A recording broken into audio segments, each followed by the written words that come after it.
It wasn't just Xianxia whose attention turned to Meng Hao.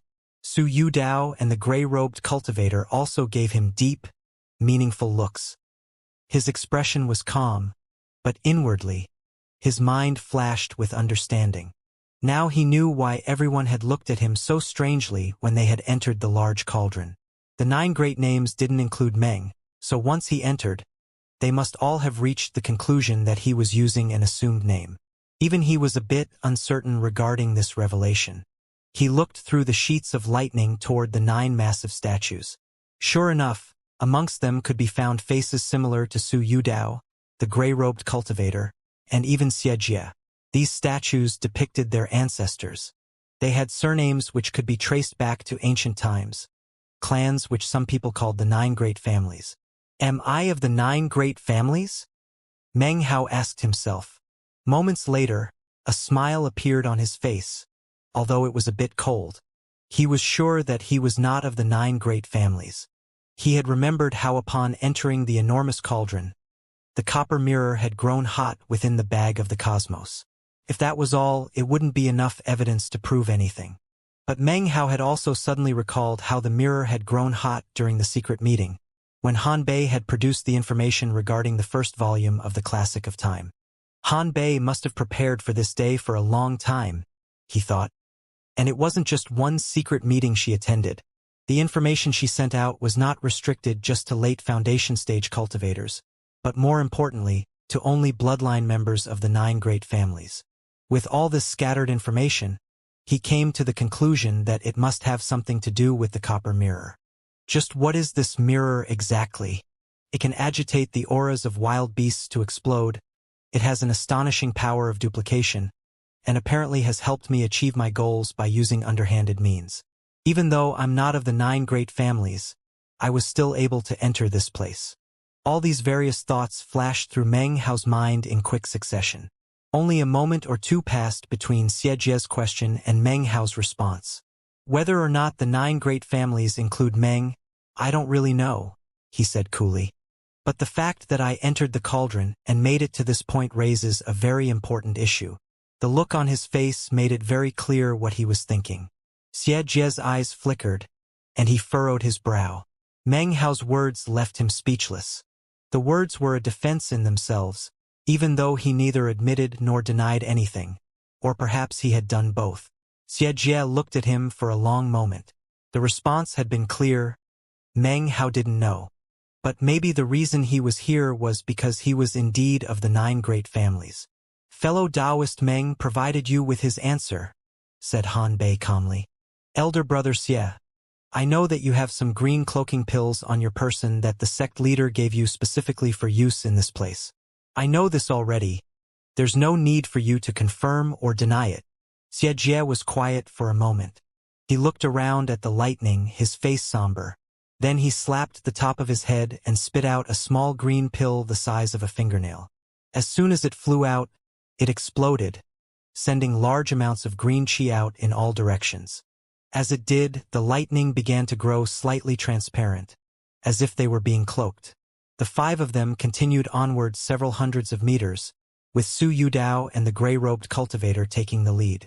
100 meters later, Xianxia, his face grim, said, I only have 3 green cloaking pills.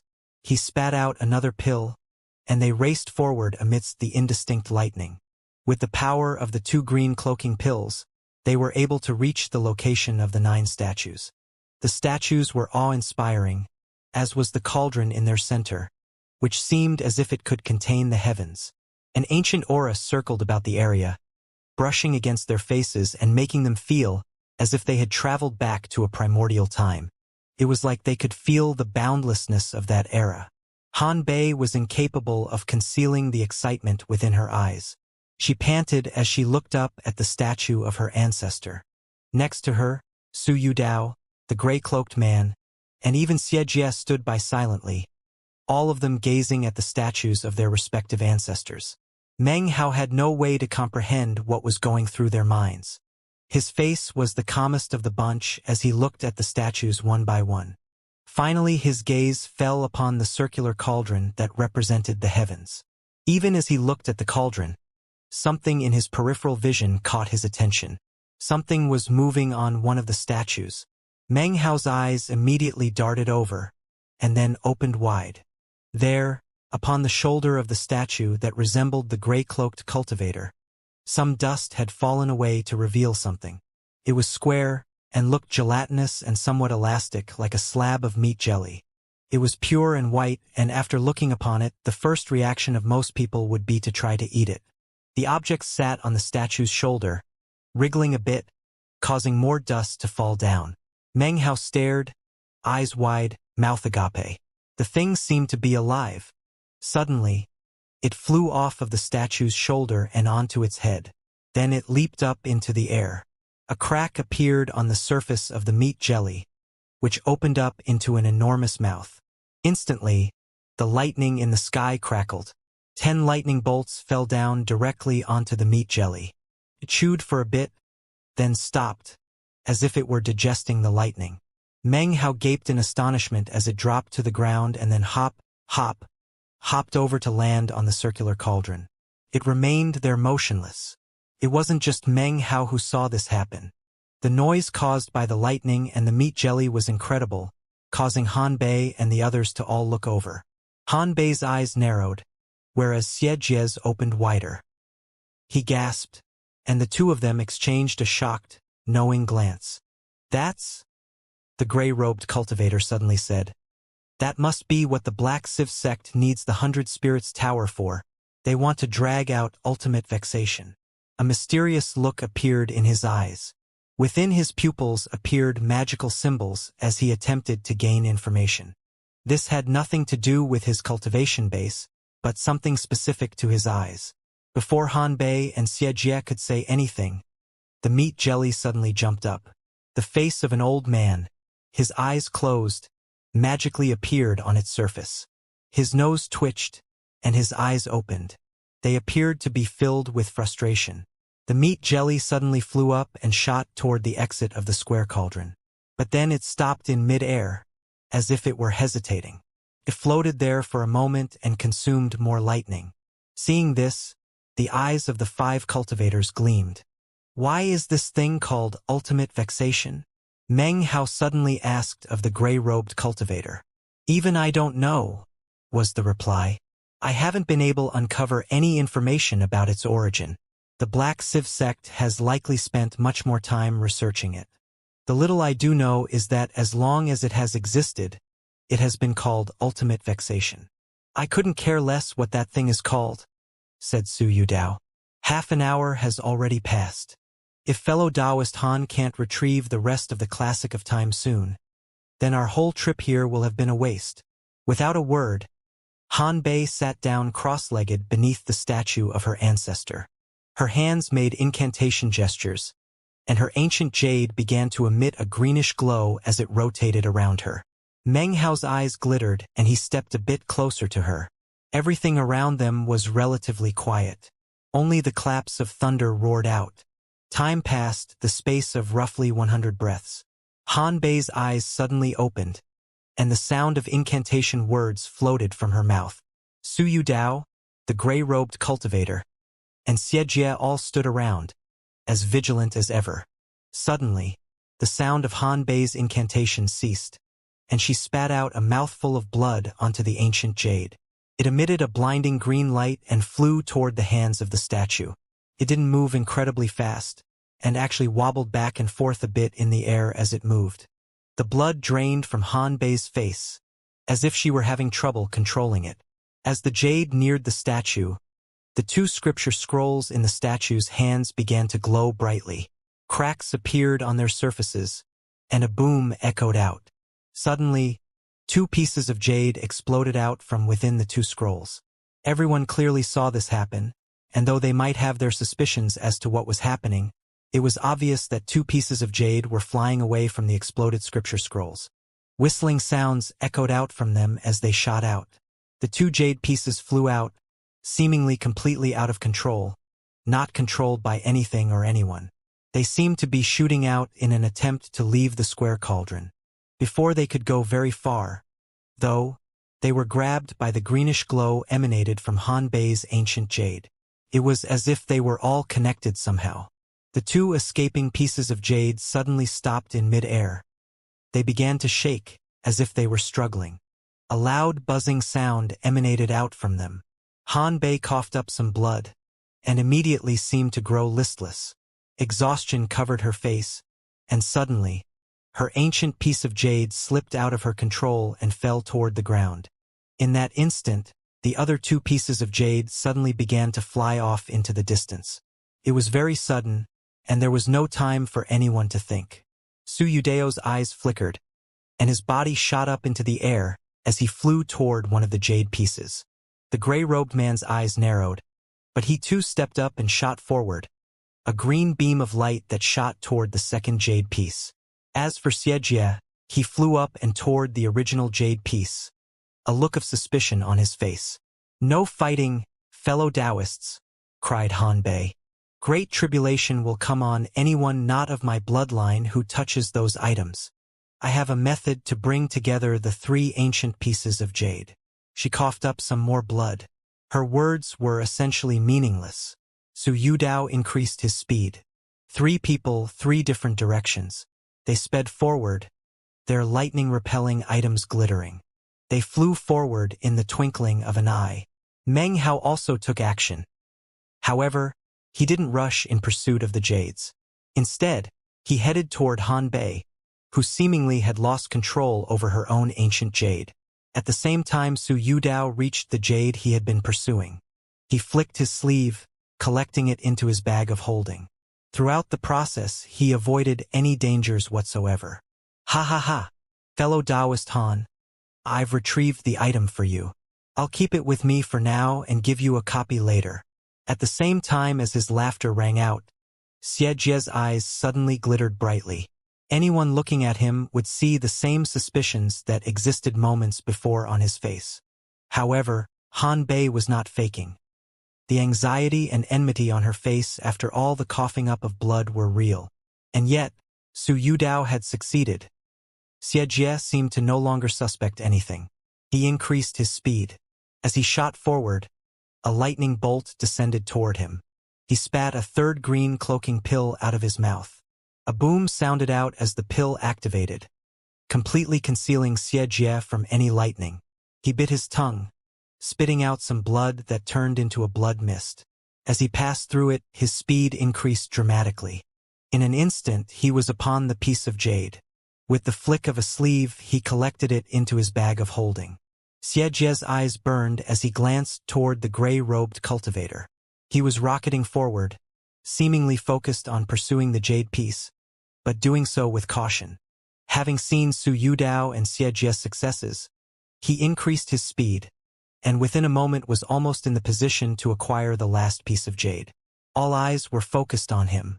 Meng Hao watched him flick his sleeve to gather up the piece of jade. Suddenly, for some inexplicable reason, the lightning in the area began to accumulate. In the blink of an eye, 10 bolts of lightning shot down. The gray-robed cultivator's lightning-repelling treasure was simply incapable of resisting, and shattered. His face fell, and he was just about to do everything in his power to evade, when a shocking thunderclap sounded out. Everyone watched as the man's body was transformed into bits of floating ash. Even his bag of holding was destroyed. Only the ancient jade remained, floating beneath the lightning, undamaged. Bits of ash and bone, the remnants of the gray-robed cultivator, slowly drifted down to the ground.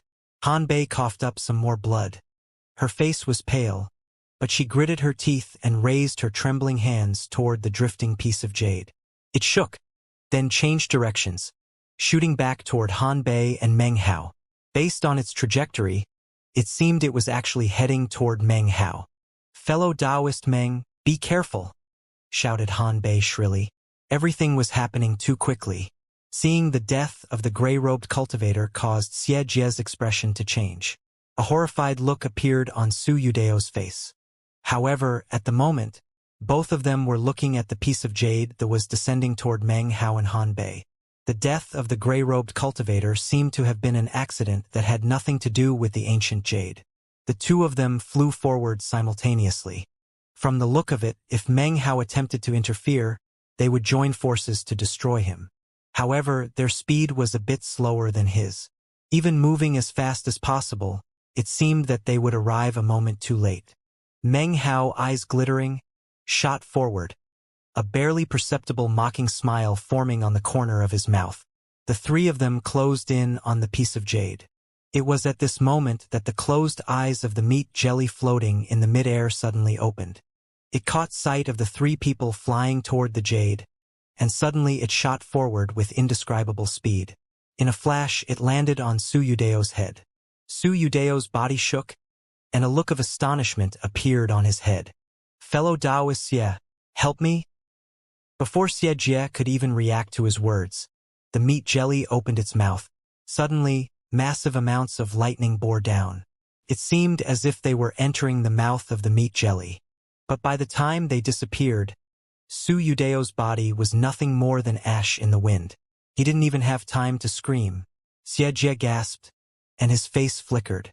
He suddenly stopped moving, his heart pounding. He stared in astonishment at the floating meat jelly. His scalp began to go numb. Without Su Yudao and Xie pursuing the ancient piece of jade, it quickly arrived at Meng Hao. He chuckled, shooting forward, and then actually moving out of the path of the piece of jade.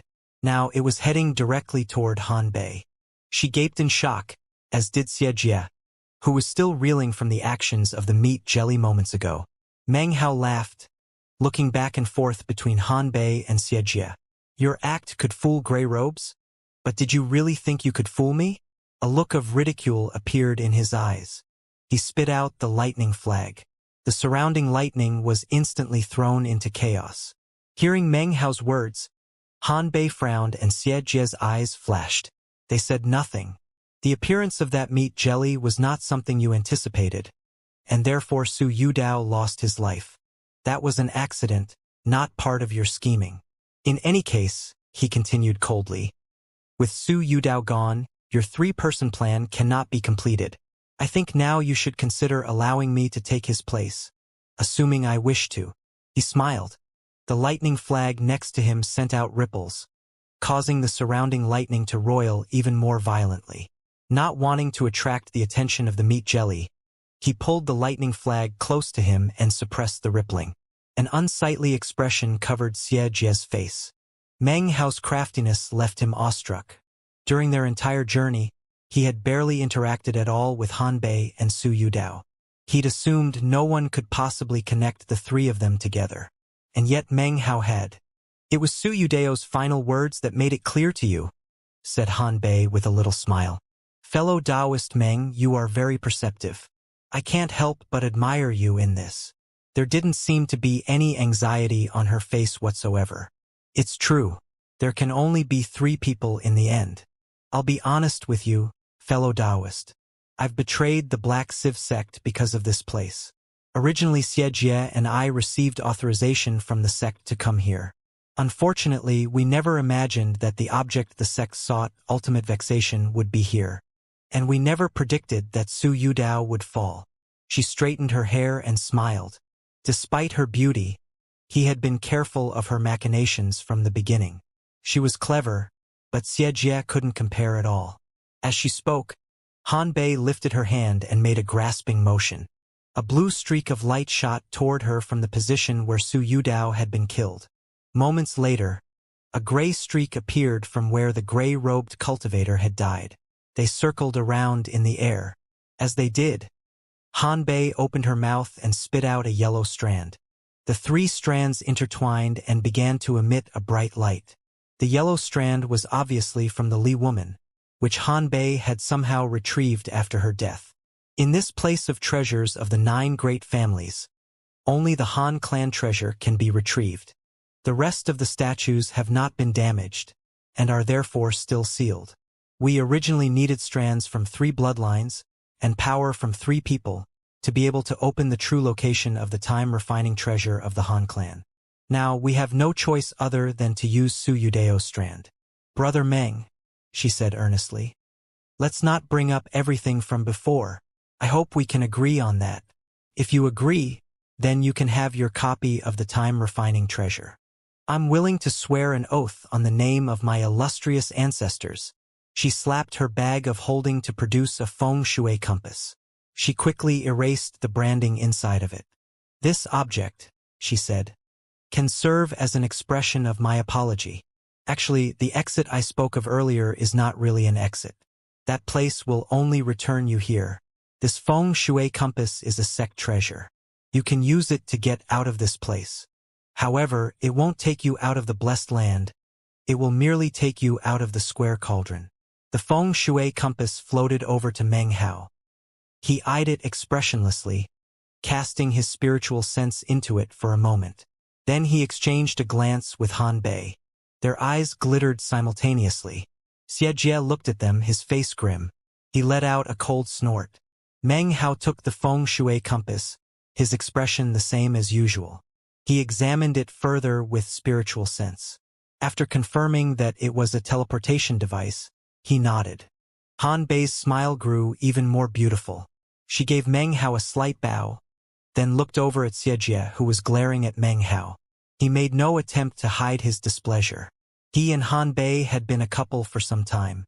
Once their mission here was completed, they were to return to the sect and be officially united as beloved.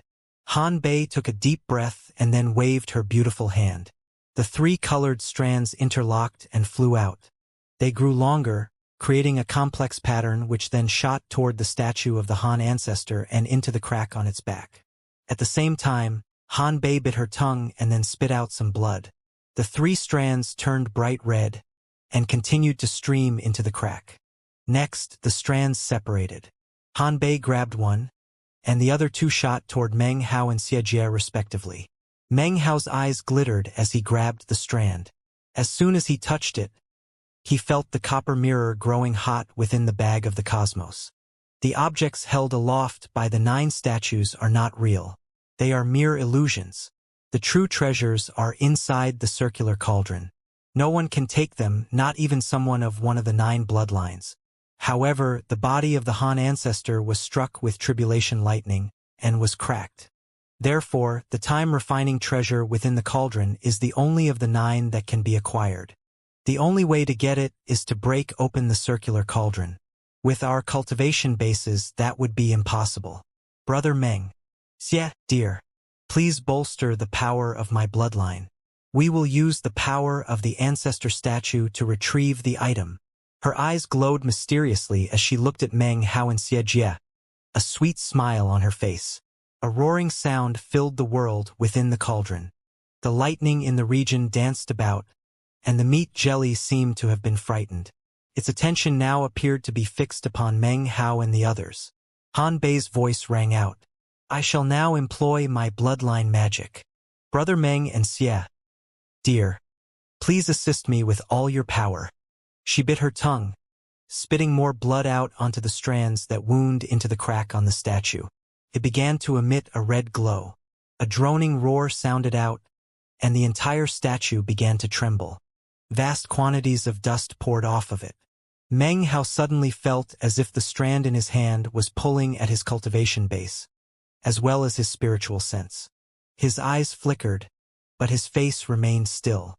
Next to him, Xianxia's eyes glittered brightly as he poured power from his cultivation base, as well as spiritual sense, into the strand he held. He looked at Meng Hao, killing intent flickering within his eyes.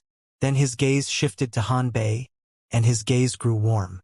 It could be said that the two of them were a green plum and a bamboo horse, childhood sweethearts.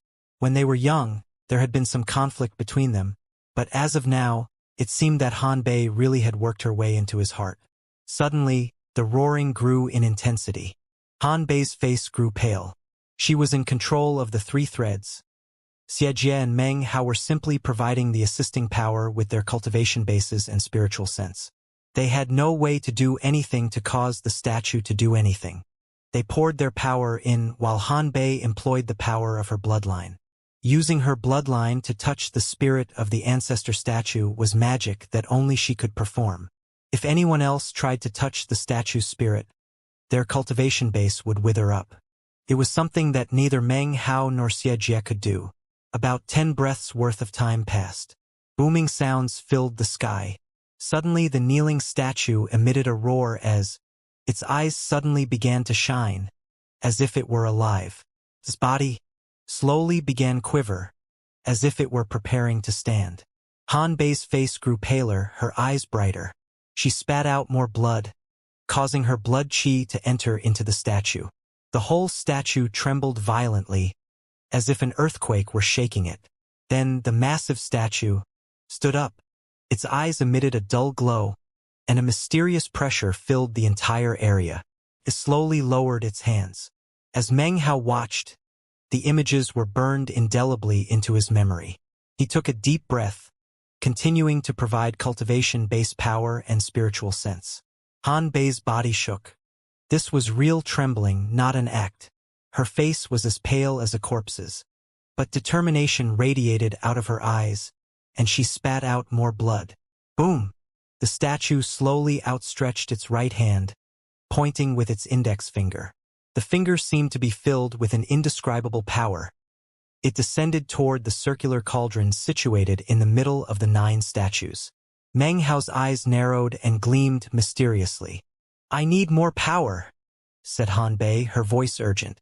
Without hesitation, Xianxia poured more power into the strand he held. Meng Hao's eyes shined as he did the same. Some of the color returned to Hanbei's face, but moments later she spat out more blood, filling the statue with more power. Its finger continued to approach the cauldron. It seemed the cauldron would open at any moment. At this exact time, however, the descending finger suddenly changed directions. It no longer headed toward the circular cauldron, but toward Xianxia.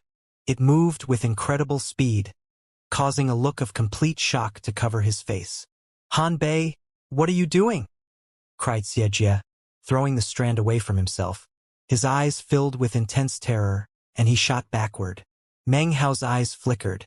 He opened his mouth, and the lightning mist flew out, preventing Xianxia from moving backward.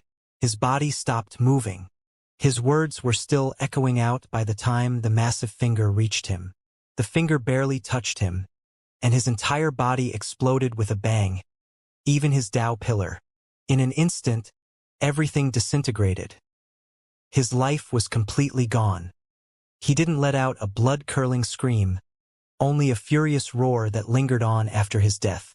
An orange strand curled up where his body used to be, which then entered the statue's finger. His bag of holding rose up and flew over to Hanbei. She grabbed it and immediately produced a small black vial. She crushed it, and a phantom figure floated up that looked in every way exactly like Hanbei. She absorbed it in through her ears, mouth, and nose. All of this takes some time to describe, but actually happened in space of only a few breaths. Meng Hao watched everything with the same expression as always, as if he had been expecting it to happen. He was completely expressionless, although his eyes flickered. "Many thanks for your assistance, fellow Taoist Meng," said Hanbei with a sweet smile. She bowed slightly toward him. "Fellow Taoist Han, it was a clever move to exterminate your dear Xia," he said coolly. He was not surprised, because the violet feng shui compass she had given him now was not just unbranded. It also contained a message. In the message, she had directly told him that she planned to kill Xianxia, and when it happened, he shouldn't be alarmed. "When the Black Civ sect captured me and my clansmen, it seemed as if they would treat us well. But in actuality, we were nothing more than animals in a cage. Xianxia was the worst. He treated me horribly since childhood. After we grew up, he had further desires. It's only natural for me to slay him. If I hadn't, then everything we acquired today would belong to the Black Civ sect. Now we can share everything between the two of us." She smiled at him and said, "Brother Meng is surpassingly astute. I don't dare to attempt to deceive you. That is why I left the message on the feng shui compass. I always accomplish what I set out to do. Today, the time refinement technique will become ours. From now on, you don't need to do anything more." Her expression was sincere, although she sighed inwardly. Of the 6 people who had begun the mission, all had their own thoughts and plans. Only Meng Hao had seen through everything and come through it all. People had fallen around him, but he remained unscathed. This caused fear to grow in Hanbei's heart, as well as admiration. Had any mistakes been made along the way, Meng Hao would have been dead. Because of this, she was subconsciously afraid of provoking him. Therefore, her words were actually true, and revealed her true intentions. Meng Hao's expression was the same as ever. He said nothing, just simply nodded. However, the lightning mist surrounded him. If Han Bei did anything threatening, he would call down the lightning. Death would be assured. Han Bei took a deep breath and looked at him. She abandoned any last bit of scheming. The journey here had been difficult, and she had used up all her tricks. She really did not want to meet any more mishaps. Her hand flickered an incantation, and the massive statue shook, then began to reach back toward the circular cauldron. When it touched it, the entire world within the square cauldron shook. The lid of the circular cauldron slowly tilted up, and a violet qi began to pour out of it. Inside, Meng Hao caught a glimpse of 3 jade pages floating up. Their appearance seemed to coincide with that of the violet qi, and they hadn't completely emerged from the cauldron, as if they might sink back in at any time. Han Bei's eyes filled with a bright glow, and she gasped. Her right hand slapped her bag of holding, and a small clay jar appeared, about the size of a person's head. It flew up into the air, transforming into a beam of light that shot toward the circular cauldron. As it neared, cracks spread out across its surface and it exploded, sending the ash that had been inside shooting forward. Within the ash were what appeared to be 10 phantom images. There were men and women, and their ages varied, but they all resembled each other. These must be clan members of the same bloodline. This was not just random ash. It was ash collected upon the cremation of various Han clan members and contained life force. The figures spread out and then bowed respectfully toward the circular cauldron. Bloodline of Patriarch Han. According to the ancient agreement, the bloodline remains. Patriarch, please return. As the phantom spoke, they entered the violet qi. At the same time, the statue of the Han clan patriarch stretched out its palm and pressed it against the cauldron. The instant the figures entered the violet qi and the statue pressed on the cauldron, it vibrated, emitting a droning sound that shook everything. Amidst the roaring, the phantom figures began to burn. As for the statue, it trembled violently. Starting at its feet, cracks spread across its entire body. Suddenly, it began to collapse into pieces. From this day forward, there would no longer be 9 statues in this place, but 8. Han Bei shook as if some invisible power were rocking her. She took a few steps back and then spit up some blood. At the same time, a violet glow flew out from the crumbling statue. Meng Hao could clearly see the excitement which appeared in her eyes. Within the violet glow appeared to be a small, sleeping person. It suddenly shot toward Han Bei, hitting her between the eyebrows and merging into her. That's what she came for, thought Meng Hao, his eyes narrowing. At the same time, because of the sacrifice of the 10 Han clan phantoms, the 3 jade pages within the violet qi freed themselves from the circular cauldron and flew out. As they did, a sound like a sigh could be heard from the circular cauldron. As the sigh sounded out, one of the flying jade pages suddenly stopped and then spun backward toward the cauldron. The other 2 continued to fly forward. The spot between Han Bei's eyebrows glowed with a violet light. Panting, she shot into the air after one of the pages. Meng Hao also leaped into the air, moving with as much speed as he could muster after the other page. They flew up simultaneously and in different directions, dodging in and out of the lightning in pursuit of the jade pages. Just as each person was about to lay hands on their respective pages, the meat jelly, which had been observing them this whole time, suddenly sprang into action. Its movement caused Meng Hao's expression to flicker and Han Bei's face to fall. Both of them were filled with fear.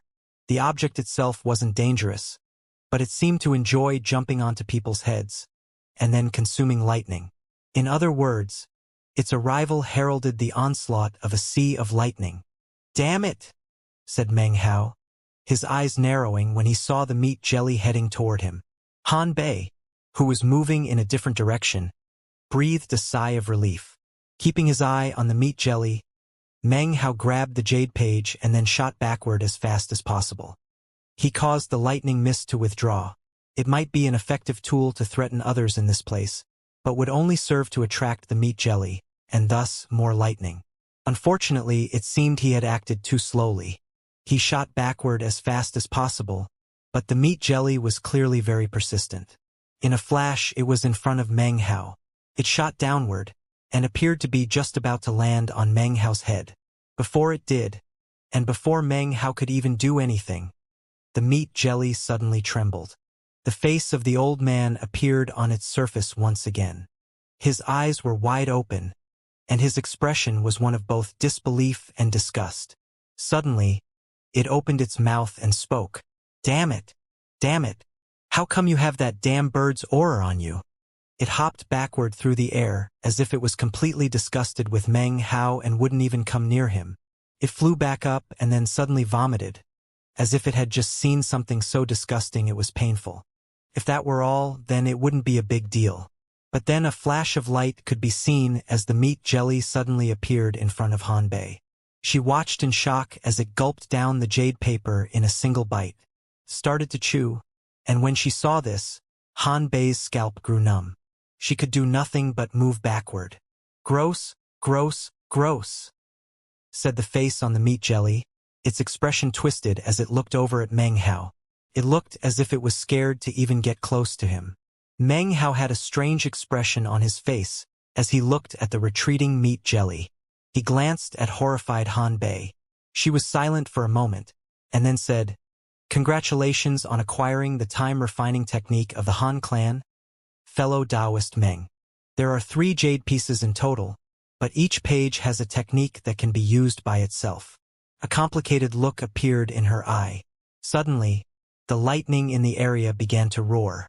It rapidly increased in intensity, each and every bolt brimming with the fierce intensity it had at the beginning. The hour time period had passed. As of now, a lack of lightning-repelling objects equated to certain death and transformation into flying ash. The sheets of lightning made Meng Hao's expression fall. Han Bei also looked shocked. "You acquired the object, so it's yours, brother Meng," said Han Bei hurriedly. "I will lay no claim to it, but I must ask you to take care for it well. Please do not lose it. Next time we meet, you must give me a copy. That was our agreement." As soon as the words were out of her mouth, she slapped her bag of holding. A violet feng shui compass appeared in her hands. It flashed, and then her body disappeared as she was teleported away. In that same instant, however, the meat jelly shot forward, borrowing some of the teleportation power to also leave the world of the cauldron. Meng Hao looked around at the vast fields of lightning, and then immediately pulled out the violet feng shui compass, which he had examined closely earlier. He poured spiritual sense into it, activating its teleportation power. In an instant, he was teleported away from the world of lightning. When he reappeared, the sky above was dark, and the earth was trembling. Booms echoed out everywhere, and his Tao pillars were instantly unstable. He immediately coughed up a mouthful of blood and staggered forward a few paces. He looked around. He was in the wide plain, not far from the place where he had met up with Han Bei initially. He took a deep breath. Han Bei hadn't been lying. The feng shui compass did what she said it would. He lifted his hand, within which was the good luck charm. He was just about to pour some spiritual sense into it and leave this bizarre blessed land, when suddenly a massive tower began to rise up from the earth off in the distance. Everything shook, and roaring filled the air. He could see that this pillar was like a tower, and it emanated an aura. The aura was not that of core formation or the nascent soul stage, but of foundation establishment. This was the 100 Spirits Tower, constructed with the Tao pillars of over 200 foundation establishment cultivators. Meng Hao sucked in a deep breath when he saw the 100 Spirits Tower. Surrounding the tower were phantom figures of hundreds of cultivators. They emitted shrill howls which merged together into a powerful sound of grievance. The sound rose up into the heavens, causing everything to be dark. From various directions, 10 or so freshly acquired Tao pillars flew through the air toward the tower and melded into it. The power spreading from the tower grew even more intense. "I suppose the rest of the rogue foundation establishment cultivators who came here are all dead." He was silent, struck by the extent of the black civ sect's plotting. His Tao pillars trembled inside of him. Were they not perfect Tao pillars, he wouldn't be able to keep them under control. I can't stay here any longer, he thought. However, it was at this time that he cocked his head and stared off into the distance. His eyes glittered slightly, and he decided not to leave. Instead, he flew up and off into the distance. He flew for the space of about 10 breaths before stopping. There below him in the plain, he saw a group of 4 cultivators sitting cross-legged in meditation. Around them circled a protective spell which seemed to be resisting the power of the 100 Spirits Tower. One of them was none other than Lu Tao. Meng Hao watched on as one of the 4 people coughed up some blood. His body suddenly exploded, and an illusory Tao pillar flew out of him off into the sky. After that, another cultivator began to tremble. His eyes snapped open and he stared at Lu Tao. He laughed bitterly. "You despicable!" Before he could finish, his body was torn to pieces as his Tao pillar flew out. The third person's face grew pale as his body also was torn to shreds. His Tao pillar flew off into the distance. However, the death of these 3 people made the protective spell many times stronger than it had been just now. Lu Tao sat inside Paleface, gritting his teeth with dogged will. The power of this spell was the only thing resisting the gravitational force outside. Meng Hao looked down. He could see clearly that the 3 cultivators had been under Lu Tao's control. In reality, their Tao pillars had been blood sacrifices to protect Lu Tao. Their deaths had simply bolstered his spell. Meng Hao, his face placid, descended toward Lu Tao. He landed next to the spell, looked down at Lu Tao and gave a dry cough. Lu Tao began to tremble. When he opened his eyes and gazed upon Meng Hao, a look of shock covered his face. "So it's fellow Taoist Meng." His face was pale, his voice anxious as he looked at Meng Hao. "Nice spell," said Meng Hao coolly. He spoke neither quickly nor slowly, but his words caused Lu Tao to feel extremely alarmed. From his perspective, it seemed that Meng Hao wasn't being affected at all by the gravitational force. "Fellow Taoist Meng, what do you want?" His heart was filled with deep anxiety. If Meng Hao interfered with the spell, then it would be broken. He could imagine what the gravitational force would do to him after that.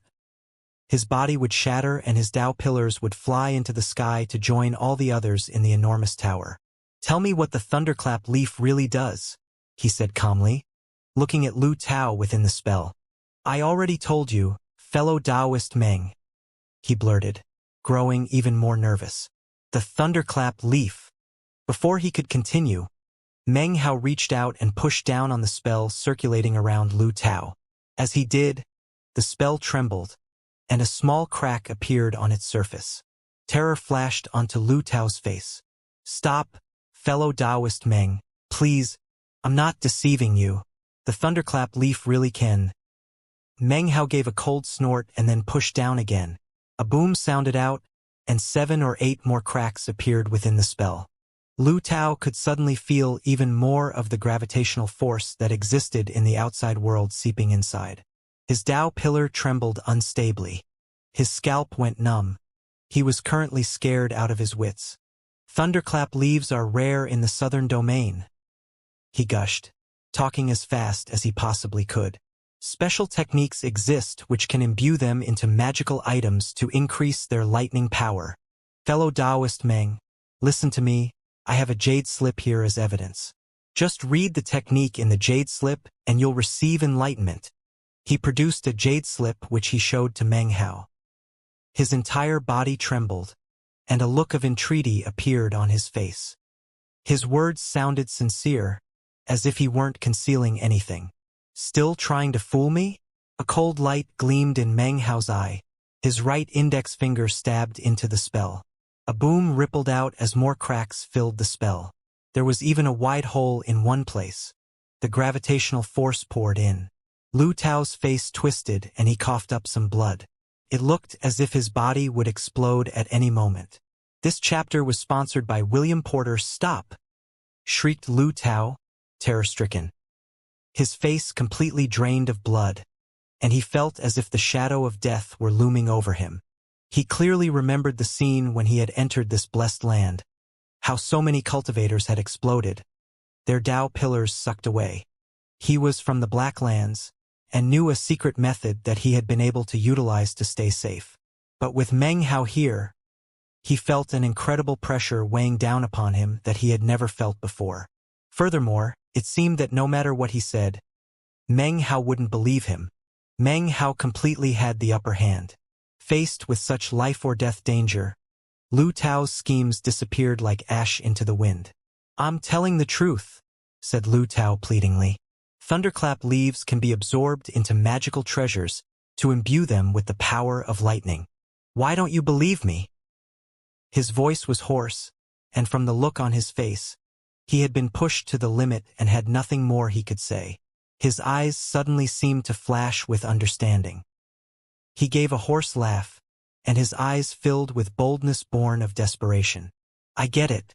It's not that you don't believe me, it's that you want to kill me. Fine. Just shatter my spell, then.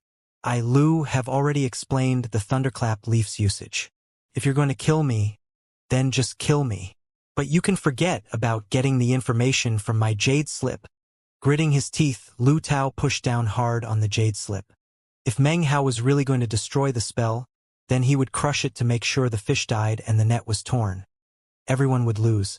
Meng Hao looked calmly at Lu Tao. Some time passed, and then he sighed. He lifted his hand and pushed down again.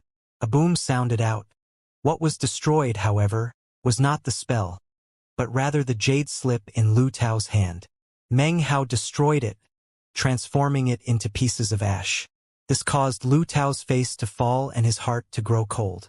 Obviously, this action on the part of Meng Hao indicated that he didn't believe him. "Tell me, or don't tell me. I'm out of patience," he said coolly. It's not that he didn't believe what Lu Tao said about the Thunderclap leaves being able to imbue magical treasures with the power of lightning. But Lu Tao spoke his words too easily. They might be true, but Meng Hao couldn't imagine that the Thunderclap leaves collected by Patriarch Reliance would be so simple. A bitter smile appeared on Lu Tao's face, as if he had nothing left to say. Meng Hao nodded slightly, then began to press down onto the spell. This time he would completely destroy it. "I'll tell." Lu Tao's body was trembling, and his heart nearly collapsed into pieces. The shaking of his Tao pillar turned into a look of resolve in his eyes, and a bitter smile on his lips. "I'll tell you," he said, quivering. "But you have to swear that after I tell you, you won't do anything to damage my spell." He smiled a painful smile. Everything he had said before was filled with half-truths. And yet, none of it even touched on the real truth, the most important part. Facing up against death the way he was now, however, he had no choice but to be honest. "Speak," said Meng Hao, his expression the same as ever, but his eyes shining mysteriously. Lu Tao took a deep breath, and was silent for just a moment. Then, with a pained look, he slowly began to speak. "Thunderclap leaves come from the Thunderclap tree. But the Thunderclap tree's real name is Siv Net Thunder, or Mulberry Thunder Tree." Meng Hao's expression was placid, and it was impossible to tell what he was thinking. He looked coolly at Lu Tao. This in turn caused indescribable terror to fill Lu Tao's heart. His anguished expression grew stronger, and the coldness within him completely encompassed his heart and filled his body. He began to tremble with fear. There's a legend about the Mulberry Thunder Tree. According to this legend, in ancient times there was an almighty being who achieved enlightenment while sitting underneath a Siv Net Thunder Tree. Heavenly tribulation descended, desiring to wipe out this new Tao. The will of the lightning infected the tree. As for the almighty being, it split apart the tribulation lightning and then stepped into the stars. Though the almighty being departed, the Siv Net Thunder Tree absorbed some of its Tao in addition to the power of the tribulation lightning.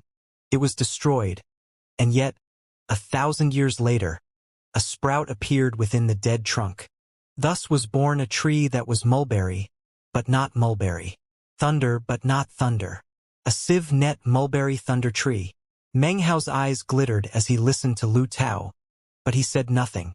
In regards to the almighty being which achieved enlightenment underneath the Siv Net Mulberry Thunder Tree, What he said that day beneath the tree was that if he could not achieve ultimate supremacy, he would rather his body be shattered and stay underneath the tree for all eternity. Lu Tao lowered his head as he spoke, hiding the stubbornness which shone in his eyes. A strange expression appeared on Meng Hao's face as he listened to the story. It seemed to him unlikely that Lu Tao was making this story up as he went. Countless ages have passed since the sieve net mulberry thunder tree appeared. Eventually, it became part of the heart of the earth, which then caused more trees to sprout. Yet, they contained the experiences from events in ancient times. Because the will of the heavens evolved, this tree was eventually able to cast off that which withered it. Today, it is as precious as phoenix feathers and qilin horns. Lu Tao was silent for a moment before continuing.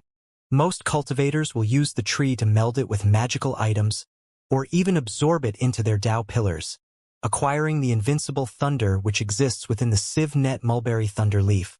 However, in the Blacklands, there is a type of larva called frigid snow, which exists in the snowstorms of midwinter. Of all the remarkable bugs in the world, it is ranked number 97. It's a remarkable larva. It doesn't produce silk, but rather, intense coldness. It is quite prized by cultivators, and if it can be acquired, is viewed as a precious treasure. It can be refined into a frigid spirit, embodied into a frigid treasure. This larva is not common, but not exceedingly rare, and occasionally appears. At this point, Lu Tao paused for a moment and looked at Meng Hao. Meng Hao looked back at him, and their gazes locked for a moment. Lu Tao sighed inwardly, and then continued. What only a few people know, however, is that there is an unusual relationship between the larva and the sieve net thunder mulberry tree. If the larva consumes the leaves of the tree, it is possible for it to become the number 4 ranked remarkable bug, the eyeless larva. The eyeless larva turns into a chrysalis and will produce a thread of silk.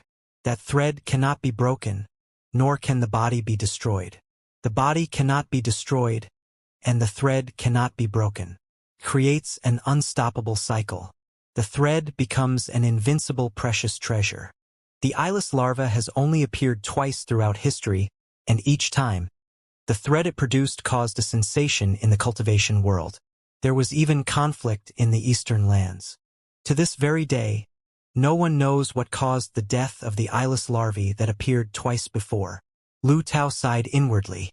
Having finished speaking, he looked deeply at Meng Hao, then closed his eyes. Meng Hao muttered to himself as he looked at closed-eyed Lu Tao. Finally, he laughed.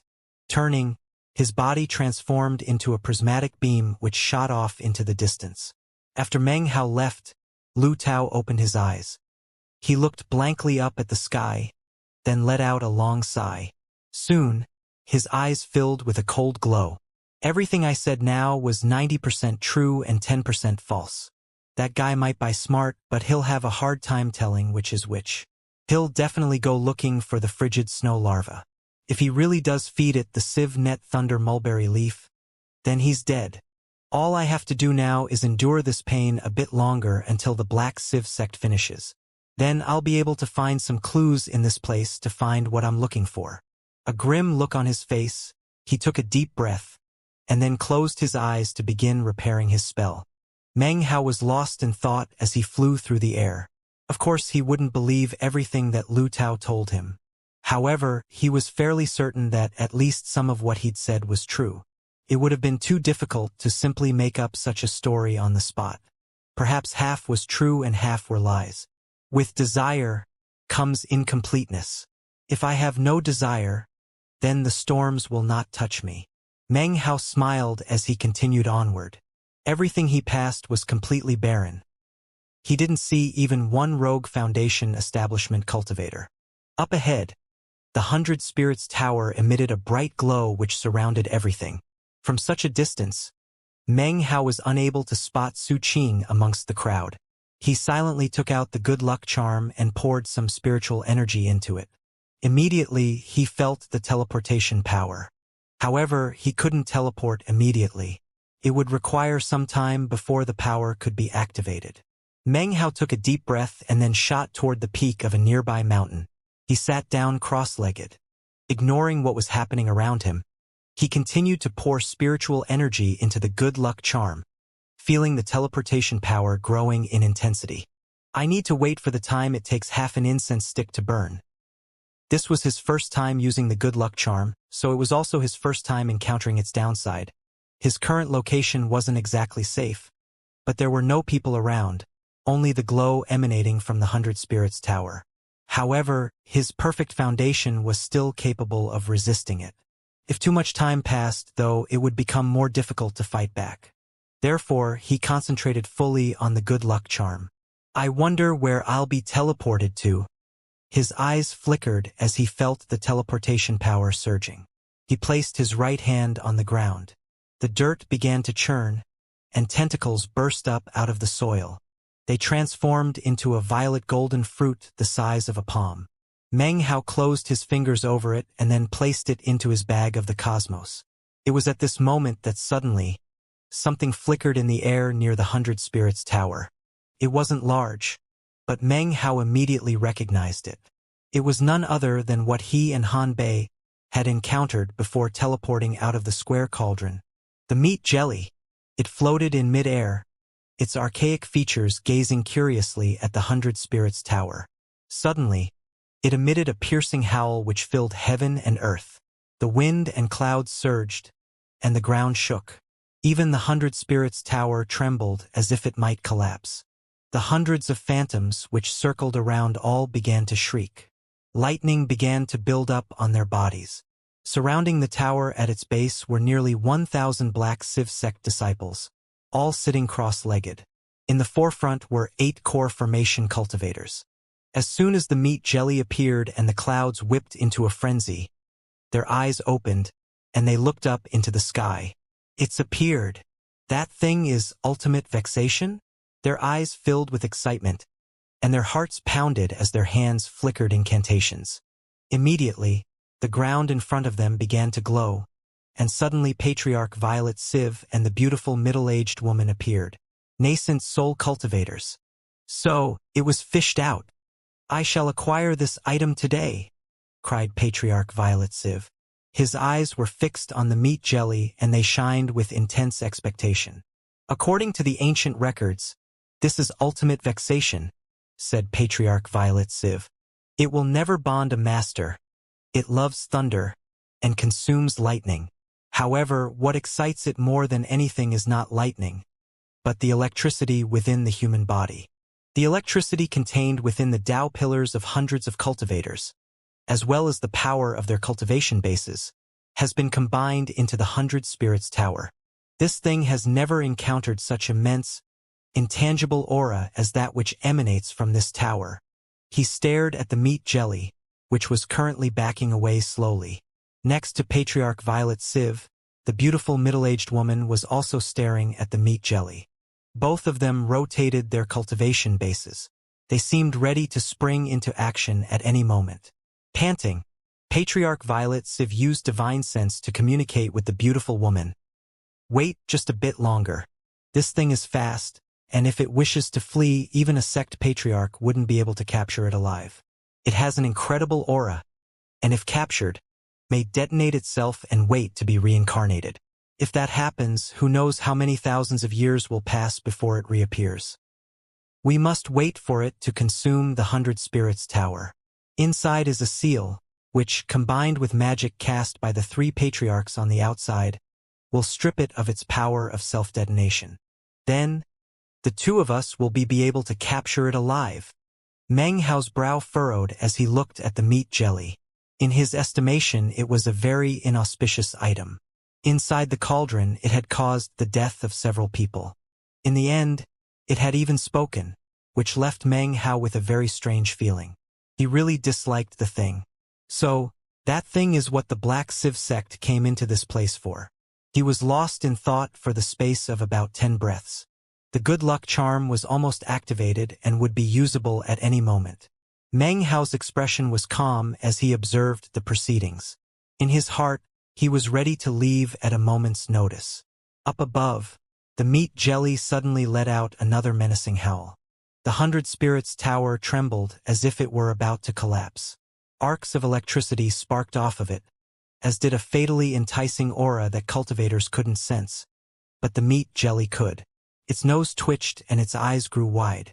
Patriarch Violet Civ watched excitedly as it shot forward, approaching the 100 Spirits Tower.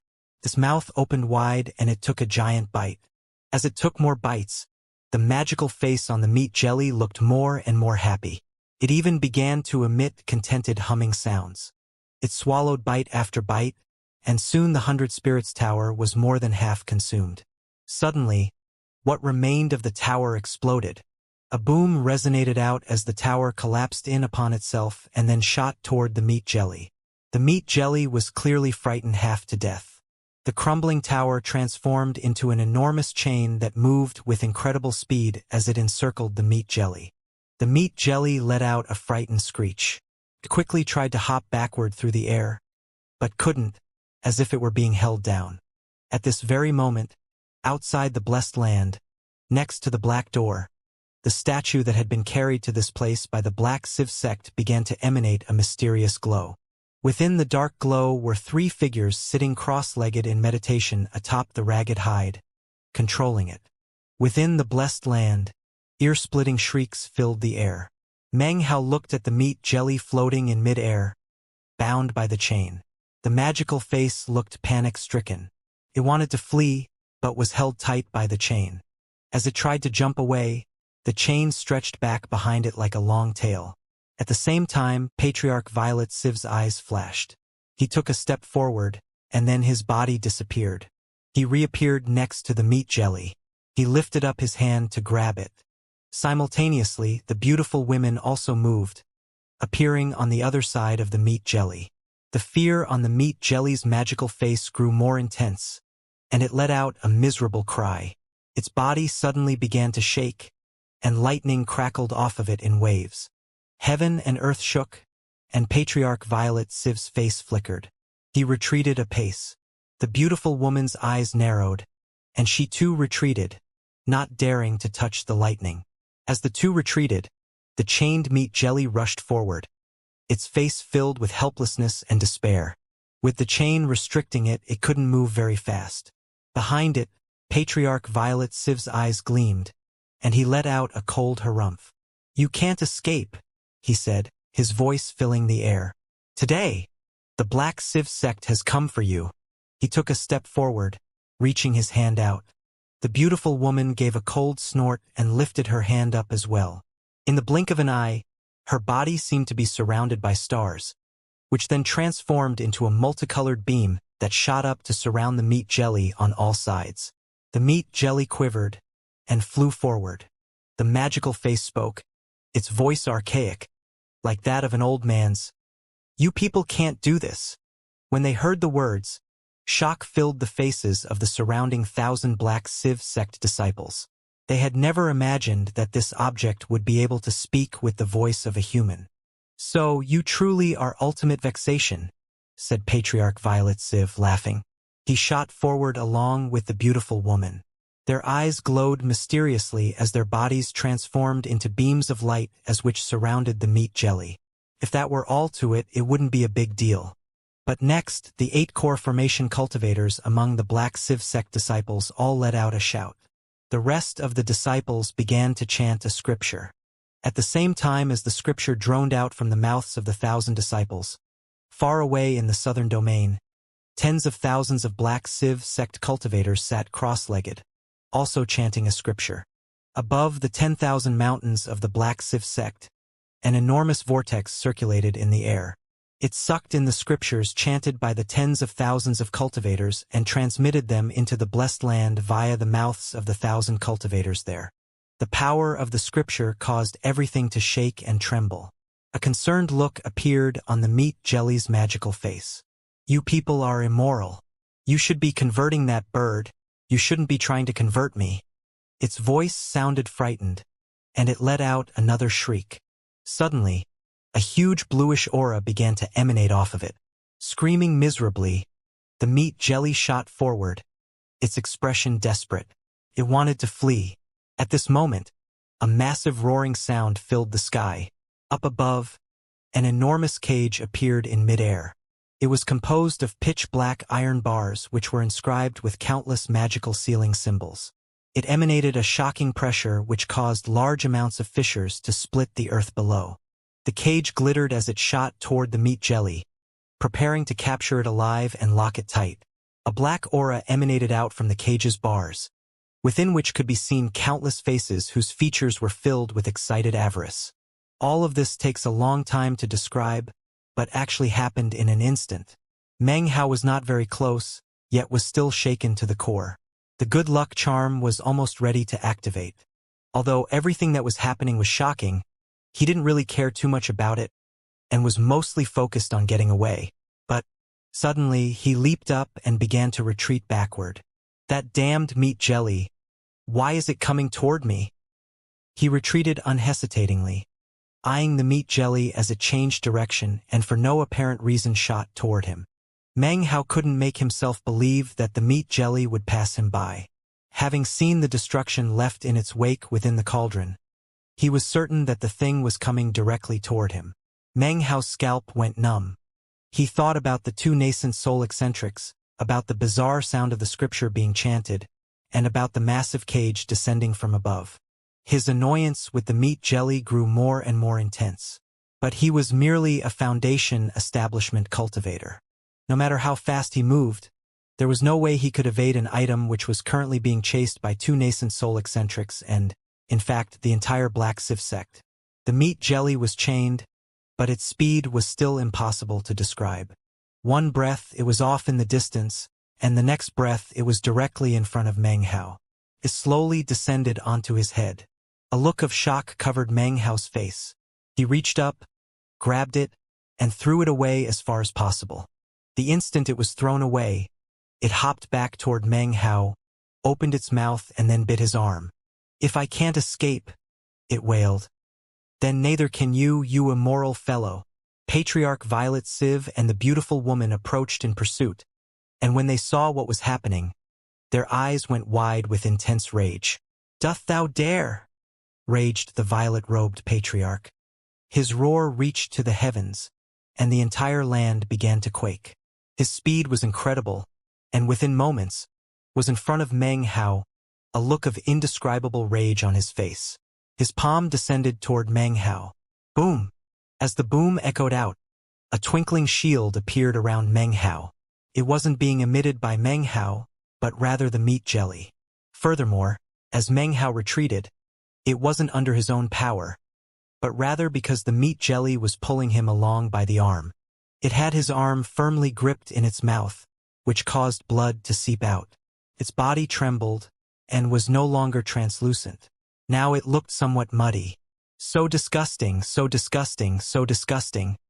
Gross, gross, gross. It cried. Patriarch Violet Civ and the beautiful woman stood by, their expressions mixtures of rage and disbelief. Bonding. It's bonding a master. I've bonded a master, cried the meat jelly, hopping up onto Meng Hao's head and transforming into the shape of a hat. I bond this guy as my master. Useless.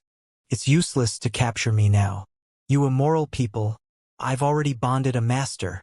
I have no more powers of flight and no more shield. I'm crippled. I'm going to die. You bunch of foolish fools, you're too evil. I. It suddenly turned its shocked attention to Meng Hao. Hey, why haven't you teleported away yet? Are you an idiot? Oh, I like idiots. Idiots are good.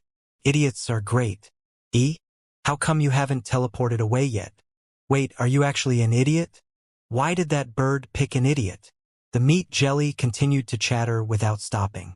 Patriarch Violet Civ raised his head up to the sky and howled. He shot closer, lifting his hand. All the light in the area seemed to grow dim, and ripples spread out everywhere, which then began to collapse in toward Meng Hao. Meng Hao's face went pale. With a bitter smile, he looked at the glittering shield in front of him that was protecting him from Patriarch Violet Civ. It was rapidly collapsing. Up ahead, the faces within the black aura emitted by the cage roared with rage. There was no time for Meng Hao to think. He pinched the good luck charm, and a roar sounded out.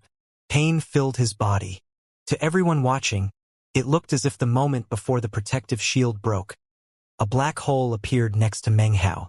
It swallowed him up, along with the meat jelly. Meng Hao disappeared, along with echo of the meat jelly's voice. Although it actually makes me like you more, are you really an idiot? No way. There's really no way. That bird is the root of all immorality, and yet the person he selected turns out to be an idiot, idiot, idiot. The voice echoed out into silence. It was the only sound to be heard. Patriarch Violet Civ stood there, his face unsightly, rage surging from his eyes. The chain fell to the ground in front of him. The meat jelly had bonded Meng Hao as its master, and had cast off the chain. Bonded? Panted the patriarch.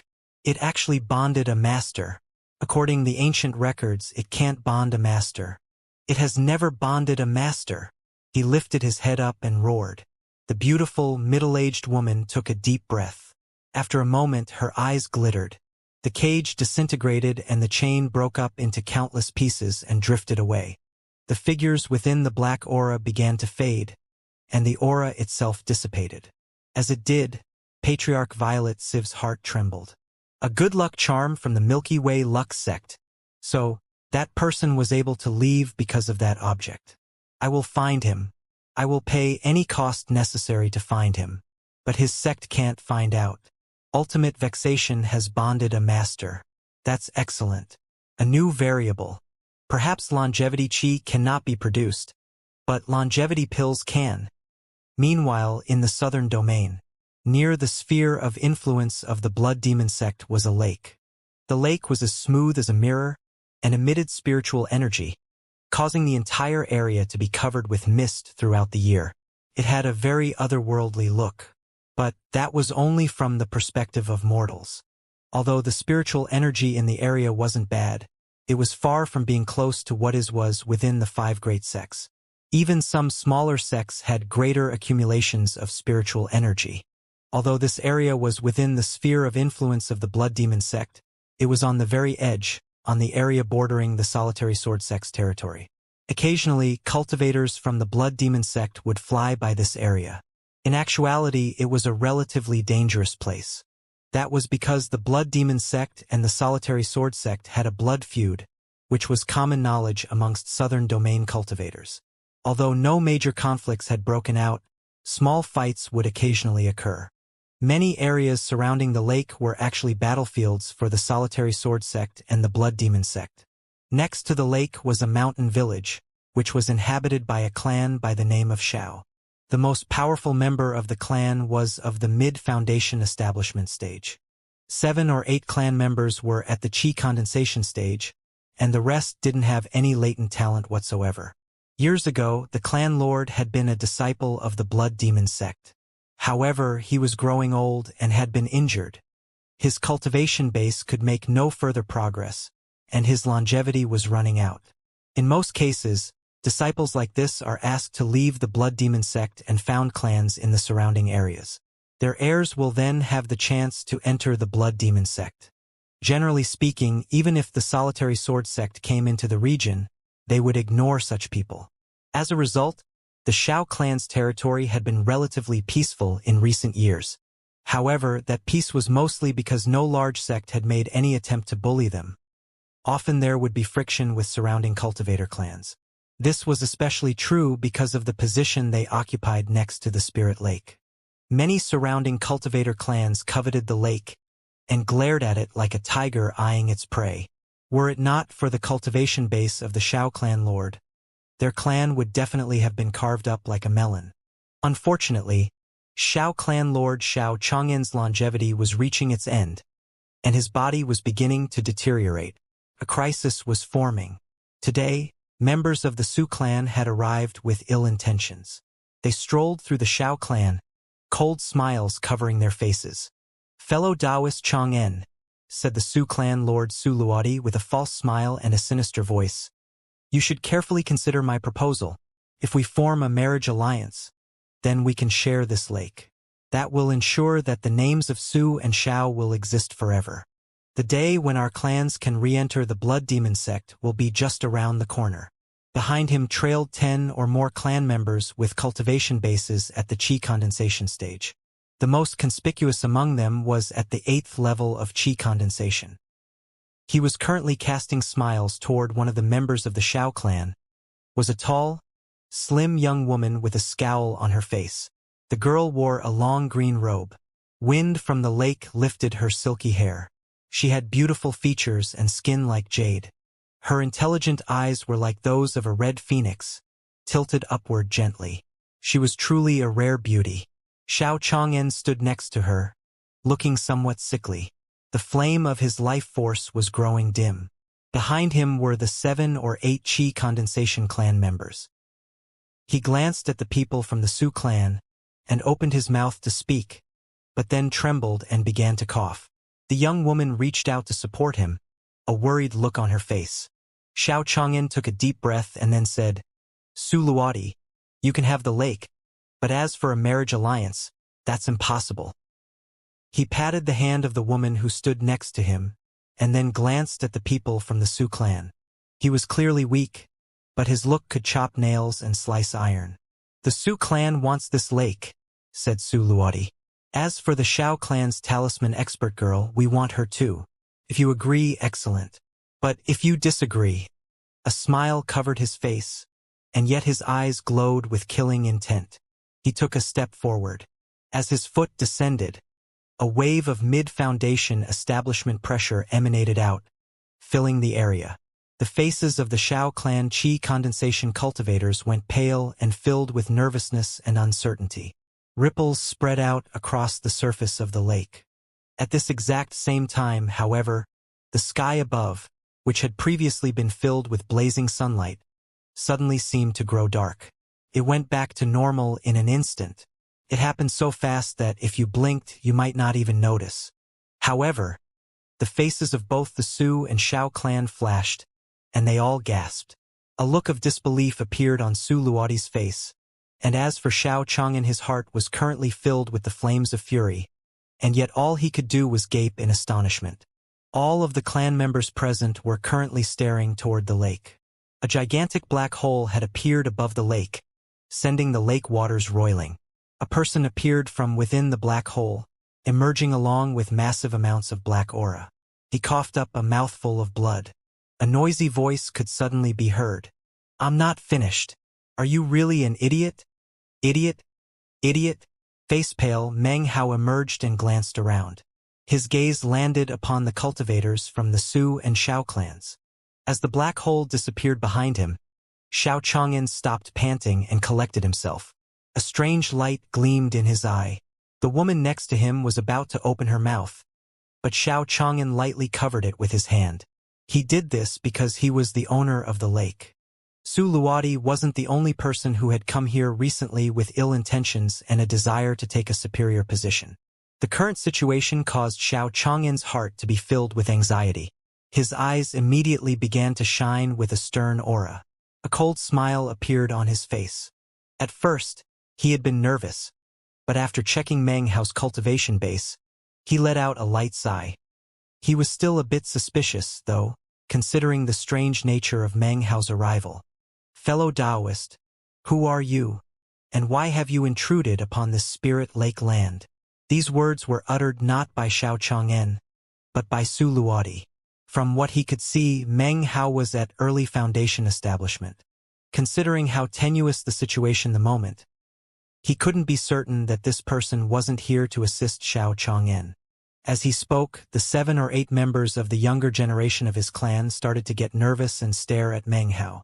"Senior, some problems occurred with my teleportation and I inadvertently appeared here." Meng Hao's body flickered, and he landed on the shore of the lake. When he did, Xiao Chang'en pulled the woman back with him a few steps, away from Su Luodi. His fellow clansmen followed suit. He said nothing, but an enthusiastic look had suddenly appeared in his eyes. When Su Luodi saw this, he frowned. As Meng Hao stepped foot onto the shore, Su Luodi suddenly strode forward, the power of his mid-foundation establishment cultivation base flaring into power. A hypocritical smile filled his face as the pressure radiated out. The hat on Meng Hao's head suddenly began speaking to him. You know, that's wrong. That's very immoral. You shouldn't tell lies. You obviously came here because you were fleeing for your life. You did have a reason to come here. You came here on purpose.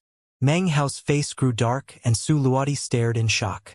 Xiao Chang'en's eyes narrowed, although his expression went back to normal in an instant. The woman next to him looked in wide-eyed astonishment at the hat on Meng Hao's head. Meng Hao frowned, then took the hat off his head, crumpled it into a ball, and threw it away as hard as he could. "Fellow Taoist," he said, ignoring the hat. "Where am I? What is the nearest sect?"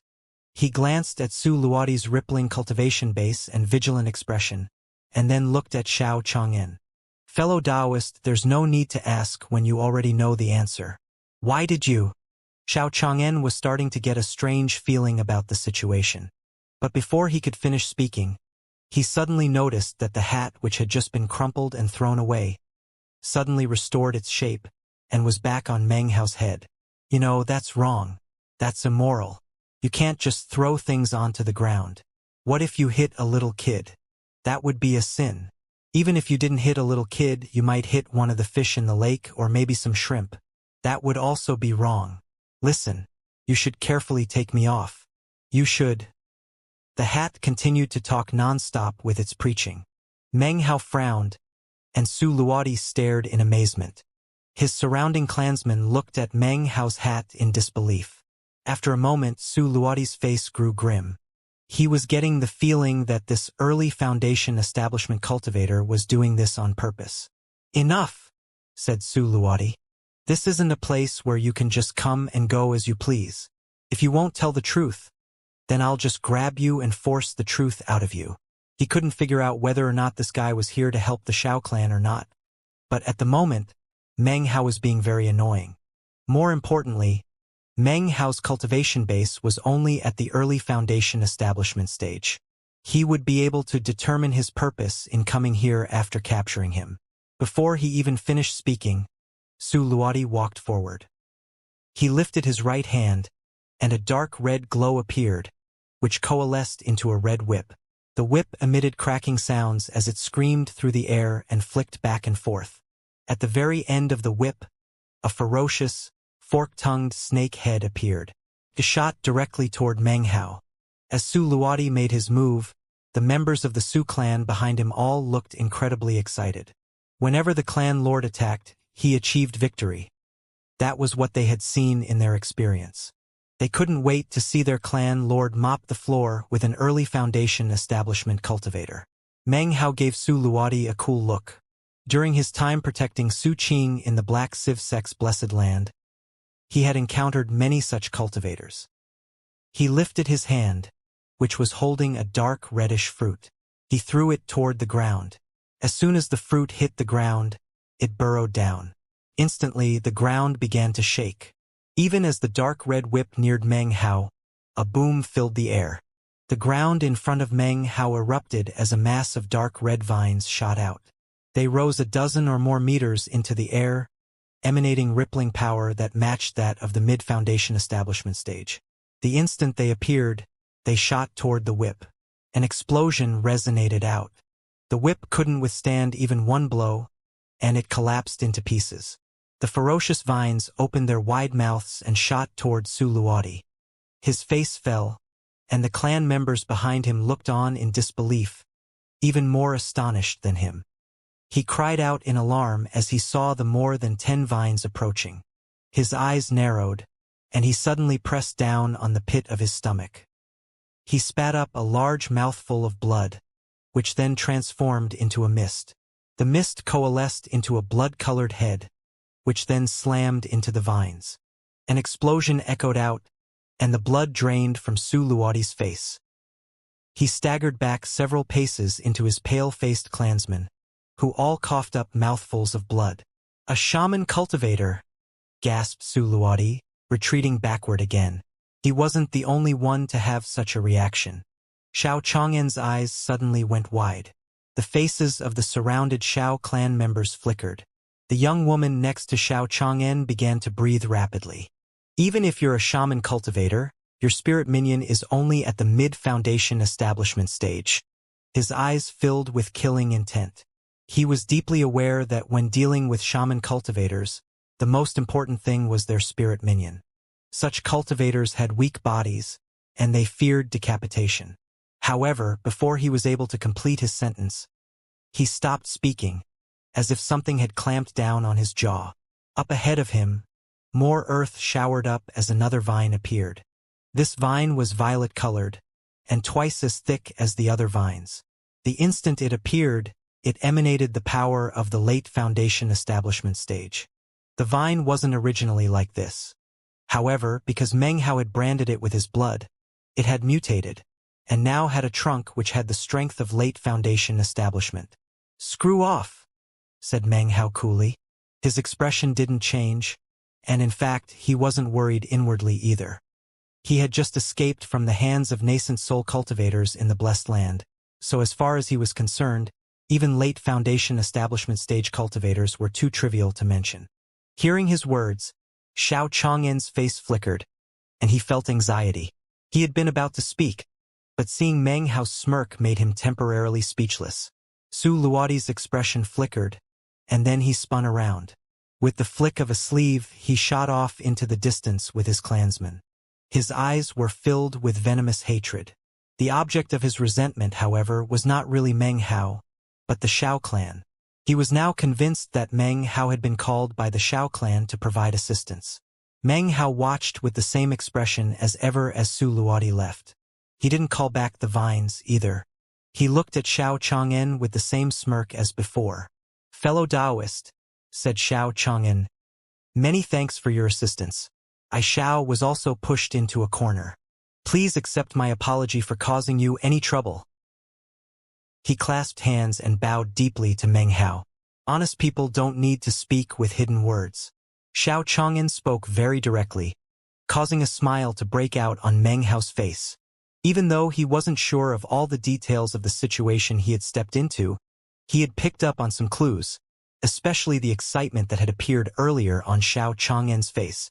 Meng Hao could see clearly that he had been used to put some pressure on the Su clan. That was why he hadn't killed anyone, but rather let Su Luodi escape. This caused Xiao Chang'en to hesitate. Su Luodi had left in a rage, angry not at Meng Hao, but at the Xiao clan. Even though he was being used, he helped.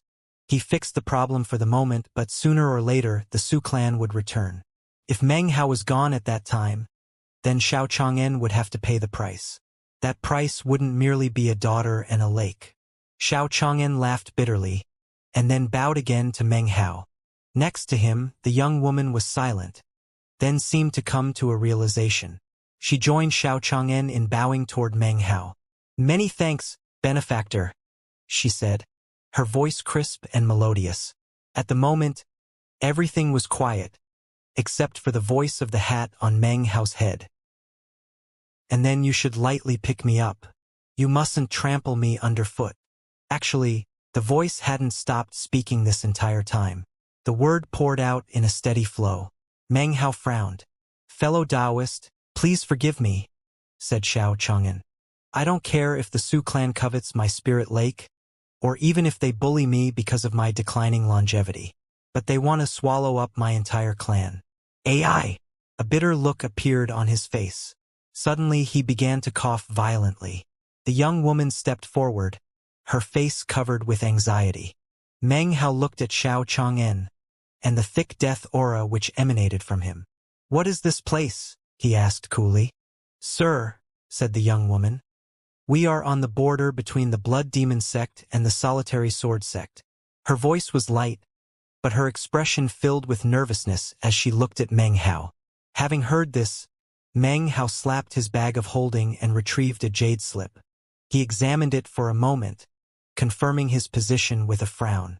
Xiao Chang'en continued to eye him and the ferocious vines that surrounded him. He gritted his teeth. "Fellow Taoist," he said, "I would like to give you this spirit lake as a gift." All of the Xiao clan members, except for the young woman, stared in shock. Meng Hao lifted his head and looked at Xiao Chang'en. He didn't express any opinion whatsoever, nor did he speak. "I myself used to be a disciple of the Blood Demon sect," said Xiao Chang'en. But I was injured, barely escaping with my life. My cultivation base is incapable of advancement, and my longevity cannot be increased. I'm afraid I only have a few years of life left. This spirit lake was passed down to me from a member of the senior generation before he died. It's become the only way to grow the Xiao clan. However, more and more people have been casting eyes upon it lately. I'm not sure how to keep it within the clan. The spiritual energy in the lake might not seem very abundant, but it's actually very beneficial for spirit minions. Doing breathing exercises in this area is very good for them. Fellow Taoist, please accept the lake. His words were sincere. Although his heart was filled with bitterness, he couldn't think of any other option than this. His relationship with the blood demon sect had been severed, and he couldn't participate in any of the struggles and fighting that went on amongst the clans founded by former blood demon sect disciples. His only option was this early Foundation establishment cultivator in front of him, who happened to have a spirit minion at the late Foundation establishment stage. Furthermore, continued Xiao Chang'en, there has been friction lately between the blood demon sect and the solitary sword sect. Occasionally great battles erupt, but this place isn't a battlefield, and with the exception of occasional disturbances from other local clans, no one pays much attention to it. He chose his words carefully as he tried to persuade Meng Hao to stay. Meng Hao smiled, and his eyes glittered. Although it wasn't really what he had wanted, he ended up with the object the Black Civ sect had been seeking in the Blessed Land. He had no doubt aroused the ire of the sect, and though they wouldn't announce it publicly, they would no doubt be searching for him. I wonder if elder sister Su will be implicated, he thought to himself. I don't think that's very likely. Right now, his highest priority was to improve his cultivation base. He needed to form his fourth Tao pillar. That, coupled with his perfect foundation, would enable to him to stand toe-to-toe with Tao children from the 5 sects and 3 clans. At that time, he would be above any chosen, and would actually be in the top 10 most powerful people in the Foundation establishment stage in the Southern Domain. After he formed 6 Tao pillars, he was confident that he could destroy any of the so-called Tao children. Unfortunately, now that I have a perfect foundation, I have no way to absorb the spiritual power of heaven and earth. Even if I could find a way to force the absorption process, it would still be just too difficult. The only thing I can do is use medicinal pills. But that won't work for long. Meng Hao sighed inwardly. Perfect foundation was strong, but had its setbacks. That having been said, if he had to make his choice again, he would still choose the perfect foundation. What if I can reach late foundation establishment? He thought, his eyes shining with a barely detectable glow. He looked at Xiao Chang'en for a long moment, and then nodded. We can talk about the lake later, said Meng Hao coolly. I'll stay here for a few days in secluded meditation. Please don't disturb me. Furthermore, please bring me all of the spirit stones you have in your clan. Xiao Chang'en's spirits seemed to lift at first, and then a bitter smile covered his face. He gritted his teeth and nodded in agreement. Meanwhile, outside the Xiao clan mountain village, Su Luodi flew along grim-faced, surrounded by his fellow clan members. He glanced back, his eyes filled with venomous anger. Xiao Chang'en, if you can recruit help from outside, then so can I, trifling shaman cultivator. If you take his powerful spirit minion out of the equation, then I could slaughter him easily. With those type of cultivators, the only main thing to worry about is their spirit minion. I'll behead him in an instant. He let out a cold snort, and then eyed his fellow clansmen. You head back without me. This matter isn't finished. The Su clansmen dispersed. Su Luodi flicked his sleeve, transforming into a colorful beam that shot off into the distance. The only thing I can do is to go ask help from Mr. Sang Luo. He's at the late foundation establishment stage with 7 Tao pillars. He can easily take care of the shaman cultivator. The only problem is that he has a very eccentric personality and might not agree to help. But considering the price paid for that matter a few years ago, he'll surely agree. It will all be worth it if I can get that spirit lake. His mind made up, Su Luodi sped up. He flew for about a day before arriving at the foot of a lonely mountain. A few vultures circled about overhead. Up ahead was a pile of wood about 6 meters tall. On top was a corpse. The corpse had clearly been rotting there for several months. The sight of it was quite horrifying. A few vultures were perched on top of the wood pile, picking at it. They glanced at Su Luodi, their eyes shining mysteriously. They clearly weren't afraid of the living. Su Luodi requests an audience with Mr. Sang Luo, he said, eyeing the corpse, his heart thumping. The corpse was clearly completely lifeless. However, he recognized the remains as belonging to a local clan lord whose cultivation base had been at the late Foundation establishment stage. His words rang out into the lonely mountain. After some time passed, a raspy voice drifted out. This fellow looked down on me a few months ago, so I grabbed him and brought him here. I tied him up as punishment, but never imagined he would be so weak. He died after only 2 months. What matter brought you here today? Su Luodi took a long breath as he gave a deep bow toward the lonely mountain. Senior, I've encountered some trouble. I would like to ask for Mr. Sang Luo's assistance to kill someone. He spoke directly, knowing that Mr. Sang Luo didn't like long-winded explanations. Kill someone? Wahahahaha. A peal of ear-piercing laughter rang out. Because of the friendship we developed that year, I can help you. But there are some requirements. A lot of requirements, actually. I understand, said Su Luodi, lifting up a bag of holding. He tossed it out, and before it could hit the ground, it spun off into the distance, snatched up by some invisible force. Wait for me a few days, said the raspy voice. After I finish refining this guy's bones, then I'll go with you. Suddenly, the vultures picked up the corpse and flew off with it into the lonely mountain. Su Luodi took another deep breath, his eyes glowing brightly. Xiao Chang'en, let's see how you fight back this time. His eyes filled with killing intent. Su Luodi sat down cross-legged to meditate. Meanwhile, back in the Xiao clan mountain village, Meng Hao also sat cross-legged, in a small room near the lake. A soft glow surrounded him that allowed him to see out of the room, but prevented anyone on the outside from seeing inside. The glow was being cast by 9 paper talismans. The talismans had been painted by the young Xiao clan woman and then personally delivered to Meng Hao. After setting up the talismans, she had departed with a respectful bow. After she left, Meng Hao spat out the lightning mist, which spread out to cover the area. Finally, he could open his bag of holding without anxiety. He pulled out the Civ Earth pill he'd acquired from the Black Civ sect and examined it closely. As he looked over the pill, the meat jelly hat on his head began to talk. Hey, where did I leave off just now? Right, let's continue the matter from yesterday. You can't do that. It's immoral.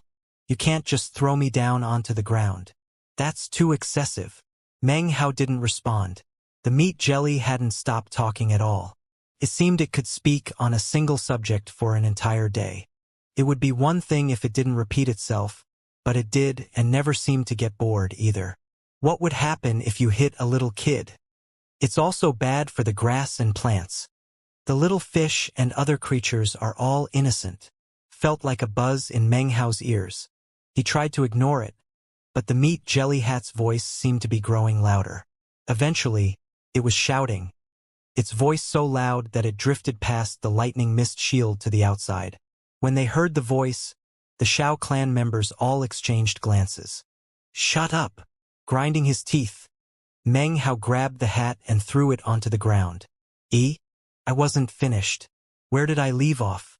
Oh well, let me change topics. You can't do that. It's immoral. Meng Hao lifted his head up toward the sky, his expression more and more unsightly. After a moment, he stood up and began to trample on the hat. The old man's pedantic face suddenly appeared. Even though Meng Hao was fiercely trampling it, it didn't let out any miserable cries. Instead, it seemed to speak even more earnestly. You can't do that, it's too cruel. It's too immoral. What do you want? Said Meng Hao, taking a few steps back and clenching his jaw. You escaped. Why are you following me? Go away. Go. I've bonded you as my master. Bonding a master means bonding for life. I would never ever be so immoral as to leave. I would never do something so lacking in principle, so lacking in Meng Hao slowly lifted his head up and stared blankly into the air. Enough time passed for 2 incense sticks to burn, and he finally looked back at the hat. So lacking in character. I just told you 745 things that I lack. Do you see how civilized I am? How sincere? In a word, I would never leave you. Meng Hao didn't say anything. He suddenly lifted his hand and summoned a flame dragon, which slammed into the hat. This time, a miserable cry rang out, only to be quickly replaced by endless chatter. The hat was undamaged. As Meng Hao stared at it, veins popped out on his forehead. He had always thought of himself as good-tempered, but as of now his temper was exploding. He jumped up and down a few more times on the hat, trampling it. But a few moments later he stopped. Continuing to gush words, the hat returned to Meng Hao's head. This time, however, it changed colors. Now it was green, and its appearance was a bit more exaggerated than before. Meng Hao's face turned dark. Look, child, don't struggle. I'm a good person. I'm trying to help you.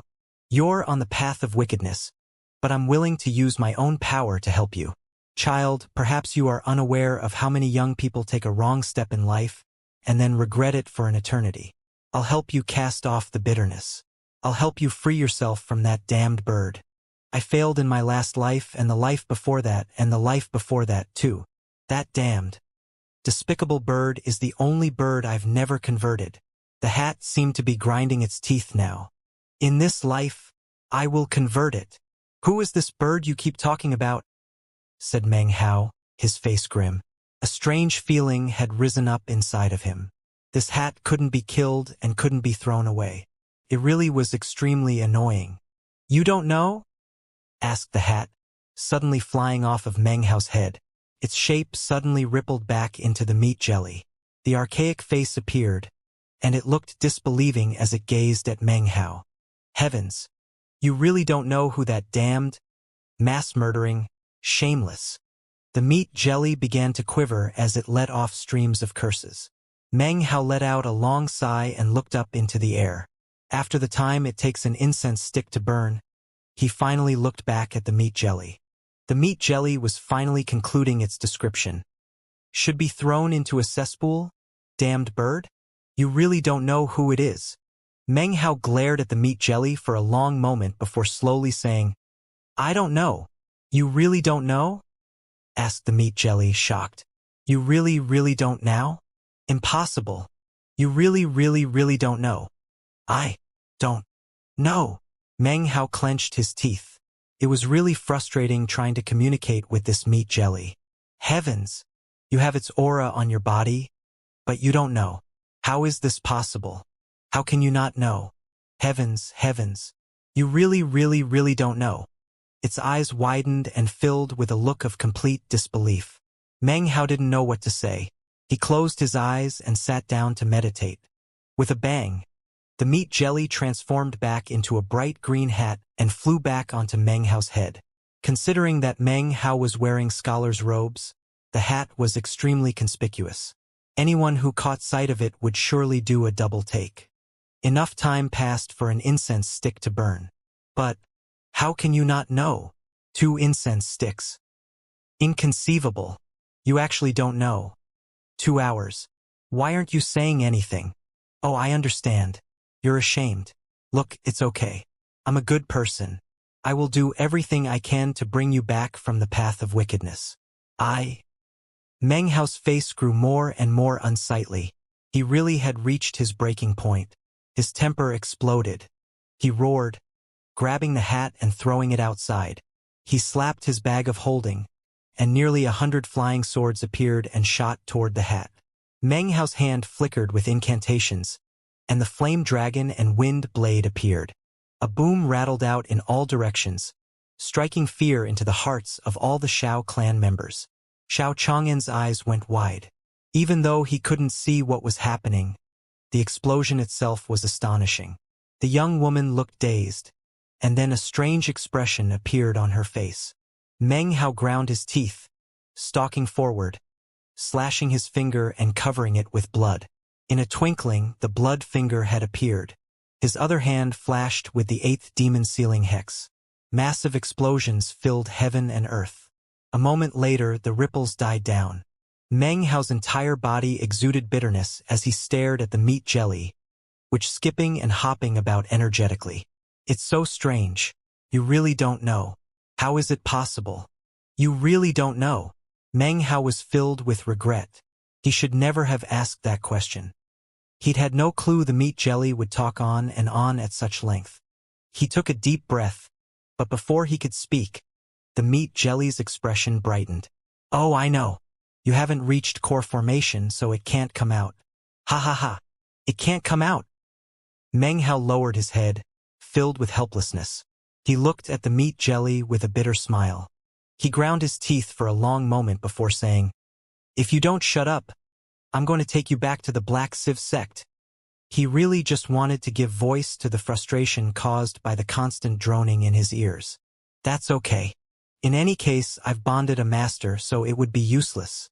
Refining me would require refining you.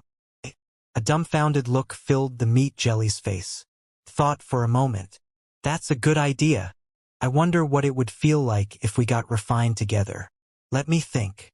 A look of anticipation covered its face, causing Meng Hao to seem even more hopeless. How exactly can I get you to leave? He said with a bitter laugh. His voice was softer this time. Hearing this, the meat jelly instantly looked much more serious than before. His voice solemn, it began to speak. Meng Hao ignored it, looking up into the air for the time it takes an incense stick to burn. In short, I will definitely never leave you. I need to convert that bird. Until I convert it, I'll never leave. Meng Hao had always thought of himself as very focused. Once he set his mind to something, he couldn't be distracted. But now he realized that was before he had met the meat jelly. Be it he himself or some other consummate expert, anyone who met this garrulous, long-winded thing would surely be driven crazy.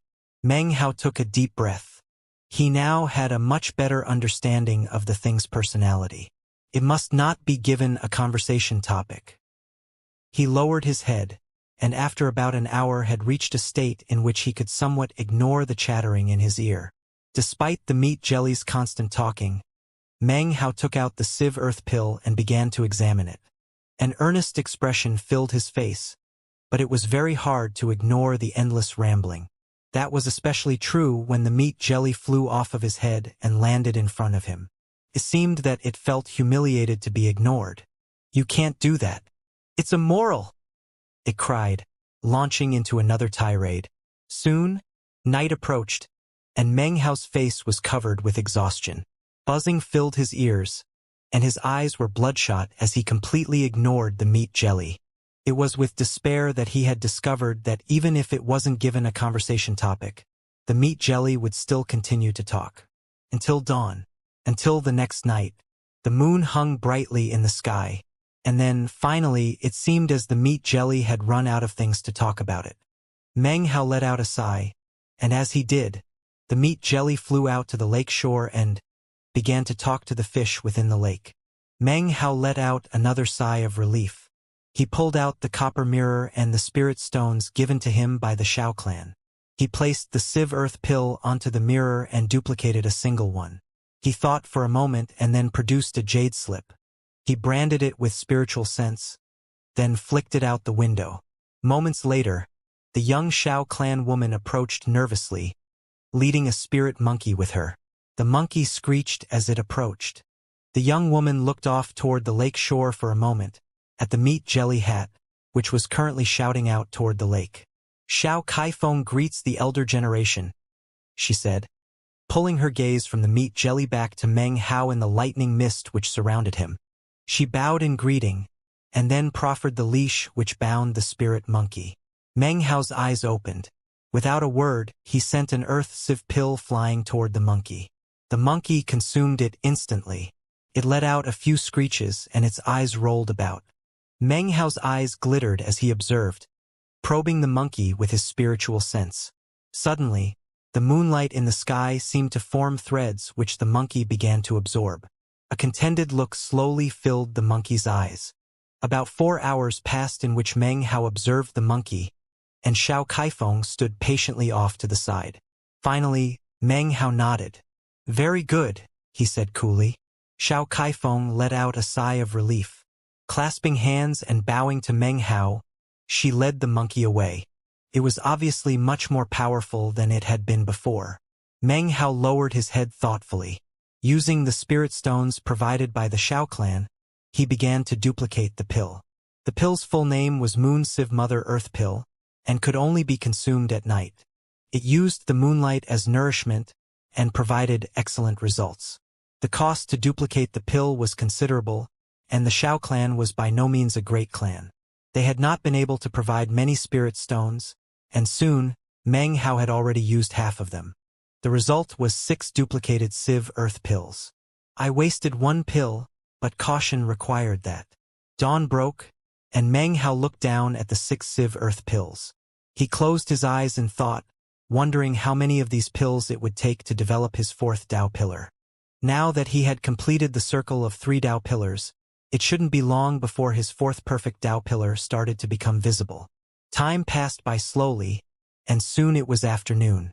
The meat jelly was still at the lake shore, chatting with the lake waters. With his spiritual sense, Meng Hao was able to determine that all the fish had retreated to the bottom of the lake to hide. There was only one left, which was slamming its head against the shore, seemingly unable to take any more torment. Fear lingering in his heart, Meng Hao collected up the remaining spirit stones. He was very much afraid of attracting the attention of the meat jelly and its excited ramblings. The last thing he needed was for it to come up with a new topic to talk to him about. He retracted his spiritual sense, and then suddenly his expression flickered. He looked past the lightning mist at the world outside. At this moment, 2 colorful beams of light appeared in the sky above the Xiao clan mountain village, then shot down screaming toward the village. In the lead was a cultivator wearing a black robe. He was very short, a midget in fact. His long robe covered his face and trailed behind him through the air. At first glance, you wouldn't notice that there was a midget inside. You would only see a black robe flying through the air. Behind the midget was grim-faced Su Luodi, whose eyes radiated killing intent. Of course, the midget was none other than Mr. Sang Luo, from whom Su Luodi had requested help. The 2 of them were moving incredibly fast, and within moments had landed in the Xiao clan mountain village. The midget spoke with a cruel, piercing voice that rolled out like thunder, covering the Xiao clan. Xiao Caifeng's face went pale, and Xiao Chang'an's pupils constricted, and his eyes filled with fear. Before anyone could emerge, a roaring boom filled the air, and the Xiao clan shook as its protective shield was smashed to pieces. The Xiao clan main gate, just outside of the lake, immediately crumbled into dust. A gale force wind swept across the entire area. The Xiao clan's manor houses shook, and some collapsed. The Xiao clan members who couldn't practice cultivation trembled when they heard the voice. Pale-faced, Xiao Chang'an quickly led a group of people out. Xiao Chang'an's face filled with astonishment when he saw the collapsed main gate, and the midget striding forward, his black robe trailing behind him. Xiao Chang'an staggered backward. So, it's this savage. Could it be that doomsday has arrived for the Xiao clan? Because of the midget's presence, he wasn't able to summon even the least bit of fighting spirit. Mr. Sang Luo was quite famous in the region. Although he didn't dare to rile the blood demon sect, there was no one among the surrounding cultivator clans who dared to provoke him. His cultivation base was extremely high at the late foundation establishment stage, in fact. It wouldn't be long before he could step into the nascent core stage. He was savage and cruel, and if even one word was spoken to him in the wrong way, he would attack with vicious cruelty. He really had earned a fearful reputation. Based on that alone, he might not necessarily be in such a good position. After all, the cultivator clans in this area were all filled with people who had connections to the blood demon sect. However, this Sang Luo had once been a disciple of the current generation of the blood demon sect. However, he had broken some sect rules and was thus expelled. His cultivation base had been left intact, and he had not been prevented from causing trouble outside. Xiao Changden had even heard that he had an older brother who wasn't a midget, and had extraordinary latent talent. Apparently, he was a chosen of the blood demon sect. I, Xiao Chang'en. Extend greetings to Mr. Sang Luo, said Xiao Chang'en, his face pale white as he watched Mr. Sang Luo approach, Su Luodi at his side, radiating murder. Su Luodi had a pleased expression in his eyes, causing Xiao Chang'en to sigh inwardly. He didn't place much hope in Meng Hao now. Meng Hao's spirit minion was powerful, but his cultivation base was simply too weak. Sang Luo let out a piercing snort as he approached the Xiao clan with Su Luodi. His eyes gazed about from within the robe. Xiao Chang'en, said Su Luodi. Call out that shaman cultivator you invited. He laughed coldly. Are you scared to show your face, shaman boy? Get the hell out here. His voice thundered out, causing Xiao Chang'en to stand there bitterly, not daring to say even a word. Behind him, his clansmen trembled. Only Xiao Kaifeng stood there motionless, face pale but eyes filled with fury. Sang Luo stood there, enjoying the looks of fear in the eyes of the Xiao clan members. He also reveled in Su Luodi's words. He couldn't help but sigh inwardly. To him, life was as desolate as snow. It was lonely at the top, and in his heart was the desire to find someone who could defeat him. What he didn't know was that as soon as Su Luodi's voice passed through the lightning mist, Meng Hao stood up. Meng Hao also heard the meat jelly, and it seemed as if it was preparing to conclude its speech. In his estimation, it wouldn't be long before it returned to pester him. I really need to find someone to help free me from this torment, he thought. I'm really in agony. Gritting his teeth, he strode out. The air around the lake rippled as a mist of thunder rolled out. Meng Hao looked somewhat bitter as he walked forward. Beneath him, the ground heaved as the vines shot up to sway back and forth and emit piercing shrieks. Meng Hao's eyes were bloodshot, thanks to the torment of the meat jelly. He looked at Su Luodi and then the midget. He decided to target the late Foundation establishment stage, in the hopes that the battle might last a bit longer. Trifling early Foundation establishment stage, said Sang Luo coolly as he eyed Meng Hao approaching. Su Luodi, you're equally as hopeless. His eyes peered out of his robe, filled with pride and aloofness. Again, his heart filled with the powerful loneliness of snow. Mr. Sang Luo, Sr., you really can't blame me, said Su Luodi hurriedly. Just help me get rid of the spirit minion. With that out of the way, I can easily smash this guy to pieces. He glared ruthlessly at Meng Hao. What Su Luodi didn't know was that true cruelty would not come to bear upon Meng Hao, but rather Sang Luo, lonely as snow. Something would happen that Sang Luo would never forget for the rest of his life. It would give him nightmares for the rest of his days, and leave a shadow on his soul, and it would happen shortly. Perhaps afterwards, he would no longer feel as lonely as snow. Sang Luo gave an arrogant snort that was apparently a response to Su Luodi. Su Luodi seemed to glow with vitality as he gazed upon approaching Meng Hao. His eyes were thick with cruelty. Today, Su Luodi will help you to understand that when you help someone you shouldn't, you will incur my wrath, he said, his voice filled with crazed fervor. And I will also help you to understand what shaman cultivators fear the most. The various Xiao clan members were all pale-faced. Xiao Chang'en laughed a bitter laugh, well aware that he had no way to undo what had already been done. He took a deep breath and strode forward, power from his cultivation base suddenly exploding out. It was the power of the mid-foundation establishment stage, but it seemed somewhat weak. He was reaching the end of his longevity, so his chi passageways had long since begun to wither. With effort, he could display the power of the mid-foundation establishment stage, but in doing so would actually harm his life force. The matter today has to do with the Xiao clan, not any outsider, he said, his entire body seeming to grow taller. This person wasn't invited here by the Xiao clan, he's only passing through. If the disappearance of the Xiao clan is the will of the heavens, then take this spirit lake. But if you intend to take any of my clan members, then you must treat them well. Otherwise I'll make you pay, even if I have to die in the process. His words echoed out with great power, causing Su Luodi's brow to furrow. As for Sang Luo the midget, he emitted a shrieking laugh. Meng Hao looked over at Xiao Chang'en, and suddenly his feelings toward the man changed. He nodded, and then coolly said, Fellow Taoist Xiao, didn't you give this lake to me as a gift? In that case, it belongs to me. Does anyone here dare to attempt to take it away? The vines in front of him shot toward Sang Luo and Su Luodi. Sang Luo let out an ear-piercing laugh which was filled with contempt and disdain. He flipped his sleeve grandly, and from within a black sealing stone flew out. It expanded as it shot forward, emitting a strong pressure that caused all of the vines to stop in their tracks. Only the main trunk vine continued onward, howling.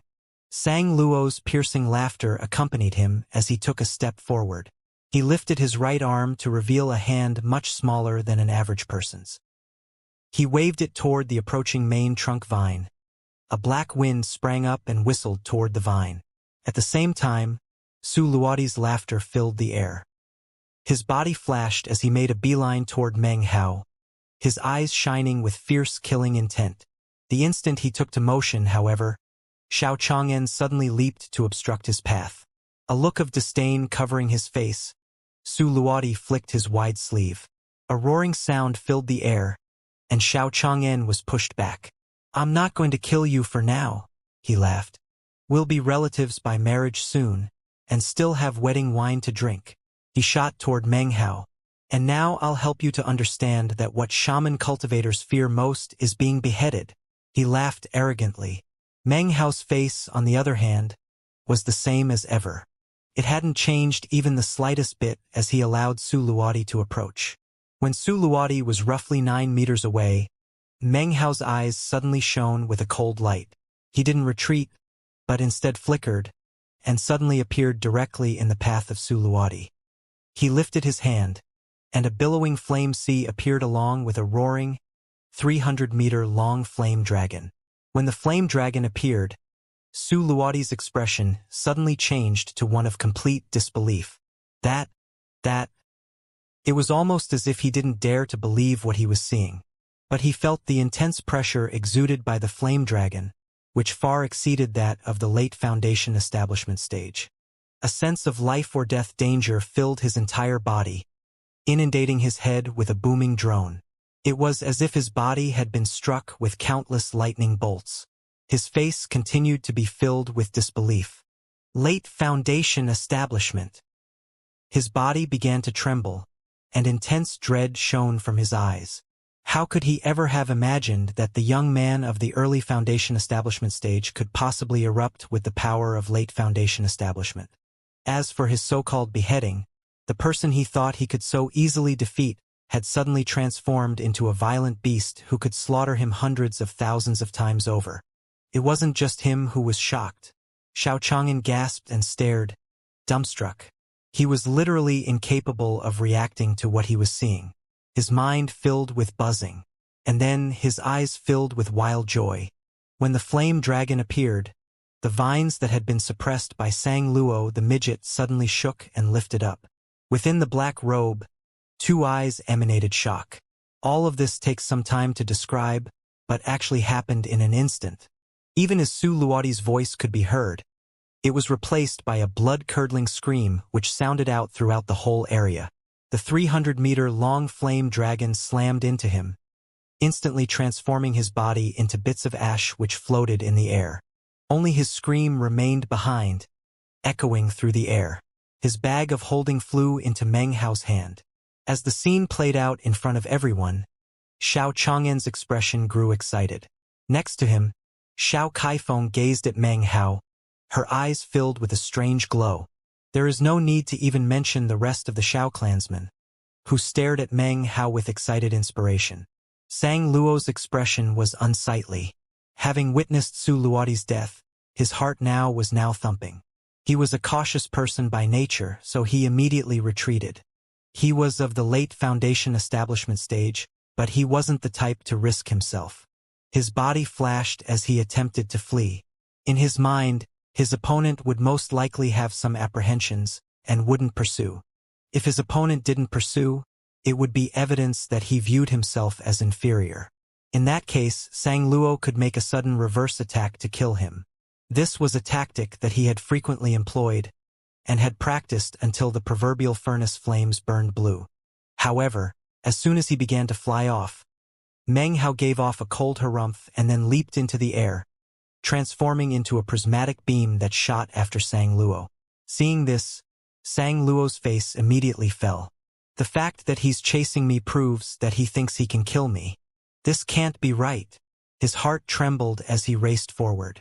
He waved his right hand, causing the black sealing stone to emit a buzzing sound as it shot toward Meng Hao.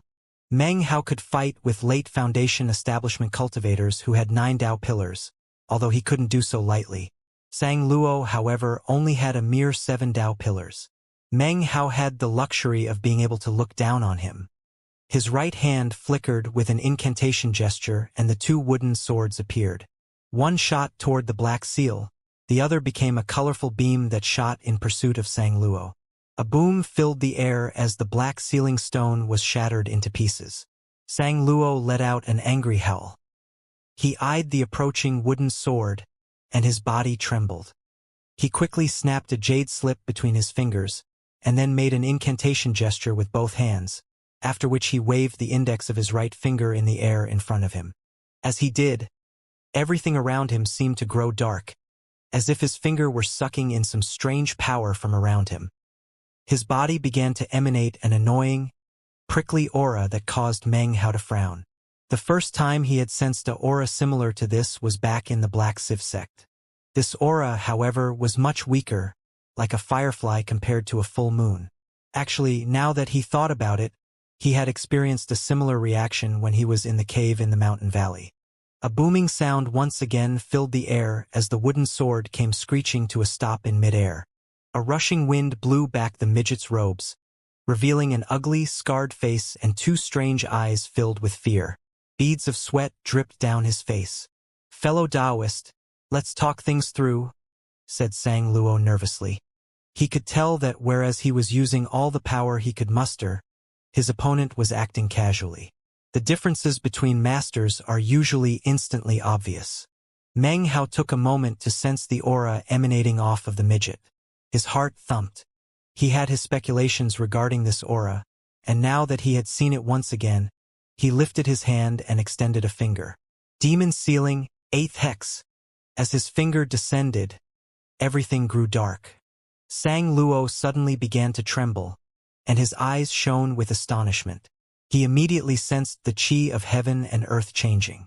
Suddenly, his cultivation base was suppressed. A whizzing sound could be heard as the wooden sword in front of him shot forward. In the blink of an eye, it would plunge into his neck. His eyes filled with despair. However, at this exact moment, Meng Hao flicked his sleeve. The wooden sword, instead of ripping his head off, spun down and then carried Sang Luo with it back toward Meng Hao. Meng Hao reached out and grabbed Sang Luo by the neck. At this moment, Sang Luo's cultivation base was restored and he could move his body again. His face was pale, though his eyes filled with terror. He didn't dare to move even an inch. The hand which clamped down on his neck emanated a feeling of death that caused his heart to tremble. In fact, being this close to Meng Hao caused his entire person to shake. The feeling caused by the aura that emanated from Meng Hao caused his heart to seize with terror. His face was pale as he stammered. You're... Meanwhile, elsewhere in the world, there was a mountain range that was covered in black clouds year-round. Within a valley in this mountain range were 2 young people. They sat upright, gazing at the go board which lay between them, seemingly lost in thought. One of the young people wore white clothing along with an indifferent expression. This youth's features were beautiful to the extreme, almost otherworldly. The fan in his hand slowly waved back and forth. The other person wore a blue garment. He looked to be about 30 years of age. He held a go piece in his hands as he stared down thoughtfully at the board. Hanging from his face was a jade pendant. Suddenly, a popping sound could be heard, and a crack appeared on its surface. When the crack appeared, the blue-robed young man frowned. He looked at the jade piece and then back at the go board. "Is something wrong?" asked the white-robed youth in a light, tender voice. "Nothing," replied the blue-robed young man respectfully. "It's just my good-for-nothing brother. He must have offended someone who he's not a match for.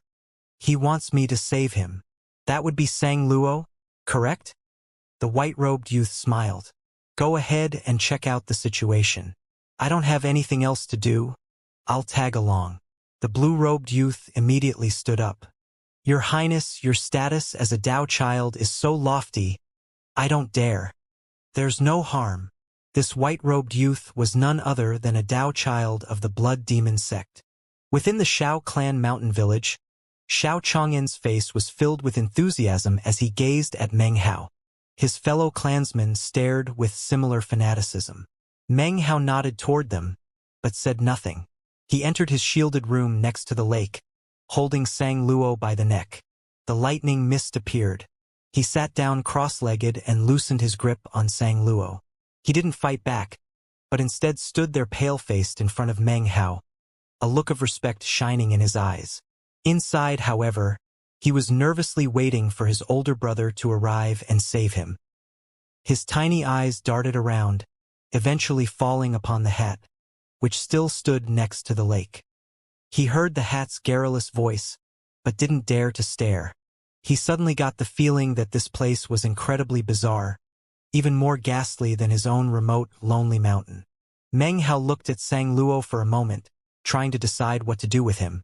Finally, he lifted his hand into the air and made a grasping motion.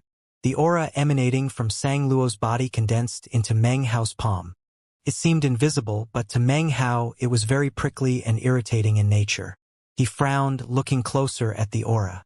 His eyes flickered. Could this be demonic qi? He murmured to himself. He let the aura disperse, and then looked closely over Sang Luo. Sang Luo felt goosebumps underneath Meng Hao's gaze. Fellow Taoist, he said, but was interrupted by Meng Hao. There's an evil-doing cultivator here who needs to be converted, he said, and then coughed lightly. Hearing this, Sang Luo gaped in astonishment. Suddenly, the meat jelly, which had been talking to the fish in the lake just now, leaped up and seemed to stare fixedly at Sang Luo. Who is it? Said the meat jelly excitedly, rushing over. You? My poor evildoer, you can't do that.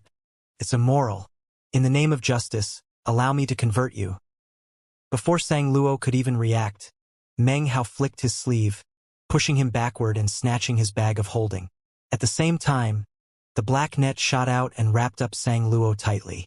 Then Meng Hao shot backward, putting some space between himself and Sang Luo, who watched stupefied as all of this happened. At that instant, the meat jelly hat landed onto Sang Luo's head. Aside, child, there's no need to fear. Just behave, and allow the mighty embodiment of justice to lead you back from the path of wickedness. It seemed to be fairly leaping with excitement. What a well-behaved little child. There's no need to resist, no need fight back, no need to feel perplexed. I will help you. Listen, the first thing you need to do is... As the meat jelly prattled on, Sang Luo's body began to tremble. However, he didn't dare to fight back. Meng Hao felt a bit sorry for Sang Luo. He erased the branding within Sang Luo's bag of holding. When he opened it, his eyes shined brightly. There was quite an accumulation of spirit stones inside, many times more than that which had been given to him by the Shao clan. This should be just about the amount I need for duplication purposes. Plus, I have a handful of bags of holding that I acquired in the Black Civ Sect's blessed land. There are a few Civ Earth pills in those. Not many, but a few. He waved his hand, causing the lightning mist to condense so that no one in the area could see inside. Then, he pulled out the copper mirror and began to duplicate. Time passed and soon dusk fell. From outside the lightning mist, enraged shouting could be heard coming out of Sang Luo's mouth. It seemed to be filled with an indescribable torment and misery. Be quiet. Let me go. You damned hat. Shut up. AI, don't be like that, child. You know, you interrupted me. I forgot where I left off. Oh well, I'll just start over. Listen well, okay? The path of evil is filled with thistles and thorns. But don't worry, child. I'm here. I definitely will not allow the thistles and thorns to stab into your tender buttocks. Meng Hao glanced outside, feeling a bit sympathetic for Sang Luo. Then he looked down at the several dozen or so Civ Earth pills in front of him. He took a deep breath, and then picked one up and placed it into his mouth. It dissolved as soon as it entered, turning into a wave of spiritual power that Meng Hao had not felt enter his body in a long time. His body was like a parched desert suddenly inundated with nourishing water. His face lit up, and he closed his eyes to begin doing breathing exercises. Slowly, he filtered out the sounds of the outside world and sank into cultivation. 1 pill, 2 pills, 3 pills. As he swallowed the pills, beams of moonlight in the night sky began to twist and turn. They descended down toward the earth and onto Meng Hao. From a distance, it had the appearance of a massive sheet of silk descending upon the Shao clan. The Civ Earth pill really did deserve to be called a divine pill of the Black Civ sect, and one of the 5 most effective pills in the southern domain for the Foundation establishment stage. It was powerfully effective, much more so than Meng Hao had imagined. When he put the 17th pill into his mouth, his body instantly began to shake. The indistinct image of a rapidly congealing 4th Dao pillar was suddenly visible inside him. When it was complete, Meng Hao's cultivation base would have broken through to the mid-foundation establishment stage. He took a deep breath, frowning as he looked up at the shining waterfall of moonlight above him in the sky. It's really a bit too conspicuous. This is an amazing pill, but it's definitely going to attract a lot of attention. There was nothing to do about it, however. The only thing he could do was try to break through as quickly as possible, form the 4th Dao pillar and reach mid-foundation establishment. He took a deep breath and picked up the 18th Civ Earth pill. When he placed it into his mouth, his 3 perfect Dao pillars trembled, sucking in boundless spiritual power. The 4th Dao pillar was rapidly becoming solid. Outside, in the darkness of the night, the sheets of moonlight had indeed attracted attention within the Shao clan. Xiao Chang'an might be nearing the end of his longevity, but his eyesight was sharp. His eyes narrowed, and he immediately moved over to the shielded area within which Meng Hao was practicing cultivation. He sat down cross-legged to keep guard. Meng Hao had showed great kindness to the Shao clan. Xiao Chang'an knew that after his own death, the only chance for his clan to survive had to do with Meng Hao. Therefore, he had resolved that no matter what, he would not allow Meng Hao's cultivation to be disturbed. Meanwhile, outside the Shao clan, the sheets of moonlight had caused quite a stir in the various cultivation clans in the area. More than a few people flew up into the air to investigate the area where the moonlight was cascading onto. This was especially true of Sang Luo's older brother, the blue-robed young man. He flew along together with the white-robed youth. They flew through the air unhurriedly. It seemed as if they weren't going very fast, but in fact, they shot forward several hundred meters with each burst of flight. When they saw the falling sheets of moonlight, the white-robed youth's eyes narrowed. The blue-robed young man frowned. That appears to be the same place where Sang Luo is. Interesting. Someone in Blood Demon Sect territory is consuming a Civ Earth pill from the Black Civ sect. And from the look of it, more than 1 pill. At this exact moment, deep in a forested region some distance from the Shao clan, was an enormous tree. Within the tree was a group of 10 cultivators sitting closed-eyed in meditation. Each member of this group had a sword strapped to his back, and they all wore identical clothing. It was very quiet. Not a crow or sparrow could be heard. But when the sheets of moonlight appeared, the 10 people opened their eyes to look at it. Chun Fan was among the group. He looked off into the distance, frowning. Hushed discussion immediately broke out among these cultivators, all of whom were all disciples of the Solitary Sword sect. That area is near the border of the Blood Demon sect. What is that phenomenon?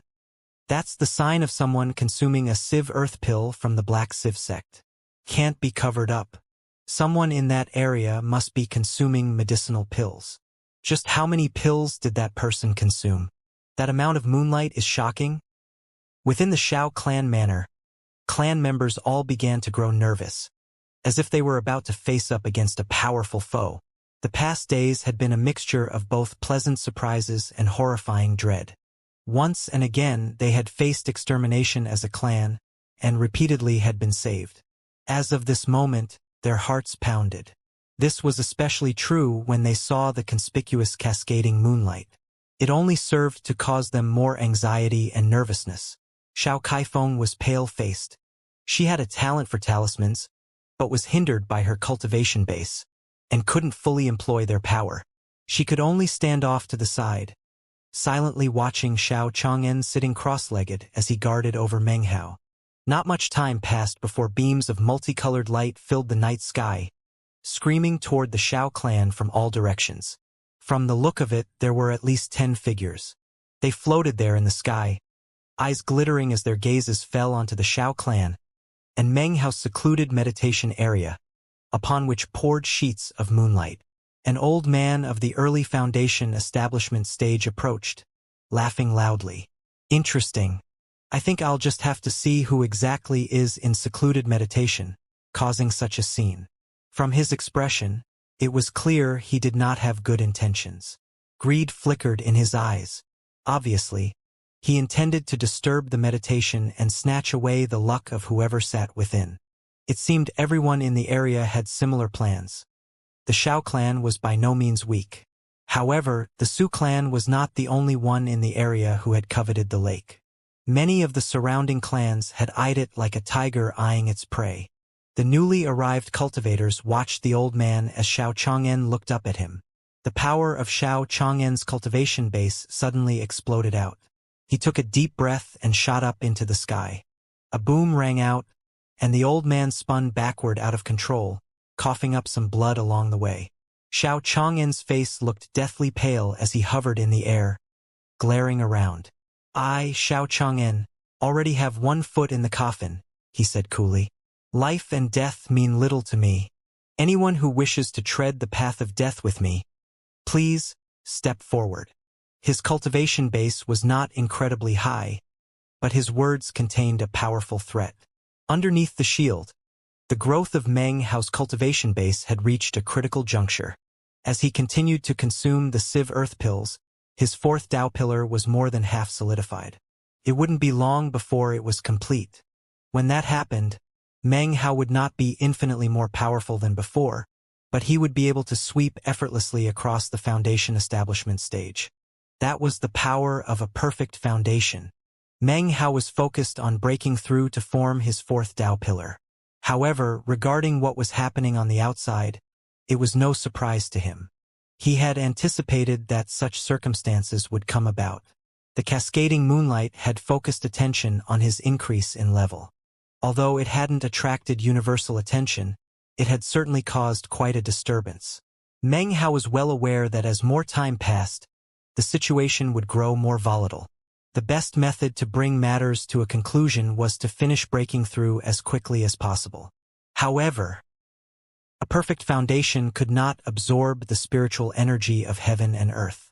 He was only able to rely on the Civ Earth pills, and despite their extraordinariness, the process was becoming more difficult. He could clearly sense that they were losing their efficacy. Based on his current momentum, it didn't seem they would be enough to complete the fourth Tao pillar. As Meng Hao silently continued to cultivate, outside, Xiao Chang'en's words echoed out amidst the moonlight. Everything was silent for a moment afterward, and then cold laughter rang out. 3 figures shot forward. Their features were indistinct within the darkness of night, but their cultivation bases rippled, making it clear that one of their numbers was of the mid-foundation establishment stage. In the surrounding cultivation clans, even the mid-foundation establishment stage was considered quite powerful. Were it not so, the Xiao clan would not have been able to occupy the Spirit Lake for so long. It was only now that Xiao Chang'en was reaching the end of his longevity that the current situation had come to be. The 3 figures whistled through the air toward Xiao Chang'en. A boom exploded out as the 4 people collided in battle. Xiao Chang'en coughed up a mouthful of blood. His face was pale as he flew backward like a kite with a broken string. The mid-foundation establishment cultivator laughed coldly and proceeded forward. The other 2 shot toward Meng Hao's shield, laughing. It seemed to be a moment of crisis. Xiao Chang'en was torn. He knew that Meng Hao must be at a critical juncture. Unfortunately, he was currently powerless to intervene. Even burning some of his life force to gain extra power would be useless. The 2 early Foundation establishment cultivators reached the shield. As soon as they touched it, a rumbling sound emerged. Within the space of 2 breaths, the shield collapsed. The shield had been created by Xiao Kaifeng, who was only at the qi condensation stage. For it to hold up against the early foundation establishment stage for the space of 3 breaths testified to the outstanding latent talent of the one who had created the talisman. Booming echoed out as the shield was destroyed. As the 2 early foundation establishment stage cultivators slammed into the lightning mist, miserable screams echoed out. In an instant, their bodies were surrounded by lightning. Cracking sounds could be heard as they were thrown backward, blood spewing from their mouths. Expressions of shock covered their faces as their Dao pillars trembled on the verge of collapse. The lightning mist roiled. Its protection extended about 30 meters out from Meng Hao in all directions, creating a no-man's land which no one could enter. Xiao Chang'en heaved a sigh of relief. The mid-foundation establishment cultivator with whom he had been battling paused, looking over his shoulder at the lightning mist, astonishment filling his eyes. Within the lightning mist, Meng Hao opened his eyes. They glowed brightly as he frowned and looked down at his last 3 Civ Earth pills. As for his 4th Dao pillar, it was about 90% complete. These pills would be insufficient to complete the last 10%. These Civ Earth pills are only so effective. Perhaps I won't be able to reach the mid-foundation establishment stage after all. A stubborn look shone within his eyes. He knew that his path of cultivation was different from that of others. He had acquired incredible battle prowess, but the cultivation he practiced was much more challenging. Even as he thought of these things, a racket could be heard coming from the outside. Fellow Taoists, this person's cultivation has stirred up such power. I'm afraid that once he emerges, all of our cultivation clans will be at his mercy. Let's take advantage of this opportunity to destroy him now to prevent future troubles. Correct. The Xiao clan is weak. Their existence is meaningless. The extermination of such clans is the natural order. It can't be changed. Let's attack together. This lightning mist can't hold up against all of us. The 10 or more foundation establishment cultivators outside began attacking the lightning mist in unison. All of these people were from local cultivator clans. As they attacked, booming sounds lifted up to fill the sky. The lightning mist seethed violently. An evil heart is a useless life. Meng Hao's eyes sparkled icily as he looked out through the lightning mist. He quickly gathered up the remaining 3 pills and popped them into his mouth. They immediately dissolved, and the cascading moonlight grew stronger, as if a river were pouring down into Meng Hao's body. Although their effectiveness was waning, his 4th Dao pillar was now just a hair away from being complete. Just as the Dao pillar was about to appear in full, Meng Hao suddenly sensed an inexplicable roaring within his body. His expression flickered as he realized that his body was starting to wither, as if his flesh and blood and life force, even his cultivation base, were being sucked into the 4th Dao pillar. He had just unlocked another of the secrets of the perfect foundation. It was with unbridled power that the 4th Dao pillar began of its own will to suck in everything into it. It seemed that the 4th Dao pillar would form at any cost, even if it caused the death of Meng Hao. His face flickered at this sudden turn of events. He had never imagined that something like this would happen. It was at this exact moment that the lightning mist finally collapsed under the attack of the 10 foundation establishment cultivators. They rushed in. Meng Hao eyed them approaching, his face grim. His body was withering, and his life force was trickling away. The hair on his head had already begun turning white. His cultivation base was still there, though. Suddenly, an early foundation establishment cultivator appeared in front of him. Before the man could react, Meng Hao's hand shot out and grabbed him by the throat. He squeezed, and the cultivator's eyes filled with disbelief. The man's neck shattered. Even as he died, Meng Hao's body trembled, and his eyes filled with a strange light. The man's corpse suddenly began to shrink and wither. Within the blink of an eye, it was a mere skeleton. The man's cultivation base rushed in through Meng Hao's hand and entered the 4th Dao pillar. So that's how it is. Meng Hao's eyes grew brighter. I have a perfect foundation, but when my first 3 Dao pillars formed within the Blood Immortal Legacy Tournament, there was more than enough spiritual energy to absorb, so I couldn't even sense the potency of the Dao pillars. But now things are clear. After reaching a certain point, The fourth Tao pillar reaches a phase in which only death can stop its progress. When this happens, it will even consume my own life force.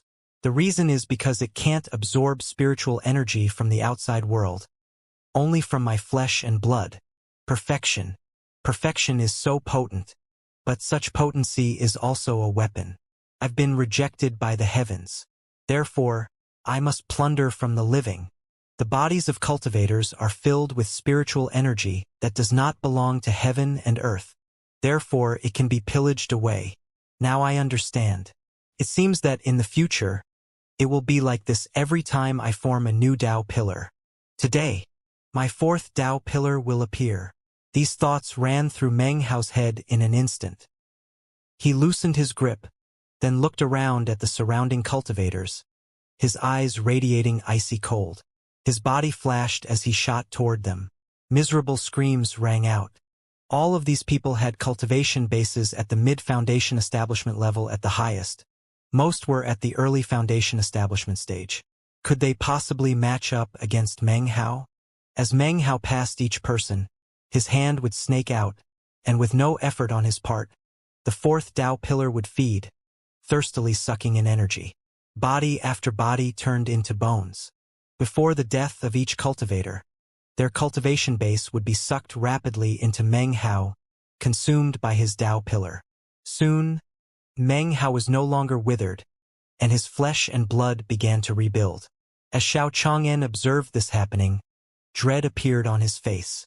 The cultivators who had moments ago been charging forward suddenly began to retreat at high speed. In their eyes, Meng Hao was no cultivator. He had transformed into some type of evil demon. Wherever he passed, blood-curdling screams could be heard, and he left behind only ragged corpses. Their minds reeled, and expressions of unbridled horror appeared on their faces. What magic is this? What is he doing?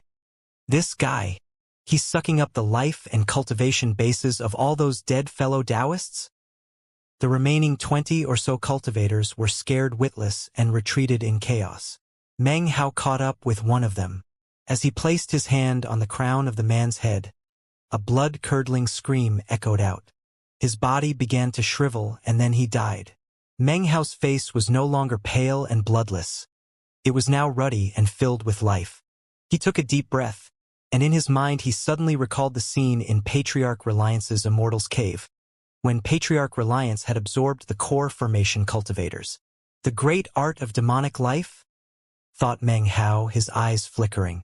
It seemed that what he was doing now was very similar indeed to the great art of demonic life that Patriarch Reliance had used. Or perhaps this is some type of enlightenment that comes from being in a kill or be killed situation. The great art of demonic life. Demonic life. Meng Hao sighed inwardly as he suppressed his deeply ingrained Confucian way of thinking. His body flickered with the power of the fourth Tao pillar. He sighed as his hand clasped around the throat of another cultivator. The fourth Tao pillar sucked in the man's cultivation base. Soon, the fourth Tao pillar would complete its circle and be complete. The path of my perfect foundation will be strewn with mountains of corpses and seas of blood. I understand. He sighed again, and yet continued forward without hesitation. His heart did not grow soft. Confucianism would always exist within him, and he would never be truly merciless. However, when the circumstances required, he could act without mercy. Moonlight shone over the savage scene. It wasn't just Xiao Chang'an whose heart was filled with icy dread. The rest of the Xiao clan members looked at Meng Hao, terrified. The other surrounding cultivators retreated as quickly as possible, knowing that the slightest hesitation could result in a horrifying death. However, Meng Hao was faster. He looked like a specter, his hair floating around his head as he pursued his quarry. He sucked in a cultivation base and life force, then loosened his grip, dropping the shriveled, trembling skeletal body to the ground. It wasn't as if none of the cultivators tried to fight back. Unfortunately, their resistance was futile. To Meng Hao, they were like nothing. Even before the emergence of his fourth Tao pillar, Meng Hao could easily battle the late foundation establishment stage. Now that his fourth Tao pillar was almost complete, He was on the very threshold of the mid-foundation establishment stage. What could these outcasts from the blood demon sect possibly do to resist him? It was their doom to be here today, a deadly choice on their part. They had chosen to destroy the lightning mist, and in doing so had unleashed the spirit of death. Meng Hao was more than half recovered now. His hair was no longer white, nor was his skin withered. Everything that his Tao pillar had sucked away from him was now restored. His fourth Tao pillar emanated a demonic aura, as if it desired to plunder and consume all spiritual power. I am cut off from heaven and earth, so I will take it upon myself to plunder. This potency is perfection. Boom! Meng Hao closed in on two early foundation establishment cultivators. They turned around, roaring as they unleashed the full power of the might of their cultivation bases. They used magical arts, they used magical treasures, going all out against Meng Hao. A booming echoed out, and then Meng Hao was standing directly in front of one of them. His palm pushed lightly against the man's face. A desiccated corpse dropped to the ground. His body flickered. Another miserable cry echoed out. Everyone who remained alive trembled as they watched a middle-aged man grow old. His hair became white and then fell out. His flesh and blood wilted away. His eyes clouded over as he took one last breath and then passed into death. Meng Hao sighed. He had no deep grudge against these people. However, they had appeared here and had attacked him with the intention of wiping him out and preventing him from making a breakthrough in his cultivation. Although they were targeting him because of the Shao clan, the fact was, they were here. To suddenly be facing Meng Hao was simply their fate. Meng Hao understood. His eyes flashed with enlightenment, and he continued to attack without hesitation. He sucked away the life force and cultivation base of an old man of the mid-foundation establishment stage, whereupon a loud roaring filled his body. It emanated out, filling the air, causing everyone to look on in shock. The fleeing cultivators trembled in dread. Everything that was happening was like a horrible dream, a nightmare which they would never be able to forget for the rest of their lives. The image of Meng Hao had been branded indelibly onto their very souls, and would stay with them until their deaths. As the boom rang out, a tremor ran through Meng Hao's body. He suddenly began to emit a golden light. It spread out, causing Meng Hao to appear as if he were covered with golden armor. At the same time, the fourth Tao pillar appeared in full. The roaring was coming from the Tao pillar itself. Up above in the sky, dark clouds began to congeal. It seemed as if within them, an invisible pair of eyes was staring down onto Meng Hao. A feeling like that of tribulation lightning suddenly appeared. It disappeared almost immediately, as if it were simply observing, waiting until core formation to unleash its destructive punishment. Though there was no wind, Meng Hao's hair whipped about his head wildly. With the appearance of his fourth Tao pillar, he had now broken through to the mid-level of foundation establishment. With the power of the perfect foundation, Meng Hao was now the most powerful person of the foundation establishment stage among the 5 sects and 3 clans of the southern domain. The moment he broke through, the blood drained from the faces of the surrounding cultivators, and their bodies trembled. The Tao pillars within their bodies suddenly began to quiver. In fact, cracks appeared on the Tao pillars of some of the cultivators, causing them to cough up blood, faces filled with astonishment. It seemed like their Tao pillars were ashamed to be in the presence of Meng Hao's perfect Tao pillars. With his perfect foundation, he was a sovereign among the foundation establishment stage. His incredible might and power caused the hearts of all other foundation cultivators to tremble, and their Tao pillars to become unstable. In fact, because of the influence of Meng Hao's Tao pillars, the trembling cultivators began to prostrate themselves toward him. This was not their idea. It was veneration toward their sovereign from the Tao pillars themselves. Their bodies were not even under their own control as they lowered their heads. Their minds were filled with roaring emptiness. This was true crushing pressure. This was a power that had reached such a level that it created a relationship like that between heaven and earth.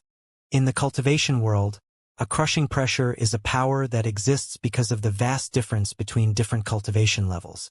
However, this crushing pressure emanating from Meng Hao came from the Tao pillar itself. Perfect Dao pillars can exhibit crushing pressure onto all other Dao pillars. If a cultivator who had completed the circle of foundation establishment had merely fractured Dao pillars, he could do nothing but tremble in front of Meng Hao. This was the power of 4 perfect Dao pillars. It would be hard to imagine the power Meng Hao could wield after he created his 5th, 6th, and even 9th Dao pillars. What crushing pressure would he then be able to employ? At that time, it wouldn't matter if he faced a cracked foundation or even a flawless foundation. They would all be as weak as ants to Meng Hao. After completing 9 perfect Dao pillars, then perhaps Meng Hao would be able to pass into core formation. Meng Hao had no way to predict what that would be like, but his heart filled with increasingly powerful anticipation nonetheless. It was at this time that just outside of the Shao clan, 2 beams of prismatic light shot through the air. One flickered with blue light, the other white as they flew forward and caught sight of Meng Hao. "So it turns out to be a chosen," said the white-robed youth. The blood demon sect's current Dao child looked down, eyes glowing. They were filled with battle, seemingly kindled into burning. They flashed like lightning as they examined Meng Hao. To the side was the blue-robed young man, the brother of Sang Luo. As he gazed upon Meng Hao, his eyes narrowed and his heart filled with an indescribable sense of danger. At this same moment, in a location not too far away, but not too near, existed an enormous basin in the earth. There were actually 10 such basins, each one filled with richly ornamented buildings and pagodas. Each basin also contained a lake. From a distance, this place looked mysterious and dark. This land was none other than one of the 5 great sects of the southern domain, the Blood Demon sect. Within the center of the 10 basins was a tree. One half of the tree was wilted and dry, the other half was lush and flourishing. It was a very bizarre sight, and clearly something beyond ordinary. This tree was a precious treasure of the Blood Demon sect. Underneath the tree, an indistinct figure sat cross-legged. Suddenly, the figure raised its head. Its vision pierced through everything until it reached the Shao clan and Meng Hao. A smile appeared on its face, and an indistinct murmuring could be heard. "So, it was not in vain that I helped you those 3 times," the indistinct figure said, its voice husky. "This kid has certainly grown up. Seems Yuer is there too. Perhaps this is the tribulation that violet-robed cultivator spoke of the day she was born." Thunder rumbled above in the sky. "The Tao of the heavens is not dead. I shall not enter the yellow springs of the underworld." The figure looked up into the sky, and its face suddenly emitted 2 beams of ferocious, red light. This was none other than the blood-red figure who had appeared that year at the Reliance sect. This was the blood-red demon lord who had flashed through the sky to save Meng Hao from obliteration at the hands of Lord Revelation. In the air above the Shao clan, a golden light glittered. The surrounding cultivators trembled in fear. Meng Hao turned his head, his gaze sweeping to fall upon the white-robed cultivator. He could only be described as beautiful. His body was covered with a voluminous white robe, and he emanated a demonic aura. However, in addition to the demonic aura, there was a refined and cultivated air. He floated there, and though he was accompanied by another cultivator, all eyes were on him. Even if there were countless thousands upon thousands of people present, he would be the center of attention. His beauty, coupled with his demonic air, made it such that even most women would have trouble surpassing him. Were he wearing women's clothing, he would be a beauty unmatched in his generation. As Meng Hao's looked upon the white-robed youth, their gazes locked. Instantly, Meng Hao could sense the desire for battle within those eyes. Next to the beautiful blood demon Dao child was a blue-robed cultivator. His gaze immediately fell upon Sang Luo, who laid entangled in the black net on the ground not too far off. He was just about to spring into action when the white-robed youth held out a hand to stop him. "You're not his match," the white-robed youth smiled. "I find this person very interesting." His smile was warm and calm. Were this person to be wearing women's clothing, this consummately elegant smile would make flowers grow dim. After smiling, the white-robed youth took a step forward. This step landed on air, but as it did, Meng Hao's eyes narrowed. It felt as if the step had landed directly on his heart. His entire condition changed, as if he were suddenly under great pressure. A wave of power rippled out from the white-robed youth, clearly caused by a completed circle of late Foundation establishment. These are my 7 demonic lotus steps. Each step is unbreakable. Take care, fellow Taoist. With a smile, the white-robed youth began to take a second step. His power suddenly surged to immense heights, as if the power itself contained his will. It spread out in all directions. Meng Hao's eyes gleamed. As the white-robed youth approached, a strange aura seemed to be building up in the area. It circled around, emanating a mysterious aroma. It smelled pleasant. However, it could cause bewilderment which could lead to total loss of oneself. As the second step descended, Meng Hao began to shake, and the gleam in his eye grew sharper. Smiling, the white-robed youth began to take a third step. As it fell, the power in the area grew exponentially stronger. His body seemed to transform into something invincible. It was only the third step, but in Meng Hao's perception, time itself seemed to suddenly whiz by. It was as if the entire world were being replaced by something else. A strong feeling filled Meng Hao. It was as if the area surrounding him was cut off from everything else. It felt like his cultivation base was about to degrade and he would soon fall back to the early Foundation establishment stage. At the same time, an incredibly realistic vision appeared in his mind. He returned to Mount Daqing, to Yunjia County, to the window of his room, underneath the moonlight. He saw himself sitting there reading. Meng Hao had never experienced a magical technique such as this. This was his first time. His eyes narrowed. The white-robed youth's fourth step was just beginning. As it did, Meng Hao's mind reeled, and more visions appeared. He suddenly realized that the state caused by his opponent would be impossible to break once the seventh step was reached. That was the pinnacle, and when that last step descended, his opponent would be able to employ a pressure so intense that he wouldn't need to attack. That pressure contained a power that could sweep away the Foundation establishment stage. If the art is unbreakable, then I must break the situation.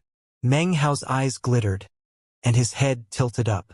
He lifted his right hand and pointed down toward the ground. The earth seemed to shake, and yet what was shaking was not the earth, but Meng Hao. Ghost images appeared everywhere. The only thing that didn't have a ghost image was Meng Hao.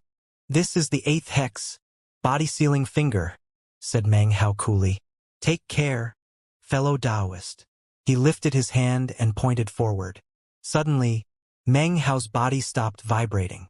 The ghost images all overlapped and descended toward the white-robed youth.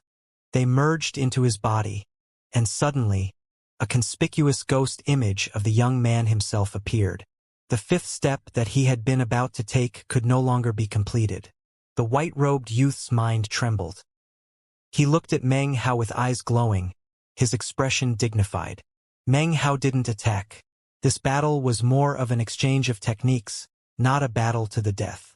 Meng Hao stood there indifferently, calmly looking at the young man. After the space of a single breath, the white-robed youth recovered. However, the power caused by the overlapping momentum of his steps had dissipated, nullified by Meng Hao. The 7 demonic lotus steps was an art that utilized the power of momentum. Once unleashed, even high-level cultivation bases would have difficulty breaking it. From the time he had emerged as a figure in the cultivation world until now, the white-robed youth had never encountered someone of the Foundation establishment stage who could break the 7 demonic lotus steps. Not even Dao children of the other sects or clans were able to. But today, in this place, he had witnessed an unprecedented occurrence. His eyes shined with a strange light as he gazed at Meng Hao. His face filled with respect. This was an esteem that only powerful experts of the same generation would feel for each other. To receive without giving is not a principle by which I live, said Meng Hao coolly. I also have an attack to share. Please prepare. He lifted his left hand, using the nail of his thumb to slice his middle finger. Blood flowed out, causing his middle finger to become crimson. His hand moved in a casual motion, but his eyes were filled with ferocity.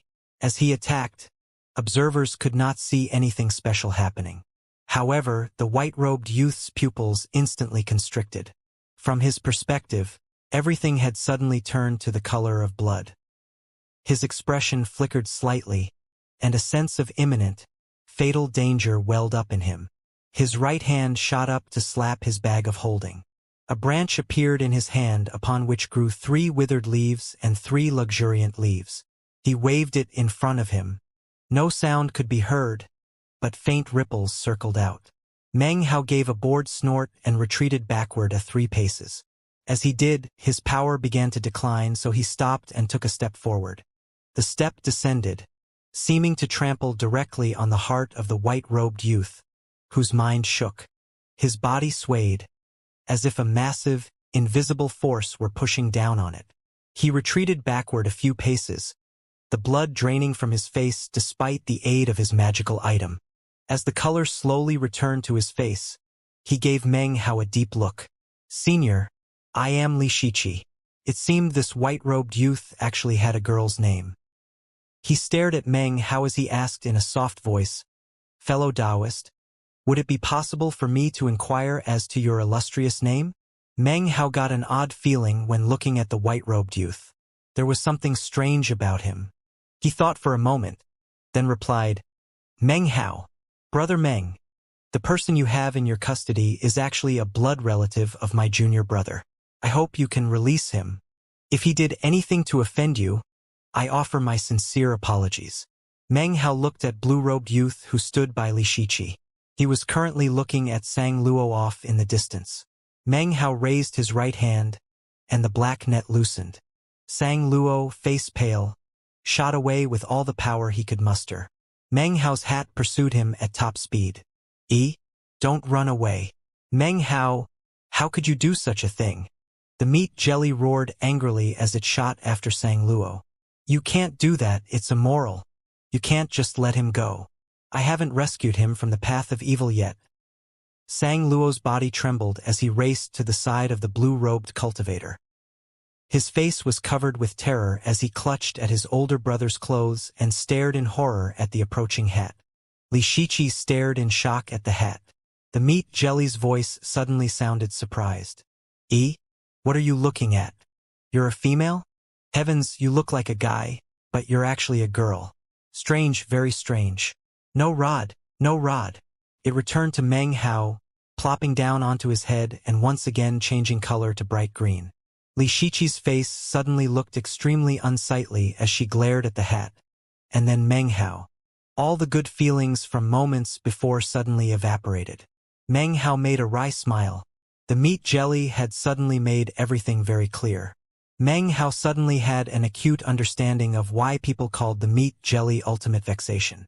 Ignoring the looks on the faces of Meng Hao and Li Shiqi, it started to prattle on, apparently preparing to talk for at least 3 days and 3 nights without stopping. "Strange, so strange. You're actually a female. Huh." In the midst of its excitement, the meat jelly seemed to have found something else interesting. It looked off into the distance. It was at this exact moment that off in the blood demon sect, sitting cross-legged underneath the strange tree, the demon lord's body suddenly quivered. He immediately retracted his vision, cutting off all connection to the outside world. "Damn it," said the indistinct image of the demon lord, panting. "How could that abominable thing have appeared? Didn't His Excellency suppress it? And yet, there it is, attached to the body of a disciple of the demon-sealing sect. I cannot get entangled with it."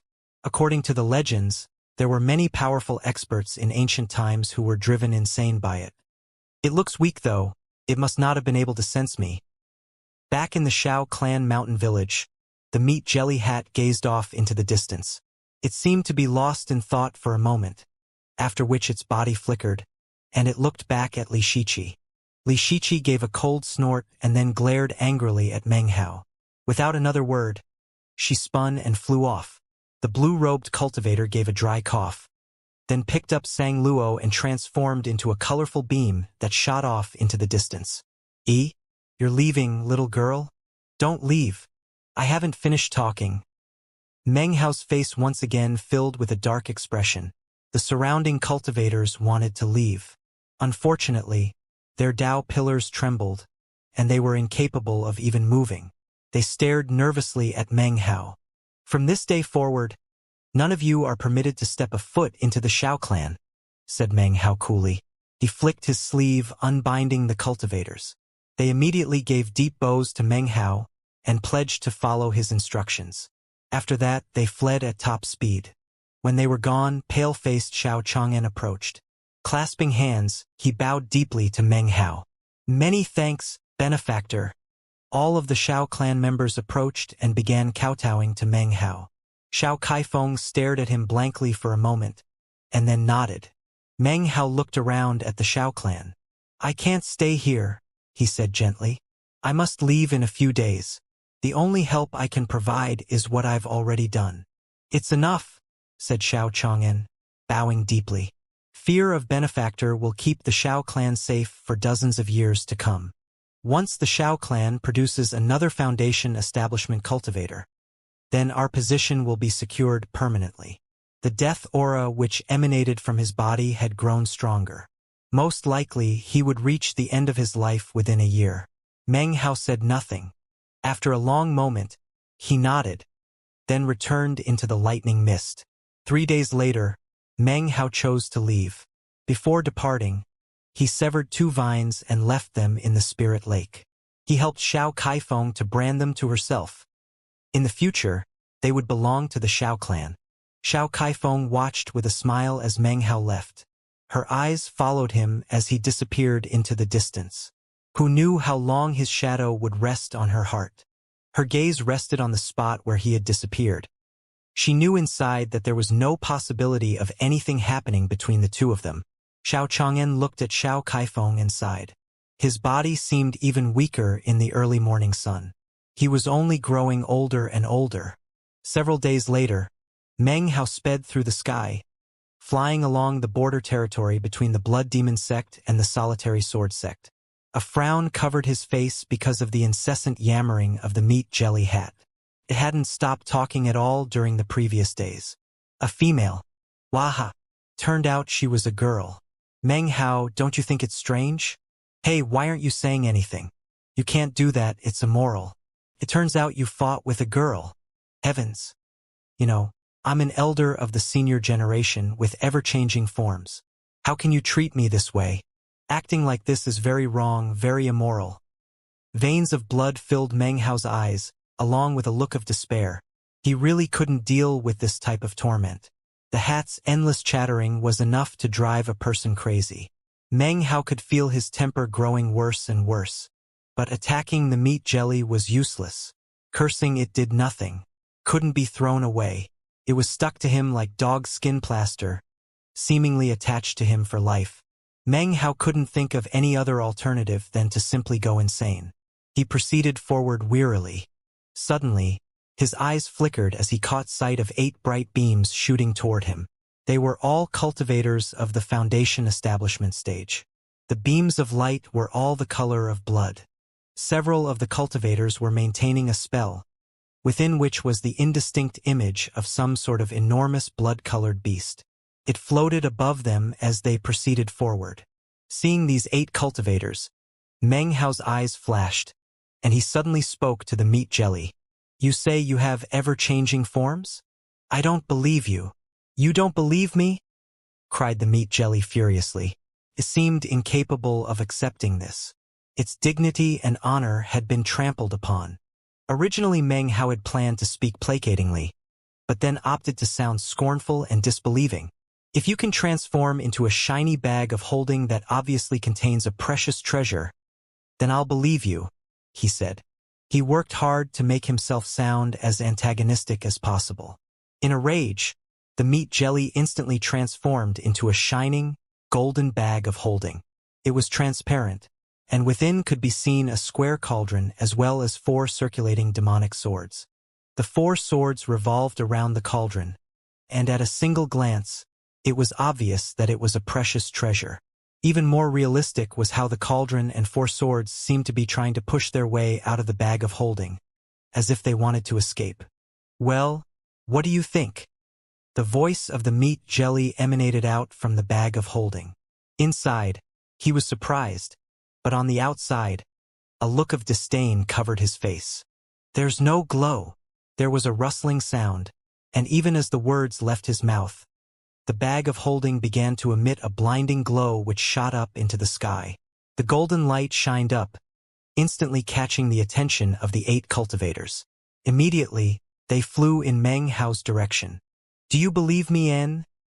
came the voice of the meat jelly from within the bag of holding. Before it could finish speaking, Meng Hao grabbed the bag of holding and threw it toward the approaching cultivators. "Believe your granny." Meng Hao had been raised not to curse, but in this case he couldn't help it. He shot away from the meat jelly as quickly as possible. He had thrown the glowing, golden bag of holding away from himself with all the power he could muster from his cultivation base. As it neared the approaching 8 cultivators, they stared open-mouthed. They all had slightly different expressions. Some were suspicious, some were cautious, some even looked pleasantly surprised. However, each and every one reached out with outstretched arms to snatch the bag of holding. "You tricked me. That pisses me off," sounded out the voice of the meat jelly. Just when it was about to be grabbed by one of the cultivators, it vanished. Then it reappeared off in the distance, directly on Meng Hao's head. It once again transformed into a green hat. As if that didn't satisfy it, popping sounds rang out as one hat after another piled up on his head, over and over again, high up into the air. Soon, the stack of hats was taller than Meng Hao's entire person. The 8 cultivators looked on, completely dumbfounded. They had never seen something like this in their entire lives. Meng Hao's face grew even more unsightly. He felt like he was about to go nuts. If the meat jelly took this shape, then he would be the center of attention no matter where he went. "Fellow Taoist with the green hats," said one of the cultivators coldly, a middle-aged man with a frown. "This is Blood Demon Sect territory. Outsiders are not welcome. Even less welcome are people who come here to make fools of us. Take your green hat and get the hell out of here." Meng Hao had just been about to leave when the words reached his ears. He suddenly stopped, turning to look at the 8 cultivators. His eyes shone fiercely. At the moment, he was in a horrific mood, and these words did not please him whatsoever. "You still dare to turn your head back?" said the middle-aged cultivator with a cold laugh. "In that case, why don't you leave your eyes with me after you leave? With those green hats, you'll be a laughingstock anyway." With that, he and his companions shot toward Meng Hao. "Screw off," said Meng Hao, suddenly lifting his hand and waving his sleeve toward them. The power of his cultivation base exploded out. A massive wind screamed out and then slammed into them. A booming filled the air, and blood sprayed from the mouths of the 8 patrolling Blood Demon Sect disciples. Their bodies trembled. A look of disbelief covered the face of the man who had taunted Meng Hao, and his pupils constricted. From what he could see, Meng Hao was at the mid-foundation establishment stage, but his attack just now had been filled with the might like that of the late foundation establishment stage. Blood oozed out of his mouth as he skidded backward in retreat. When he saw the cold look in Meng Hao's eyes, his heart shook. Realizing he had been rash, the middle-aged cultivator said, "Fellow Taoist, this," even as he began to speak. However, Meng Hao's eyes shone with even more ferocious iciness. The man's face fell. He and his companions turned into beams of prismatic light that shot away into the distance. When they were far away from Meng Hao, they finally came to a stop and exchanged glances. "That guy is just too aggressive. Where did he come from? Elder brother, let's report him to Master. Master will surely dispatch some people to apprehend him." "Correct. Elder brother, this is Blood Demon Sect territory. Can we really allow that guy to just run amok?" "Shut the hell up," growled the middle-aged man, his face dark and unreadable. "He's young, and with just a single sweep of his hand, look at what he did to us. Do you really think he's just some random person? He's obviously not a cultivator of the Solitary Sword Sect. With war brewing between our sect and the Solitary Sword Sect, we can't afford to provoke the wrath of additional sects. He's obviously just passing through and doesn't want to make enemies. That's why he went easy on us. All of you shut your mouths. Forget about what happened here. There will always be friction among cultivators like us. There's no need to report some trifling incident like this to the sect. Having made his decision, he continued on into the distance, his fellow cultivators in tow. After they were some ways away, the vines on the ground beneath them that they hadn't noticed this entire time burrowed into the earth and disappeared. Back in Meng Hao's location, Meng Hao stamped his foot onto the ground. The soil seethed as the dark red vines emerged to sway back and forth in front of him. Moments later, they transformed into a small dark red fruit, which he placed into his bag of holding. Finally, he turned his attention to the hat on his head. You can't do that. It's wrong. If you let them go, you should trust them completely. You can't secretly dispatch something to follow them. That's wrong. That's immoral. I just remembered something. You cussed at me just now. Cussing is wrong. It's immoral. My granny never did anything to offend you. Why did you have to bring her up? It's very strange. What relationship do you have with her? Unless... Suddenly, the meat jelly's pedantic voice filled with a strange tone. Unless the two of you... Meng Hao ignored it. He slapped his bag of holding to produce a set of clothing. He ripped off some strips of fabric and stuffed them into his ears. Immediately, the meat jelly's voice became quieter. But then the meat jelly gave a dry cough. It started to talk, and this time, its voice could be heard directly inside of Meng Hao's head. Meng Hao's expression was somewhat haggard. He stared off into nothing for a while, then finally sighed and tossed the strips of cloth away. Now I know why people call you ultimate vexation, he said. Immediately, the meat jelly began to tremble with excitement. Why? Why? This name was given to me a very, very, very long time ago by an old friend. I asked him about it many times, but he would never tell me what it means. The meat jelly's full and undivided attention was now focused on Meng Hao. Meng Hao didn't say anything. Instead, he pondered why the person who named the meat jelly wouldn't explain the meaning of the name. Then he thought of the meat jelly's long-windedness, and he shivered. He understood. By providing an answer regarding the name, it would give the meat jelly a conversation topic that would certainly last for months. The thought of that made his scalp go numb. Anyone who had no experience dealing with the meat jelly couldn't comprehend the nature of the torment it brought. He decided to change the topic. With you looking like this, we really can't proceed onward, said Meng Hao. Is there any way you can take some form other than a pile of hats? He was careful in his wording, fearful of agitating the thing. He could only imagine what it would look like if it decided to become a mountain of green hats perched on top of his head. What would happen then? His tone was non-argumentative, but inside, his heart was filled with helplessness. He thought of the blood mastiff and suddenly missed it terribly. Unfortunately, it was sleeping now. Actually, Meng Hao's words seemed to excite the meat jelly. If I'm not a hat, then what shape should I take? Meng Hao was used to this, so he didn't say anything at first. He sat cross-legged within the mountain forest and retrieved the time-refining jade page. He cast his spiritual sense into it and began to study the contents. Some time passed, and then Meng Hao's eyes glittered. He began to mutter to himself. Time of spring and autumn requires a spring tree and the frost of autumn, the fire of midwinter, the spirit of summer. Refine the 4 seasons, fuse with the cultivation base. Refine the 4 seasons again to produce a small sword. This sword must be carefully nurtured. With enlightenment of time, the veins of 100 years can fill the sword. After the 100 years, 1,000 years will pass and it will take shape. In 10,000 years, it will appear to shake heaven and earth, the first sword of time. Meng Hao frowned as he gazed at the jade page. The sword contained no small might, but the time involved in its creation seemed too vast. Han Bei is really focused on this sword, so it can't really take that much time, can it? There must be other methods that can be used to speed up the appearance of the sword. Lost in thought, Meng Hao thought to the 3rd jade page that the meat jelly had swallowed, as well as the 1st jade page which had been sucked back into the circular cauldron. The answer must be on the 3rd page. Too bad this damned meat jelly ate it. Meng Hao lifted his head and looked at the meat jelly. About an hour had passed since he began studying the time refining information. Of course, the meat jelly had been talking the entire time. What do I change into? What do I change into? What do I change into? It had flown off of Meng Hao's head and was now hopping back and forth in front of him. It looked very excited. Can you change into that jade page you swallowed?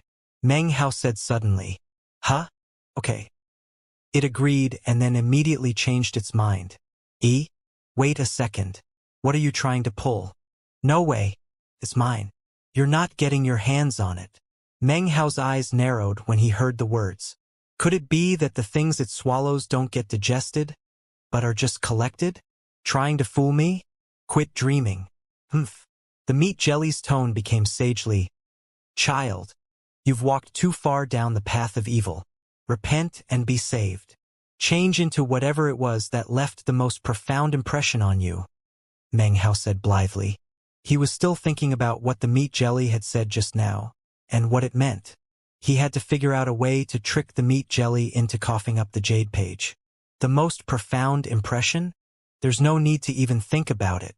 The thing which had the most profound effect on me in my entire life is this. The meat jelly seemed to be gnashing its teeth. There was a popping sound, and suddenly it transformed into a brightly colored parrot. It was about half the size of his arm, glistening as if it were covered with rainwater. It was somewhat emaciated, with a curved beak and triangular eyes. It had a somewhat perverted demeanor, and seemed to be filled with an immoral air. It stood there in front of Meng Hao, looking at him with its perverted, triangular eyes. It lowered its head and pecked a few times at its body. Meng Hao gaped at the parrot. In his entire life, he had never seen such a perverted-looking bird. Its triangular eyes and the brightly colored feathers which covered its body were especially strange. The parrot coughed dryly, looking at Meng Hao out of the corner of its eye. This is what left the most profound impression on me. That damned bird. In my last life, I just wasn't able to get it to give in and convert. In this life, I will definitely convert it. That immoral, perverted creature who likes things with fur and feathers. The meat jelly sounded like it was gnashing its teeth. Its appearance and words just now instantly made this form seem even more lifelike. Seeing the parrot and hearing the words caused Meng Hao to take a deep breath. He thought back to the day he had almost put on the blood-colored mask, and had heard a bird cry come from the copper mirror. He thought about how fervently the copper mirror would attack furred creatures. His mind spun with various images. He didn't really understand. Just what was this bird that the meat jelly kept talking about? Meng Hao hesitated for a moment before retrieving the copper mirror from his bag of the cosmos. You're talking about this? He asked. The instant it appeared, the meat jelly parrot let out a squawk. Wings fluttering, it shot forward and grabbed the copper mirror in its claws and began to viciously peck at it. Damn it! Yes, this is it. I can sense its aura inside. I'll peck you to death, you damned mass-murdering bird. Peck you. Peck you. The meat jelly parrot seemed to have gone crazy. Its feathers stood on end as it squawked and pecked at the copper mirror. Meng Hao watched on in a daze. He recalled the time he had acquired the mirror, and then when he had discovered its ability. From the very beginning, he had always wondered about its fantastical nature, but had never discovered any clues. Meng Hao felt like he was going to be quickly driven insane by the meat jelly parrot. It was squawking madly and radiated a look of hatred. Meng Hao himself felt like venting a bit. He suddenly had an intense desire to meet the parrot that resided within the copper mirror. The parrot must be incredibly extraordinary to be able to make the meat jelly so angry. Maybe when it comes out, it can take care of the meat jelly for me. Meng Hao's eyes glittered as he suddenly reached an understanding. Didn't the meat jelly say earlier that when I reach core formation, the parrot can come out? Perhaps. It's like the mastiff, a type of weapon spirit. Why don't you fight back? The meat jelly parrot blustered as it pecked at the mirror. I won't let you off this time. I'm going to convert you. Ha ha ha. You can't come out. You can't come out. I can piss you off as much as I want and you can't come out. The meat jelly quivered with excitement. However, It was at this point that the mirror suddenly flickered, and the meat jelly let out a cry. It released its claws and flew away. The copper mirror flew after it, repeatedly sending out invisible attack rays. Meng Hao watched on contentedly, doing nothing to stop the copper mirror. However, it quickly became apparent that the meat jelly wasn't being hurt at all.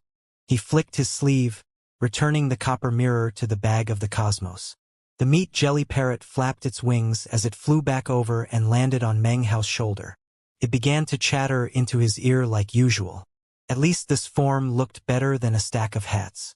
Meng Hao's desire to reach core formation was now even more intense. He took a deep breath. Ignoring the prattle of the meat jelly, he flew into the air and shot off toward the horizon. The poison within me is a big problem, he thought. I really need to figure a way to infiltrate the Violet Fate sect and see if I can find a way to become Grandmaster Pill Demon's disciple. Then I can get rid of the poison once and for all. His eyes glittered as he proceeded onward. He had considered this the last time he was in a city controlled by the Violet Fate sect. The spring and autumn tree could only alleviate the symptoms of the poison and buy him some time. The only way to truly dispel the poison was to get into the Violet Fate sect. Besides, if I want to form a perfect gold core, I first need to have a violet core. To form a violet core requires a suitable technique.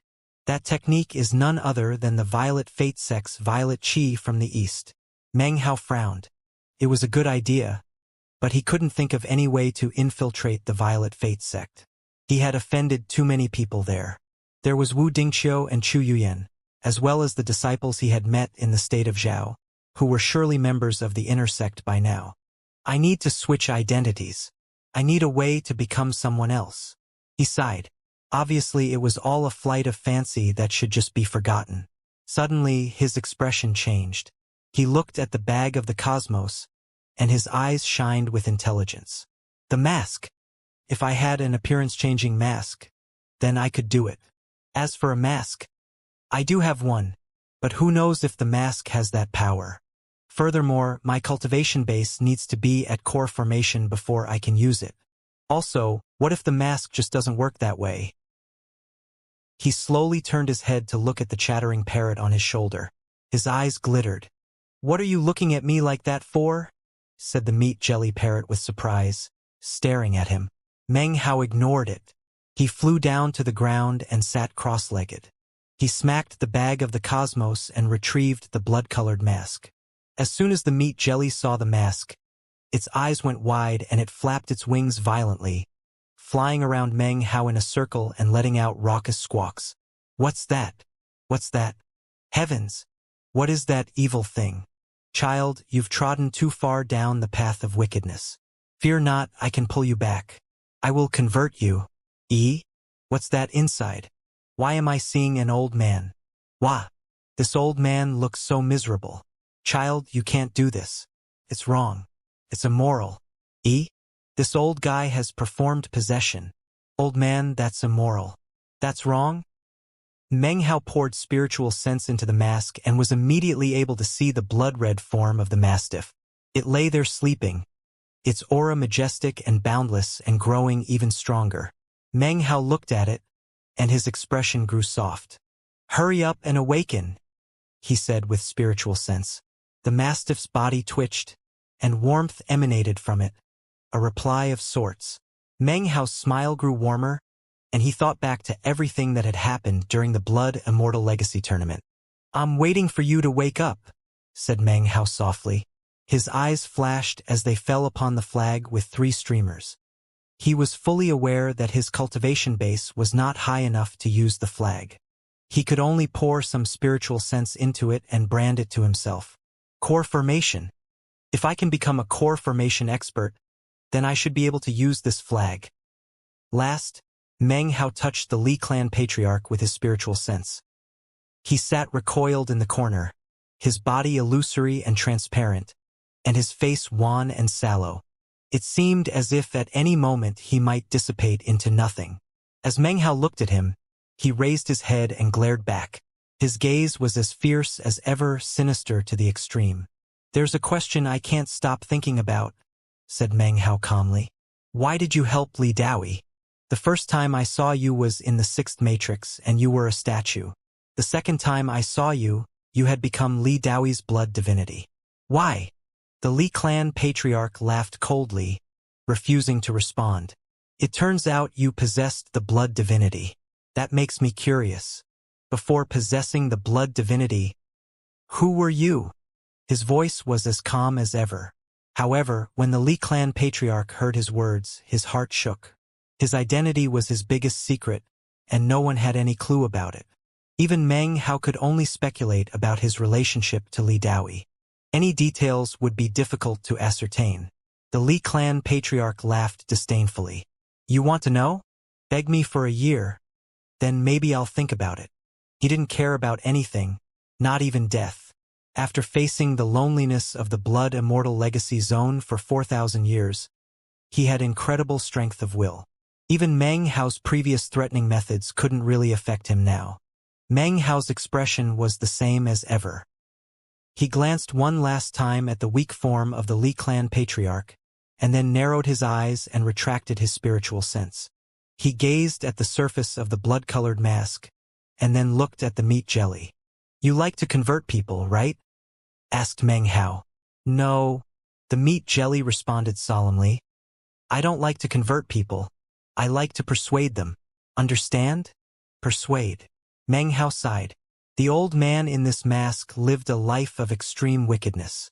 He's performed the most evil of acts and is completely corrupted by immorality. He loves to bully the weak and is extremely vile in all ways.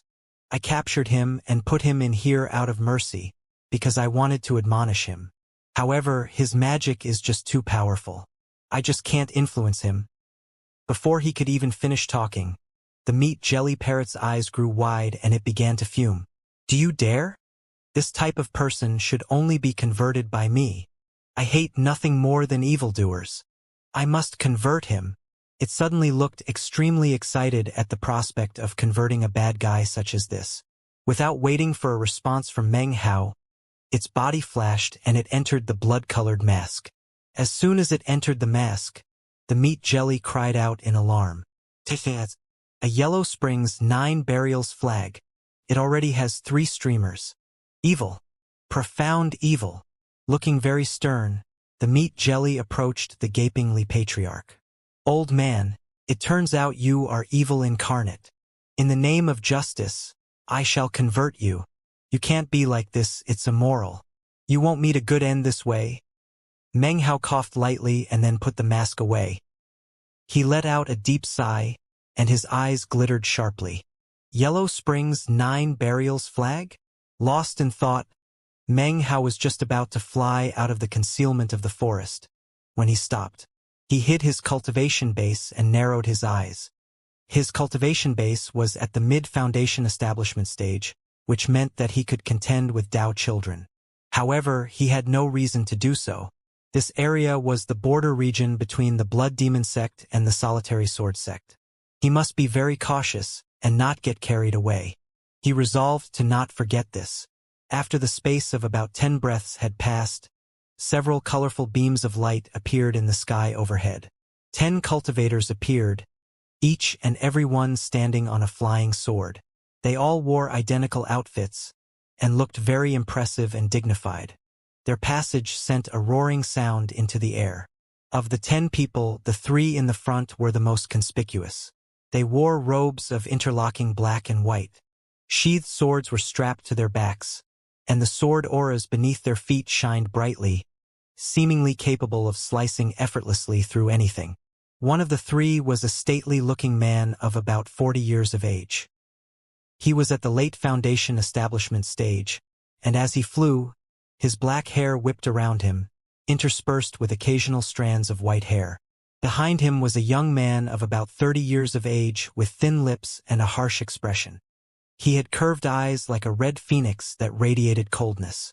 He was incredibly good-looking, but seemed cold-blooded in nature. The sword under his feet issued a frigid pressure.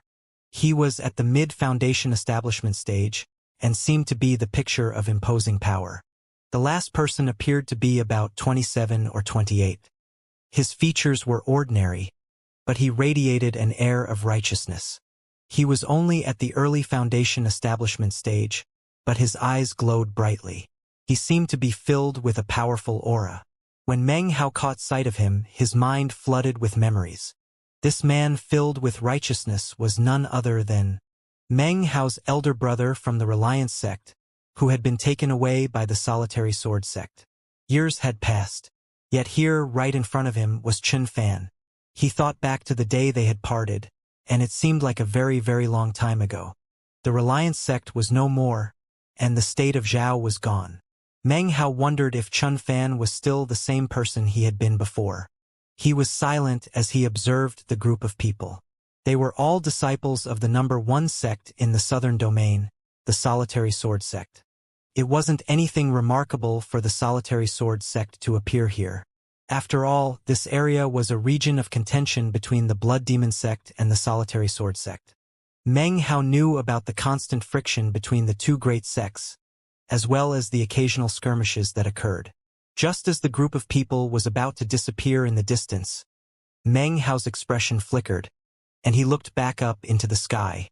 Soon, he caught sight of 10 beams of blood-red light whistling through the air. They were moving at top speed, kicking up a wind that buffeted the mountain forest below. Above the group of 10 people were a handful of enormous creatures, flying along with them. These 10 cultivators had grim expressions, filled with death. Killing intent circled around them and up to the beasts above them, who seemed to be feeding on it. The beasts roared and howled. These, of course, were disciples of the Blood Demon sect. Their speed was incredible as they passed over Meng Hao. From the direction they were heading, it seemed they were pursuing the Solitary Sword sect cultivators. As they disappeared over the horizon, Meng Hao emerged from the forest. Muttering to himself, he looked at the direction the cultivators from the two sects had gone. Instead of flying after them, he stayed down into the cover of the trees to follow.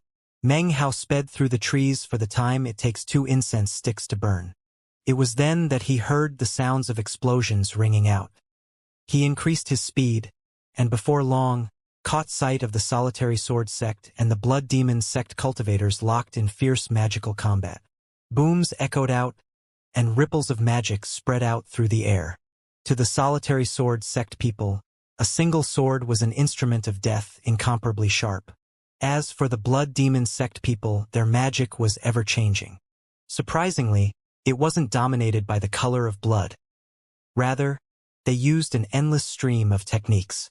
The phantom beasts they controlled possessed extraordinary strength. There were only 3 of them, but they charged about violently, making them impossible to approach. There were no core formation experts in the 2 groups of people. The strongest among them was of the pseudo-core stage. The rest were all of foundation establishment. They fought back and forth wildly, surrounded by a bloody glow.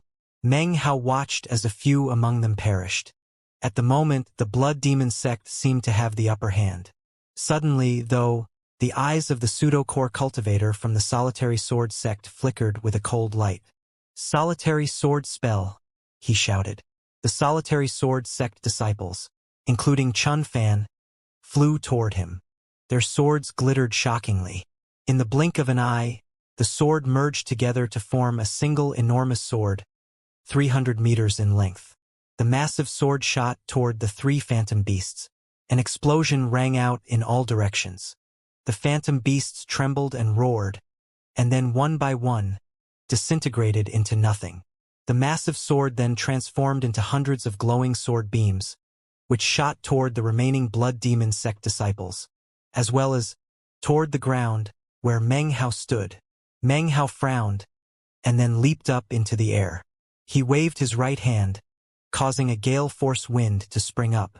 The approaching sword beams instantly broke apart into pieces. Meng Hao's appearance, and his quick dispatching of the sword beams, immediately attracted the attention of the surrounding Solitary Sword cultivators. This was especially so of the harsh-looking young man of the mid-foundation establishment stage, whose eyes radiated iciness. The sword beams that had shot toward Meng Hao just now had been under his control. "This Blood Demon sect villain harbors evil designs," said the young man coolly. "Junior brothers, hear my command. Snuff him out. He seemed disinclined to even verify Meng Hao's identity. His appearance here was enough for the young man to pass judgment on him. As soon as the words came out of his mouth, the 40-year-old late Foundation establishment cultivator frowned. However, he didn't intervene. The eyes of the surrounding cultivators flickered with coldness as they charged toward Meng Hao. At this moment, however, Chun Fan caught sight of Meng Hao. After a moment passed, his eyes filled with joy. "Stop!" he cried, rushing forward with all the speed of the early Foundation establishment stage. He passed the others, flying directly up to Meng Hao. "This is my junior brother," he cried excitedly. "Everyone stop." His expression was one of intense happiness, almost trance-like, as he gazed at Meng Hao and recalled the past. Meng Hao looked at Chun Fan and smiled. Chun Fan's expression and words were filled with sincerity, and now Meng Hao was certain he hadn't changed. He was the same person he had been 7 or 8 years ago. Meng Hao took a deep breath and then said, "Greetings, elder brother." He clasped hands and bowed deeply. Chun Fan laughed. He looked a bit different than he had 7 or 8 years ago, but his personality was the same. He stepped forward and embraced Meng Hao. "Junior brother Chen," said the harsh-looking young man with a hypocritical smile. "How come I've never seen this junior brother of yours? I didn't know the solitary sword sect had a disciple such as this." His voice was filled with sinister accusation. Chun Fan frowned, standing protectively in front of Meng Hao. "Elder brother Zhou, he's not a solitary sword sect disciple. He's my junior brother from when I was in the Reliance sect." Meng Hao didn't say anything, and his expression was the same as ever. He wanted to see how Chun Fan would handle the situation. "So he's a disciple from a tiny, backwater sect," said Zhou, his voice sinister and yet leisurely. "He would normally be inconsequential, yet here he is spying on us. He must take responsibility." The surrounding solitary sword sect disciples exchanged glances, then moved backwards silently. It seems this was not the first time they had seen conflict erupt between Zhou and Chun Fan. The middle-aged pseudo-core cultivator sighed, looking at the two of them with an annoyed expression, and then glancing down at Meng Hao. "Take responsibility?" said Chun Fan coolly. His eyes were cold as he stood there in front of Meng Hao. "Zhou Xianxia, I would very much like to know exactly how you expect my junior brother to take responsibility? With me here, which one of you dares to cause problems for him?" He slapped his bag of holding, and a small black blade appeared, about the size of a hand. It flew up to circle around his head. Meng Hao's expression changed to one of shock the instant he saw the blade appear. So did the faces of the surrounding cultivators. The pseudo-core stage man gasped. Zhou Shanyue's face immediately grew extremely unsightly. A look of jealousy filled his eyes as he glared at Chun Fan. His heart, however, filled with dread. The blade emanated the fearsome power of core formation. "Zhou Shanyue, I'm waiting for your response," said Chun Fan calmly. "That's my father's flying dagger," said Zhou Shanyue with a cold snort, staring at the black blade hovering around Chun Fan's head. "It's a gift from my master," replied Chun Fan, his expression cold. Immediately, Zhou Shanyue's expression darkened.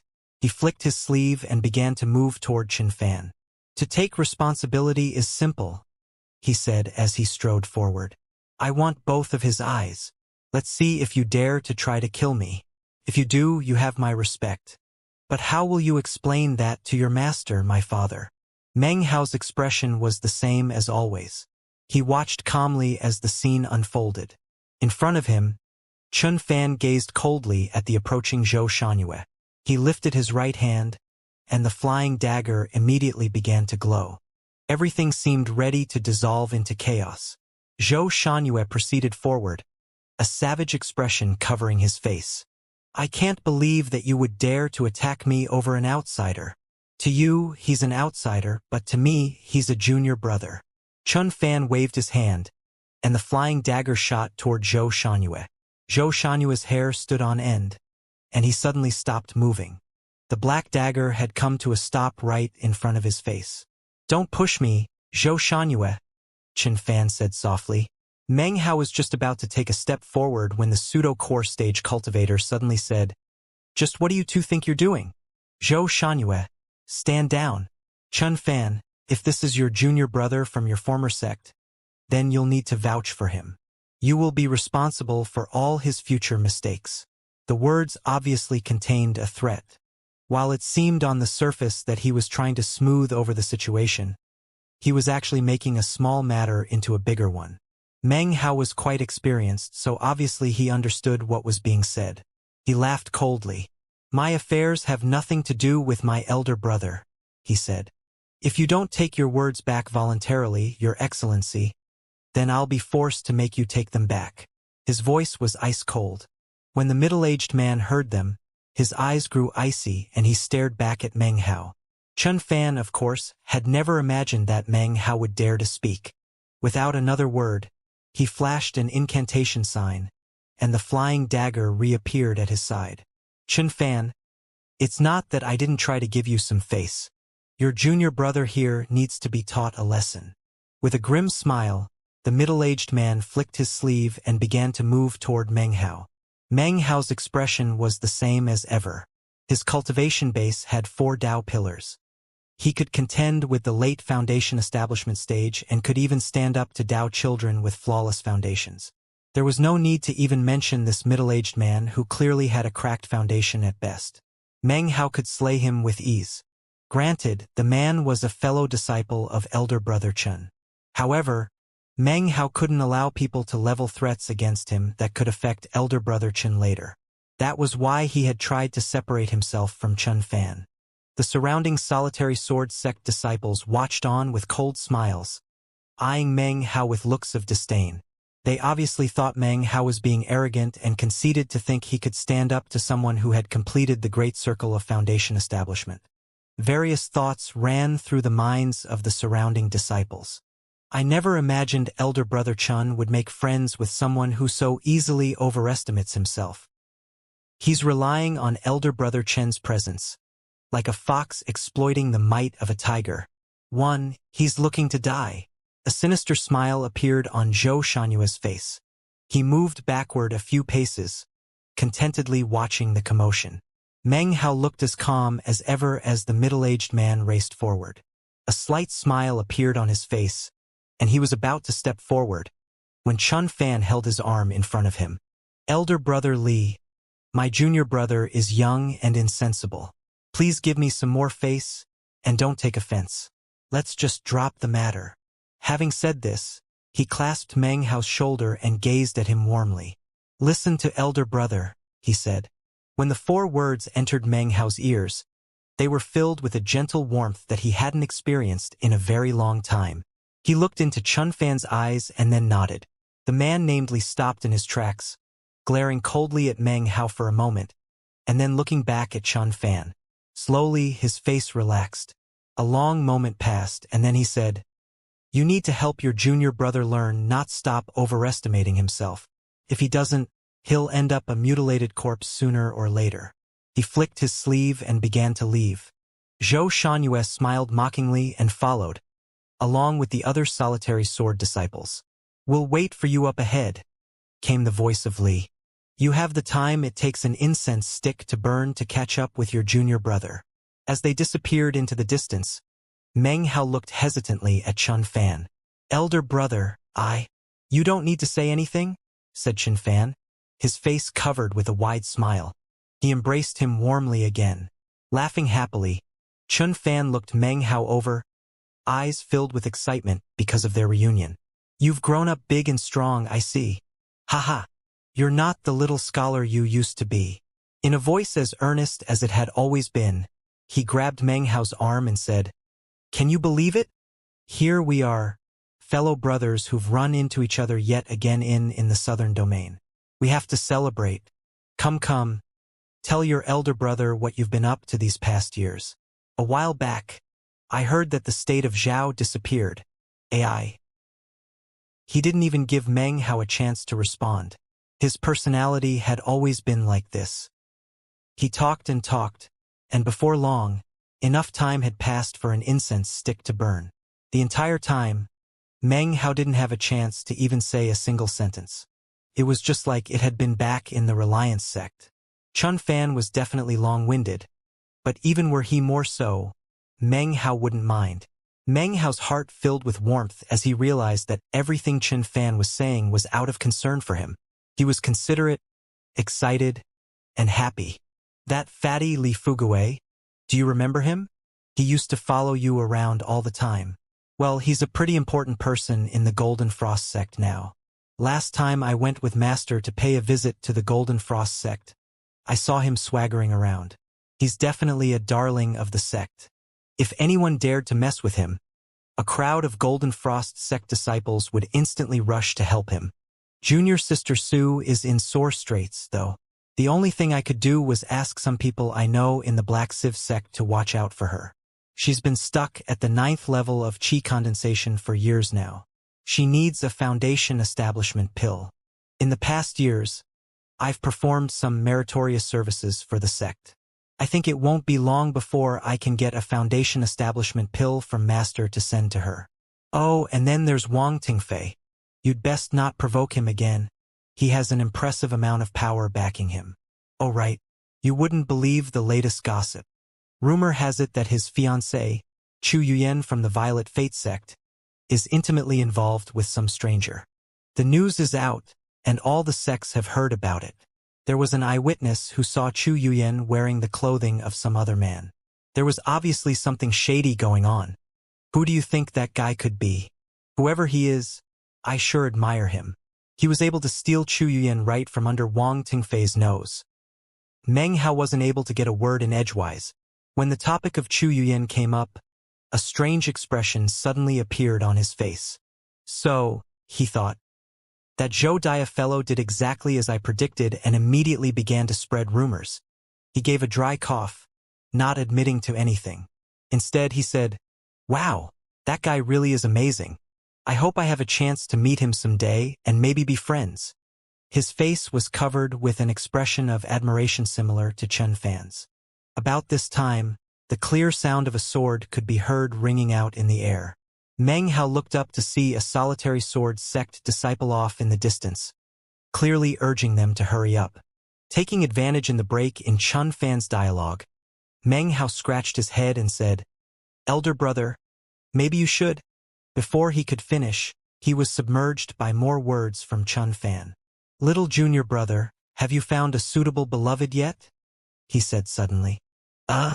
Meng Hao stared in shock. Chun Fan's question seemed to have come completely out of the blue. Before he could respond, Chun Fan nodded. "Oh, I understand. You're still hung up on elder sister Sue. Junior brother, listen to me carefully. There are a lot of female cultivators in the southern domain, but there are 4 who are considered to be the most dazzling. Chu Yuyen is one of them, but you might as well forget about her. She belongs to Wang Tingfei and that other mysterious guy. However, the other 3 are really a match for your good looks and cultivation base." Chun Fan's eyes shined brightly as he looked at Meng Hao. He sounded almost like a matchmaker. This topic completely exceeded Meng Hao's powers of prediction. He stared blankly at elder brother Chun. How could he have imagined that after all these years, elder brother Chun would suddenly have taken up this new interest? Meng Hao cleared his throat a few times. "Elder brother, don't be so shy. Look, your elder brother has a lot of experience. There may be some things you don't understand about this kind of thing, but don't worry. I'll take care of everything. There's still plenty of time, plenty of time.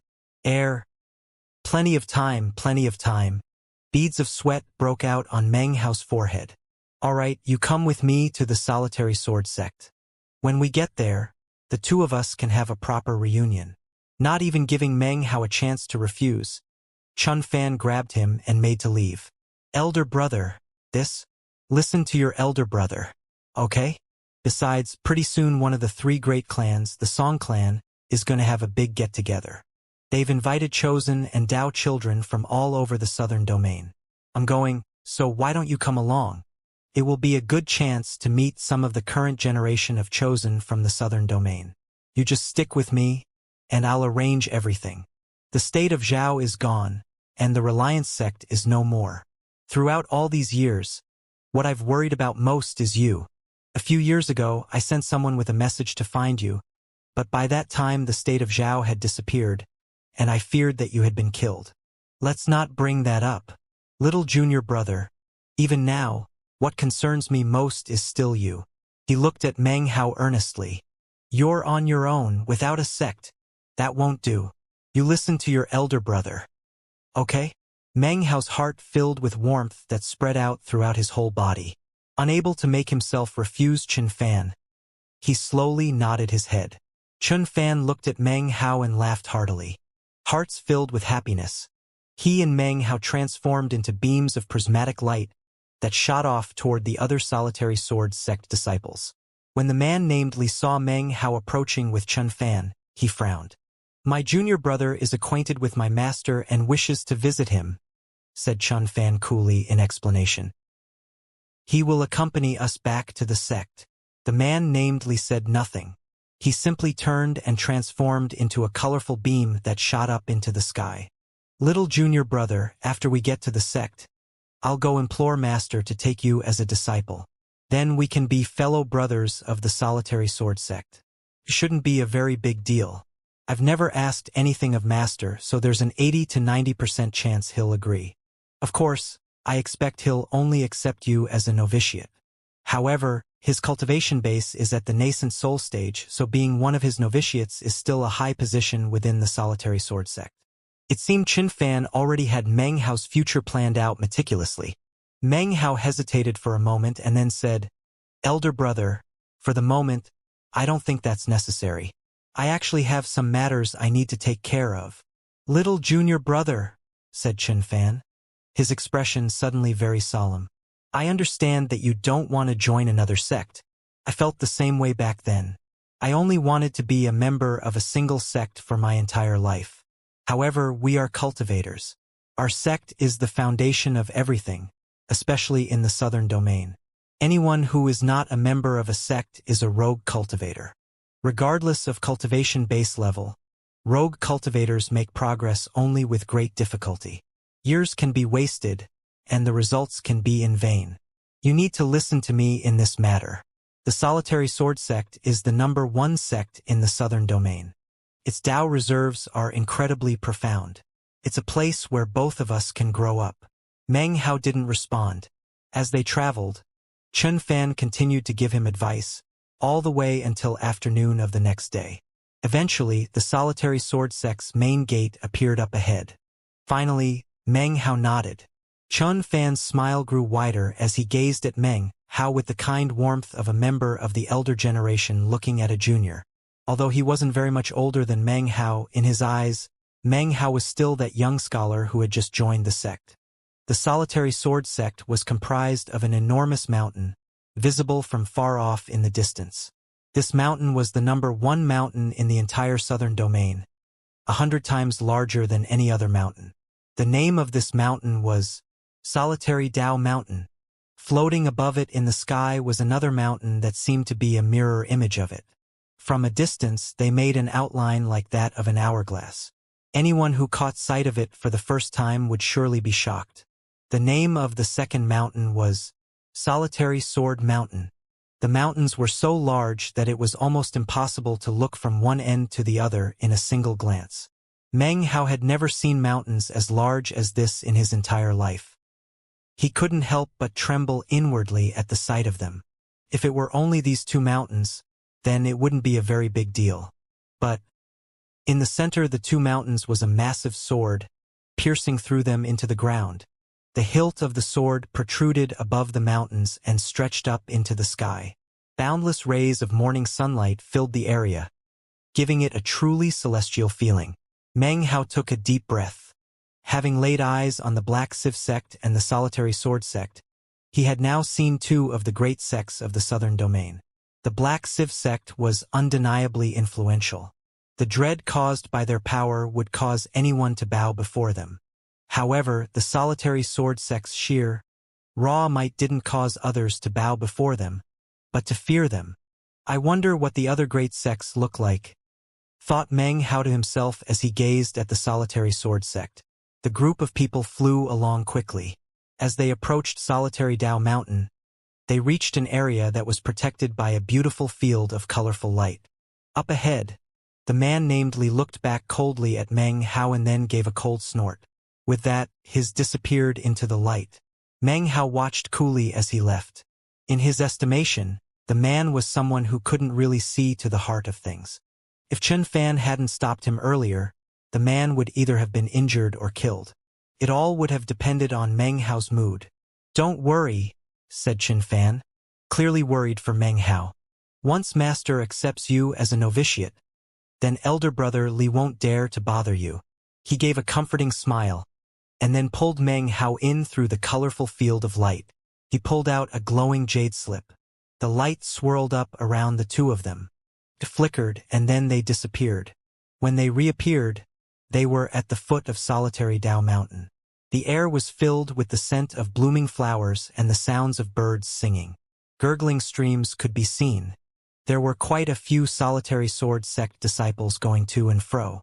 When they saw Chen Fan, each and every one gave him respectful salutes. Chen Fan led Meng Hao to the courtyard of a house. "Little junior brother," he said, "you wait for me here. I'm going to go pay my respects to the elders. After that, I'll go look for Master. I probably won't return until after nightfall. You rest a bit here or go walk around if you'd like. Don't go too far, though. When I get back, we can stay up all night chatting." He clasped Meng Hao's shoulder, and then turned and flew off in a beam of colorful light. Meng Hao watched him depart, then looked around at his surroundings. He opened the gate of the courtyard and entered the house. It was decorated tastefully, although not extravagantly. Everything emanated refinement. This was especially true of the vast collection of scrolls. Meng Hao selected one of the ancient texts and sat down cross-legged to examine it. After some time passed, he put the ancient scroll down, and a thoughtful look gleamed in his eyes. "Maybe I should join the solitary sword sect," he thought, his brow furrowed. It wasn't his first choice. However, the Black Civ sect surely wouldn't just let go the matter of the meat jelly. Entering the solitary sword sect might not be a bad choice. His eyes glittered stubbornly at the thought of the Violet Fate sect. Dispelling his poison wasn't the only reason he wished to do so. "I'm still inclined toward the Violet Fate sect," he thought. "I really want to learn Violet Chi from the East." With that technique, he could form a violet core, which was the pinnacle of core formation. Furthermore, I need to study alchemy. I can't rely on others to do it for me every time I need a pill concocted. That's especially true of the perfect core pill. Meng Hao sat there for some time lost in thought. Soon, evening began to fall. Sunlight streamed in from outside. Meng Hao took a deep breath and, seeing that Chen Fan hadn't returned, decided to step outside of the house for a bit to look at solitary Dao Mountain.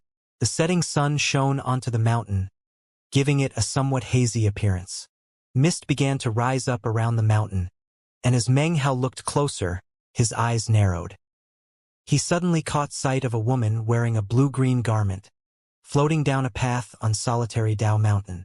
The appearance of this woman made the haziness of the surroundings suddenly seem clear. The sound of people dropping to their knees and prostrating themselves to her could be heard. "It's elder sister Shan Ling. It's really elder sister Shan Ling. I've heard that on the 9th day of every month, at dusk, she descends the mountain to collect dewdrops. Greetings, elder sister Shan Ling." The sound of voices drifted down to Meng Hao. He watched as the woman slowly floated down the mountain, and his heart trembled as suddenly the voice of the demon sealing jade sounded out in his head. "A stone of the 9th mountain descended and became a new mountain. The mountain has a spirit, and the spirit is demonic. Its will is not of this world. If you encounter it, allow it to transform magically if it is good. Seal and exterminate it if it is violent. Make your choice after careful consideration." The sound echoed out in Meng Hao's mind. He stood there silently for a moment, recovering his composure. He was used to the bizarreness of the demon-sealing jade. He looked at the woman, and his eyes shone with a strange light. Quite a large group of cultivators had flown over and were bowing to the woman and offering respectful words. One of them was none other than the middle-aged man named Li, who bowed toward her politely. The moment that Meng Hao's gaze fell upon the woman, she looked down at him and seemed to pause in midair. A sharp look filled her eyes as she looked at him.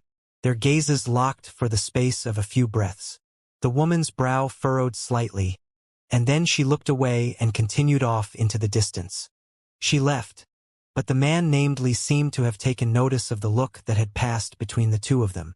He had also noticed Xianling's furrowed brow. He gave a cold harumph and then his body flashed and he shot down toward Meng Hao. This aroused the attention of the surrounding solitary sword sect disciples. In the blink of an eye, the man named Li arrived to float above the courtyard where Meng Hao stood. He looked down, a cold gleam in his eyes. "You again," he said coldly. "First you overestimate your strength, and then you dare to be disrespectful to the solitary sword sect's elder sister Xianling.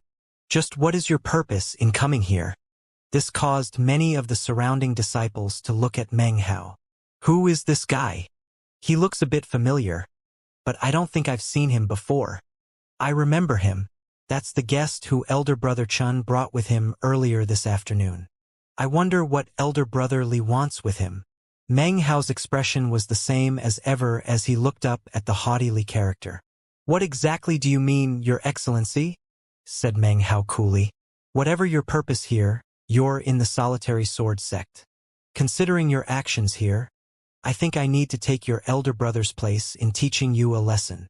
He obviously wasn't interested in providing any sort of education to Meng Hao. Meng Hao had left him with a bad impression originally, and when combined with the Xianling's frown, caused him to be filled with ill feelings. He lifted his right hand, whereupon the power of the great circle of Foundation establishment exploded out. "Ridiculous," said Meng Hao coolly.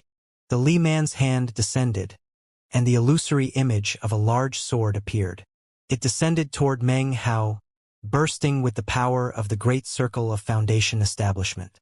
Meng Hao's eyes flashed coldly, and he lifted his own hand. He didn't have any good feelings toward this person, after all.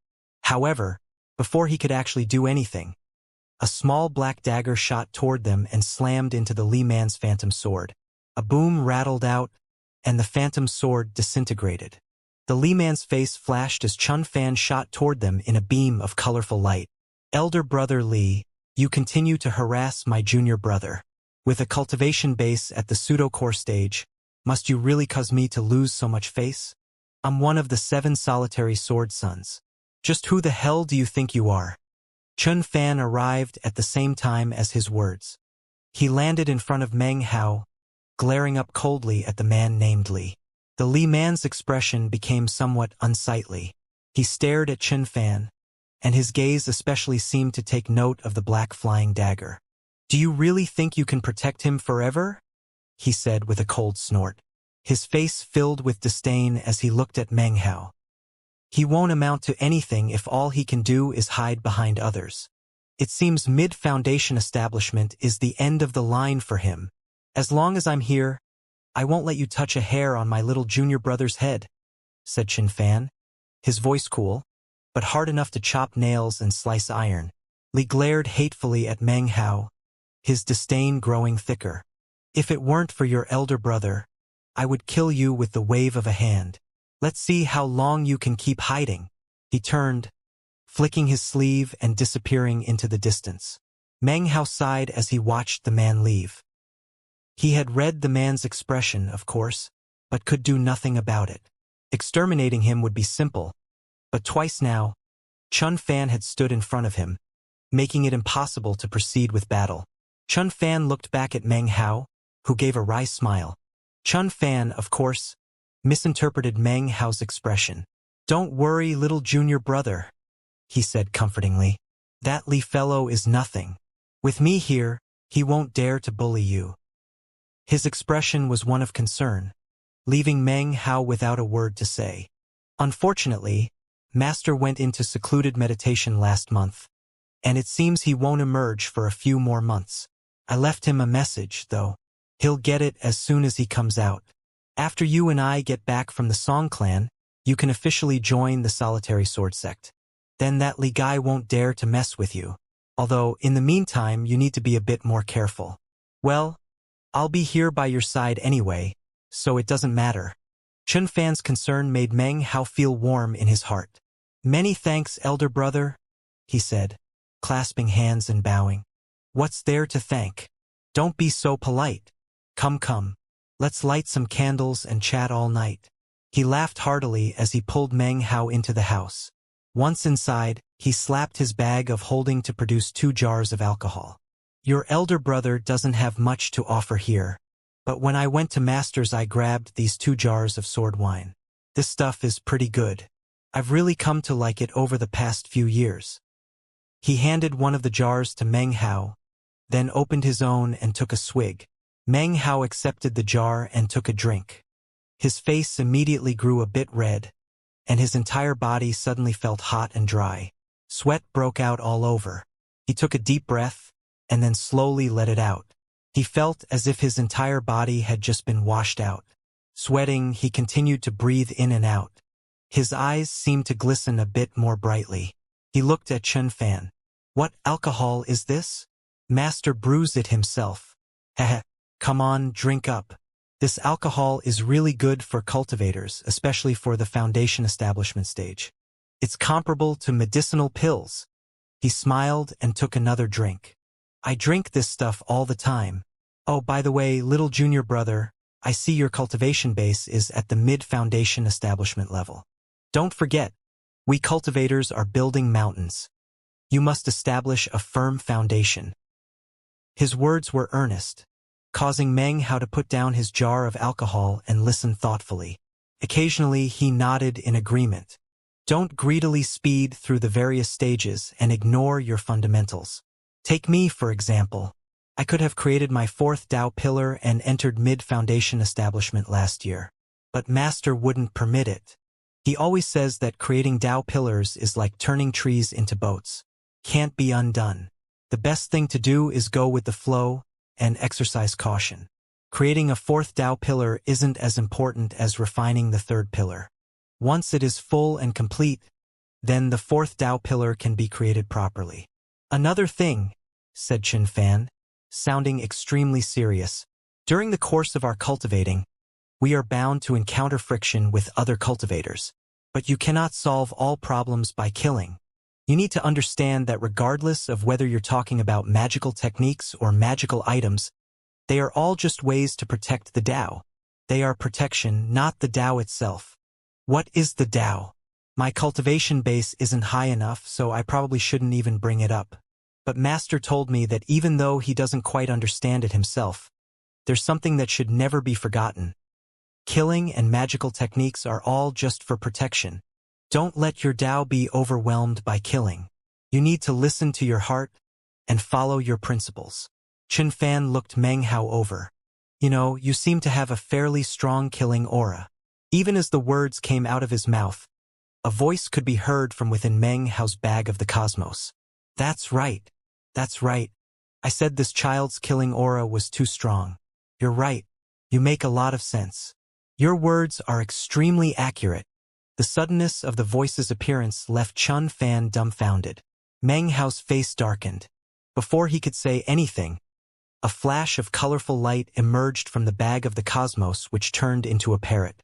It flapped its wings as it flew around the room. The meat jelly parrot had previously been in the blood-colored mask, preaching to the Li clan patriarch. Now, it flew a few circles around the room and then landed on Meng Hao's shoulder. What's that? Said Chun Fan, still in shock. I picked this thing up and found that it can't be thrown away, replied Meng Hao. Before he could finish, the meat jelly parrot interrupted him.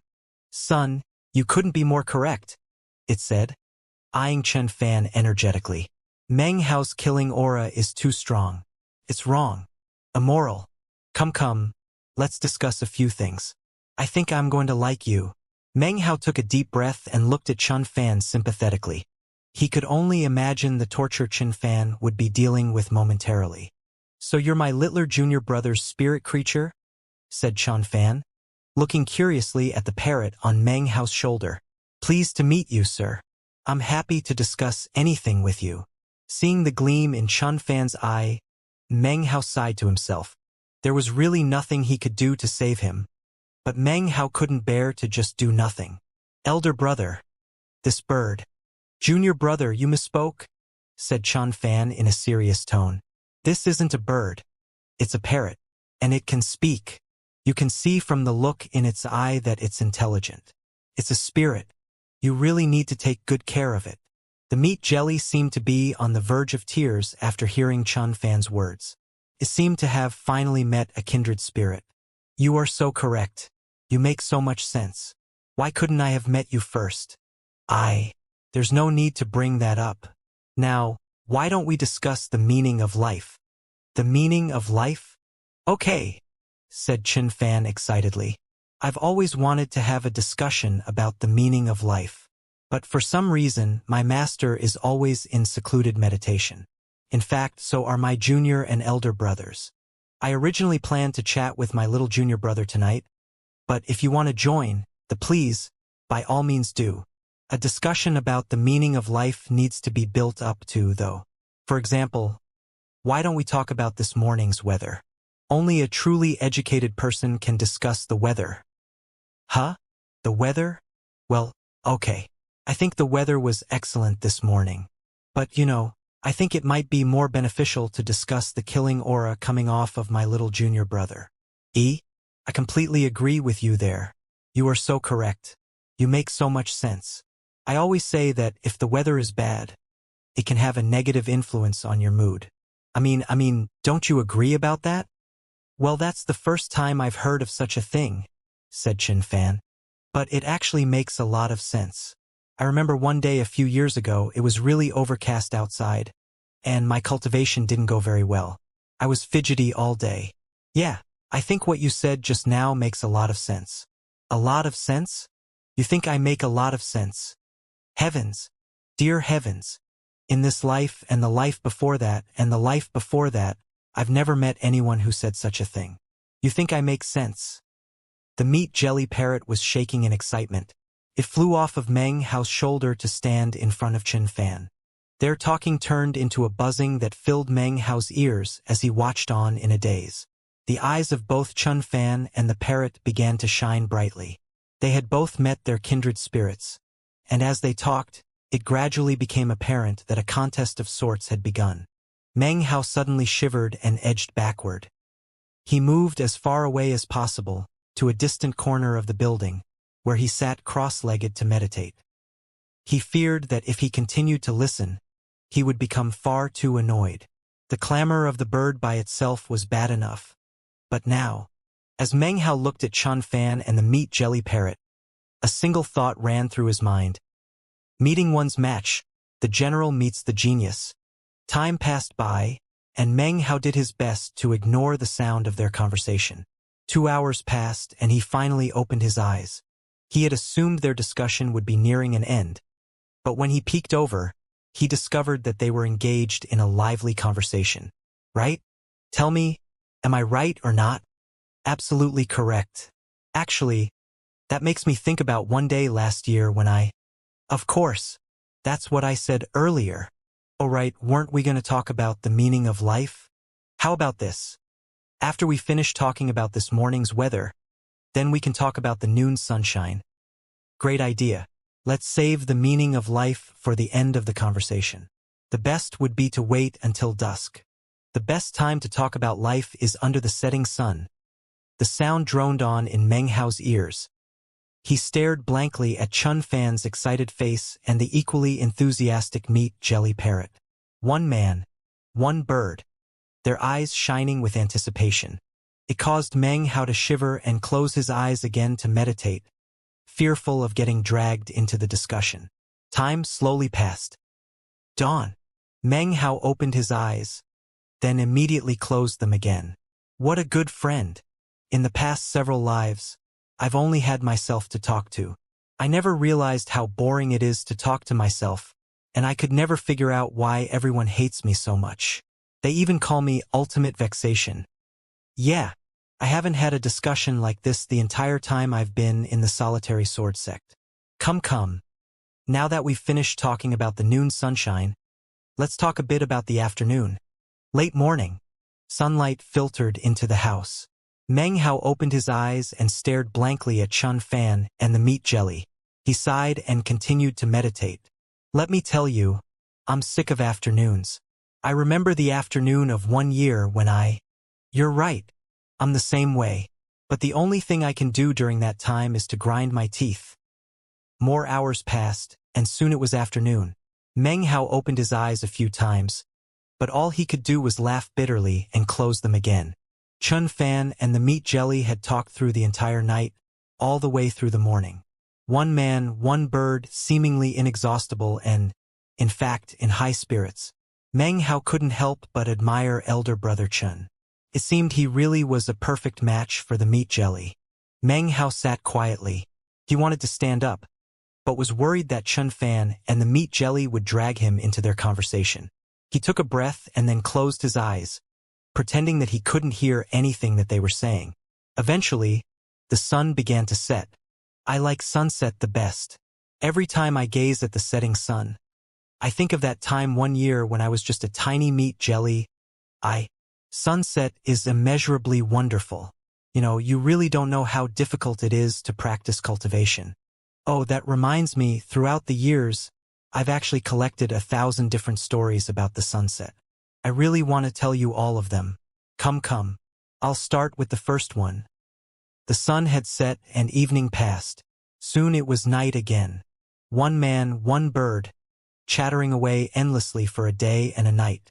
They talked on, seemingly not the least bit tired. When midnight came, it finally seemed that Chun Fan wasn't able to keep going. Why don't we rest a bit? No way. I don't get many chances to have such a lovely discussion. We still haven't talked about the meaning of life yet. The meaning of life. What a beautiful whatchamacallit flower. Oh right, I forgot. Before we talk about the meaning of life, we need to talk about moonlight. Alright. Actually, I have over 3,000 stories about the moonlight. I have some stories too. Actually, I have 10,000. You go first and then me. Meng Hao was almost on the verge of collapse. His eyes were bloodshot, and he panted as he forced himself to calm down and return to meditation. The night passed slowly. Outside, everything was quiet. But within the room, one man and one bird had reached the pinnacle of their conversation. Early morning light once again made its way into the house. Chun Fan's face was a bit wan, and his eyes were bloodshot. Let's rest a bit. I have some plans today. No way. I'm not finished yet. We still haven't talked about the meaning of life. Now that I'm finished with my 10,000 stories about the moonlight, we can continue our discussion. Morning passed and soon it was noontime, then another sunset. Chun Fan's expression was dull as he stared at the parrot and its unceasing torrent of words. A look of admiration slowly grew in his eyes. Now that we have built up the conversation properly, we can finally discuss the meaning of life. It's dark outside. I just realized that when we talked about sunset, there were 30,000 stories I forgot to mention. That won't do. I don't get chances like this very often. I need to tell you those stories. The meat jelly cleared its throat a few times, and then began speaking again.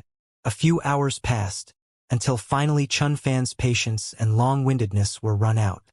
I really do have some plans, said Chun Fan, standing up suddenly. His body swayed back and forth a bit, and then he took a few steps back, his face drained of blood. Meng Hao opened his eyes and looked admiringly at Chun Fan. He had just chatted non-stop for 2 days and 2 nights. Little junior brother, I actually have some plans, so I'm going to take off. I'll come back for you in a few days. His face was pale and he looked dizzy. As of now, he didn't look at the meat jelly with admiration, but rather, fear. He'd always thought of himself as someone who could talk, but now he realized how wrong he was. There existed a bird that could surpass even him. Without waiting for Meng Hao to respond, Chun Fan opened the door and fled. Elder brother, Meng Hao called after him. I think you have an affinity with this talking spirit parrot. Why don't you take it with you? Chun Fan suddenly staggered, and his face twisted. Without an instant of hesitation, his body transformed into a beam of light that disappeared into the distance. What a good fellow, said the meat jelly parrot, sighing with emotion. I really like this elder brother Chun of yours. I haven't met someone in years who could carry on such a long conversation with me. We never discussed the meaning of life. Meng Hao's scalp suddenly began to grow numb. To be able to provoke such a reaction from elder brother Chun showed how truly powerful this meat jelly was. Such power was rarely seen in the world. It's too bad I couldn't finish, said the meat jelly discontentedly. I was just starting to get excited. Now it's all over.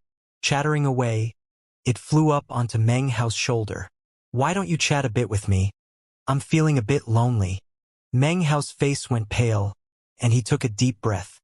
He forced a wry smile onto his face, and his mind spun, trying to come up with an idea. I think perhaps you forgot someone, he said. Who?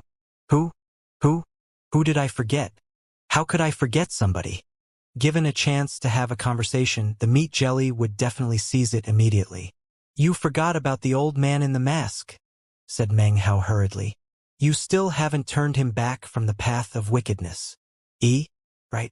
That old man isn't too bad, actually. But you're right. I need to go have a talk with him. Face shining with anticipation, the meat jelly parrot flashed, instantly disappearing into Meng Hao's bag of the cosmos. Meng Hao could just barely hear the sound of the Li clan patriarch's sad, shrill cry when the meat jelly entered the mask. He had never heard such a cry come from the man before. Meng Hao let out a long sigh and sat down on the ground, laughing bitterly. He looked at the moonlight outside and sighed again, wondering about what his life would be like in the coming days. Having the meat jelly with him constantly was a frightening thought. There must be a way to control it. That damned meat jelly? Meng Hao gritted his teeth, and his eyes glittered brightly. Its old enemy. The copper mirror. The parrot. His eyes glittered even more brightly when he thought about reaching core formation. His anticipation soared to new heights. 3 days flashed by, during which time Qin Fan never returned. Obviously, he was so frightened of Meng Hao's meat jelly that he didn't dare to come back. If he did, the meat jelly parrot might draw him into another conversation. It was on the 4th day that he cautiously made his way back. He opened the door to the room, then immediately retreated several steps. When he saw that there was no parrot on Meng Hao's shoulder, he glanced around the room and then let out a sigh. Meng Hao could only give him a wry smile. What else could he say? Qin Fan stood nervously outside the room. That little junior brother. It's gone. He looked very nervous. Pretty much, replied Meng Hao, standing up and walking out. Qin Fan let out a long sigh and looked at Meng Hao with a forced smile. Little junior brother. That parrot of yours is, wow, what a bird. I truly admire it. Well, no need to talk about it, really. There are only a few more days until the Song Clan's banquet. I've already arranged everything. When it comes time, we can teleport directly there. Today, why don't you let me show you around the solitary sword sect? After all, when we come back from the Song Clan, this will be your sect, so you should get to know it. He grabbed Meng Hao's sleeve and pulled him out to the courtyard. Meng Hao's expression was the same as ever, but in his mind appeared an image of the map of the southern domain. The Song Clan was located relatively close to the Violet Fate sect. As for the solitary sword sect, Meng Hao thought about it a lot during the past days and had finally reached a conclusion. He decided that he would not take advantage of Qin Fan's offer to join the solitary sword sect. He still wanted to figure out some way to disguise himself and join the Violet Fate sect. He would learn Violet Qi from the East as well as alchemy. And he would also figure out a way to get Grandmaster Pill Demon to dispel his poison. As for the solitary sword sect, Meng Hao didn't believe that Qin Fan's master would be able to help him get rid of the poison. He needed the help of someone not of the nascent soul stage but the spirit-severing stage. Meng Hao was certain of this. However, Qin Fan was so warm and welcoming, he didn't feel it was appropriate to tell him directly. Regarding the Song Clan, Meng Hao very much wanted to go see it. However, because of his concerns regarding the Black Sif sect, he was still hesitating. I need to figure out a way to get in touch with Han Bei, he thought. She should be able to tell me what ended up happening with the Black Sif sect. He rubbed his bag of holding, and a cold smile touched his lips. Their inside was a piece of jade which he could use to keep Han Bei in her place. He followed Chun Fan around the solitary sword sect. Buildings lined the meandering paths, and streams flowed here and there. The whole place looked both imposing and tasteful. The two of them chatted as they walked, and soon it was noontime. Eventually, they reached a large circular structure which was filled with hundreds of energetic solitary sword sect disciples. "This is the battle arena," explained Chin Fan, "where solitary sword sect disciples can fight each other. You can injure but not kill. There are strict punishments for anyone who breaks the rules." Meng Hao looked at it and was about to walk away when suddenly, his brow furrowed. A sinister voice suddenly rang out. "Guests can fight in the battle arena to exchange techniques with our sect disciples. I, Li, shall enter the arena.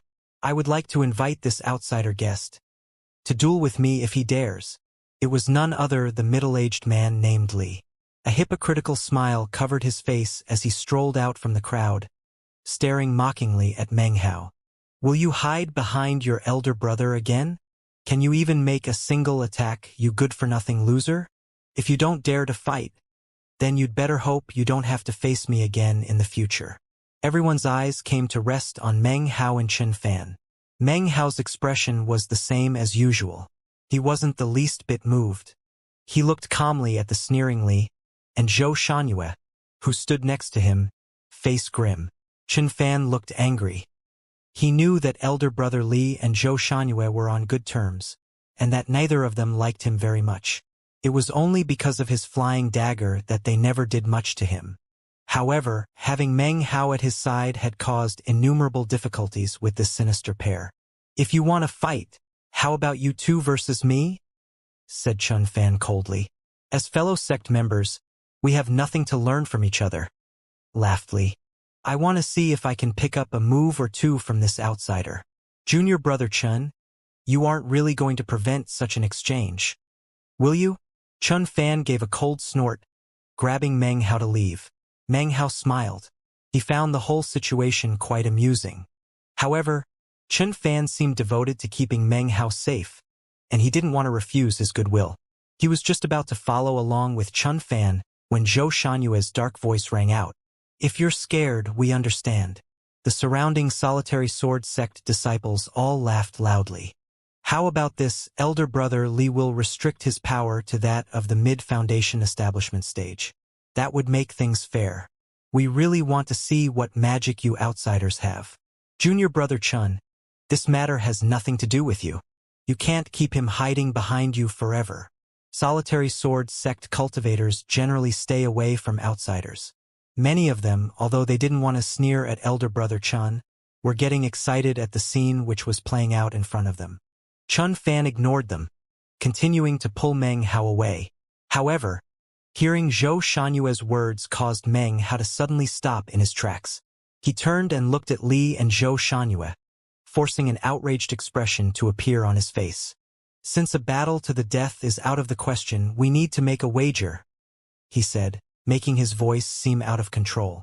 Hearing this, the surrounding solitary sword sect cultivators burst into more laughter. Many of them had cultivation bases lower than Meng Hao, but they were disciples of the solitary sword sect, the #1 sect in the southern domain. It was only natural for them to feel somewhat superior. Zhou Xianxua laughed, as did middle-aged Li. "Excellent," said Li. "If you stop hiding behind junior brother Chun and dare to fight me, then there's no harm in making a little wager. I have a treasured sword as well as several tens of thousands of spirit stones." Laughing, he slapped his bag of holding to produce an azure-colored sword. The sword aura which swirled around it wasn't spectacular, but wasn't ordinary either. "Little junior brother, you?" said Chen Fan. He was about to continue when Meng Hao, eyes bloodshot, interrupted him. Glaring, he said, "A handful of spirit stones and a sword aren't enough for Meng Hao. Put some more onto the table, sir, and then I'll fight you." His loud voice rang out. The words he had spoken, and the expression on his face, were something he had long since become accustomed to using. He had faced many situations like this in the state of Zhao. Furthermore, he still had an unused golden spear in his bag of the cosmos. The crowd around them laughed loudly. Li looked at Meng Hao, his sneer growing larger. Very well, he said. Whatever you put up as stakes, sir, I will match in value. Next to him, Xianxia laughed. No matter, he said. Whatever you produce, if elder brother Li matches it in value, then so shall I. He glared at Chen Fan, and deep in his eyes, killing intent swirled. Meng Hao gasped. His eyes darted around as if he wished to run away. Are you serious? He said, his voice sounding forced. You're in the solitary sword sect, now? Said Xianxia haughtily. Do you really think we would lie? Chen Fan grabbed Meng Hao's arm and was about to say something. Trembling, Meng Hao looked over at him and said, Elder brother Chen, can you please loan me your flying dagger? Chen Fan looked at Meng Hao for a long moment.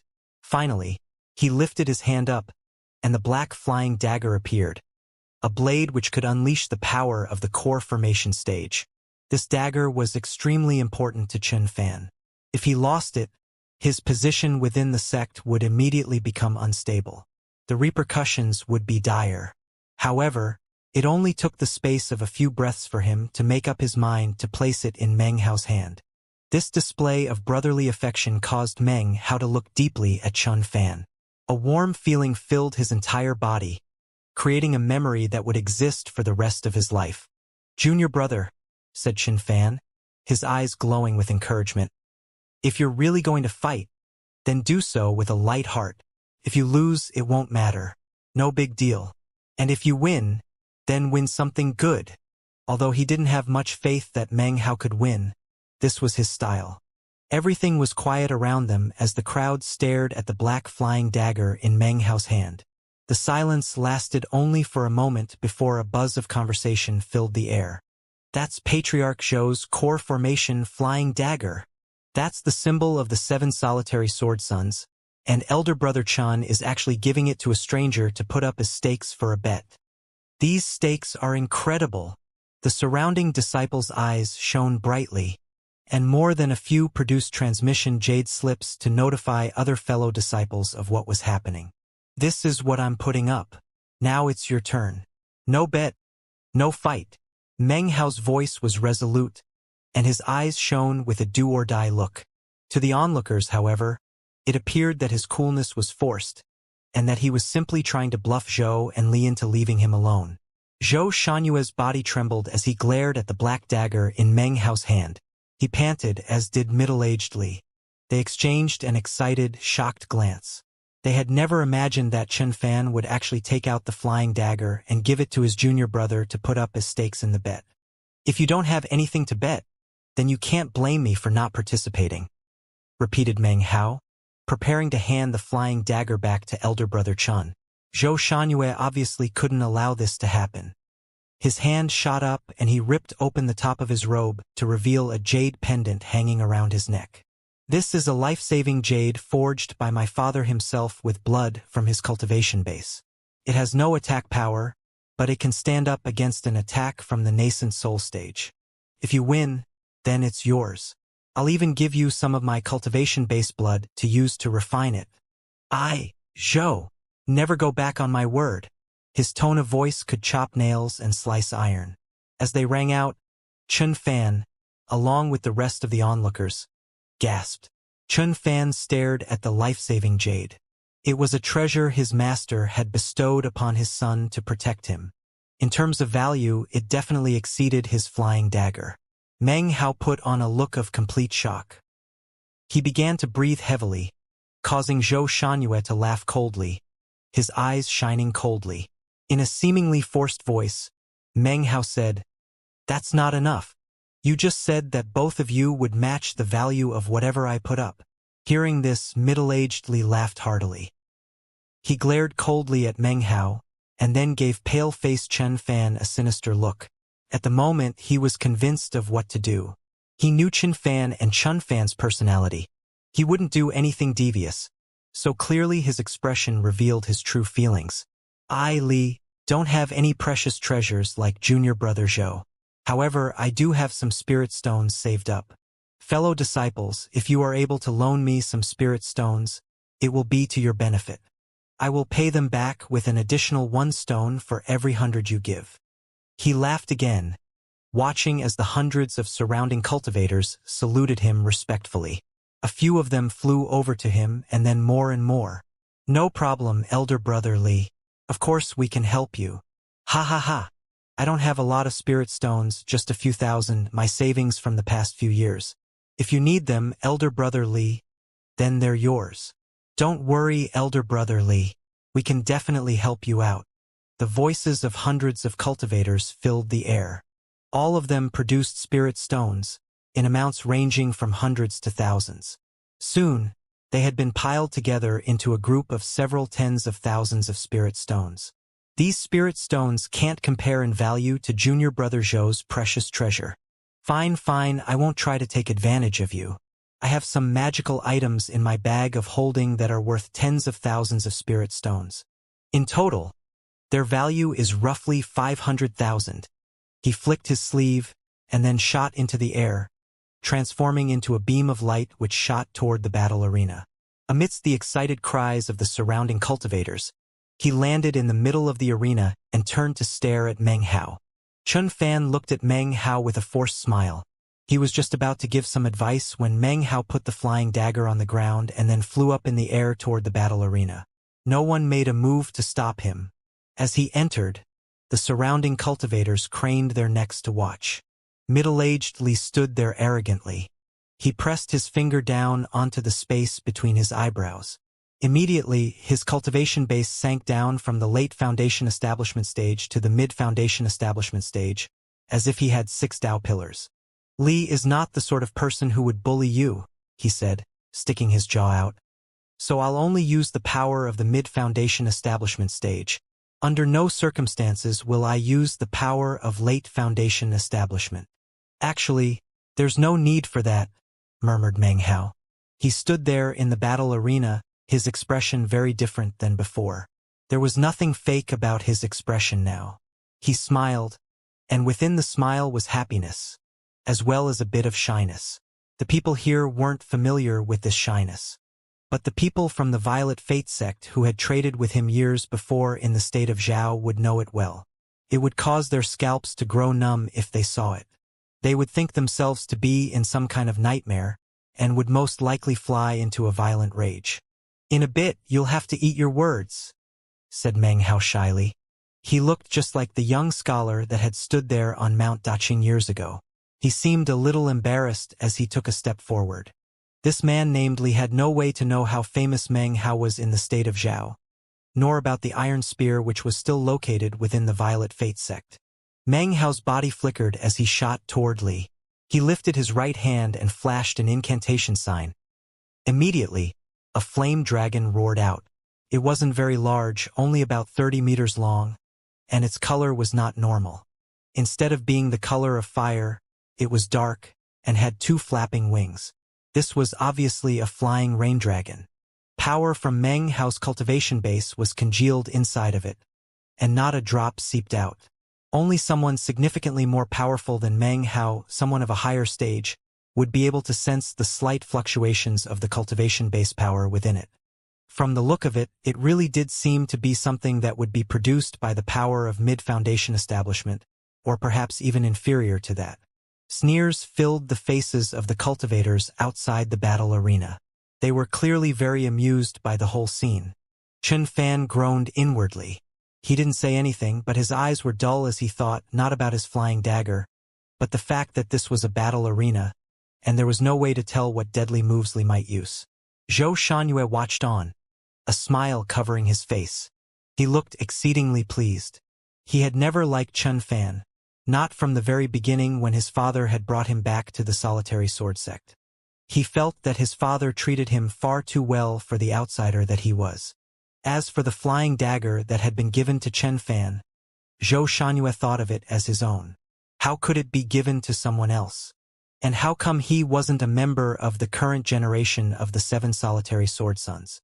He didn't understand, but also didn't dare to complain to his father. This caused his enmity toward Chun Fan to grow stronger and stronger. Finally, I have a chance today, he thought. Chun Fan, Chunfan, the flying dagger will finally belong to me. You trifling nobody. Do you really dare to contend with me? A smile broke out on his face, and he laughed. Back within the battle arena, Li also laughed. A haughty look covered his face as he watched Meng Hao's flame dragon speeding toward him. He sneered. A barbarian cultivator from a backwater sect, he said loftily. You don't deserve to even be here. Your magic is so simple. You really dare to use a trifling flame dragon art? Even being restricted to the mid-foundation establishment stage, I can still kill you with ease. He flicked his sleeve, and the power of his mid-foundation establishment stage boiled out. He raised his hand and the illusory image of a sun and a moon appeared on either side of his palm. The images of the sun and moon transformed into two gleaming sword auras. Li waved his hand and they shot screaming into the air, straight toward the incoming flame dragon. A cheer rose up from the surrounding cultivators when they saw this. Of course, all of this takes some time to describe but happened in an instant. The images of the sun and moon swords slammed into the flame dragon, and as they did, for some unknown reason, they began to twist and warp. A bang exploded out as the moon sword pushed up against the flame dragon. It seemed like it was trying to move a mountain. The sword instantly collapsed to pieces. Before the pieces could float away, they were transformed into ash by the heat of the flame dragon. At the same time, the sun sword also collapsed. The 30-meter-long flame dragon didn't even seem to have been scratched. Its momentum increased as it shot toward Li. As it shot forward, its body expanded. 30 meters, 90 meters, 150 meters. In the blink of an eye, it was 300 meters long and growing.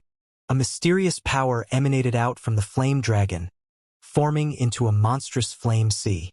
This was the aura of the flame dragon. Its massive wings spread out to cover the sky, causing the battle arena to be submerged in flame. All of this occurred too quickly, and middle-aged Li could not possibly have predicted that it would happen.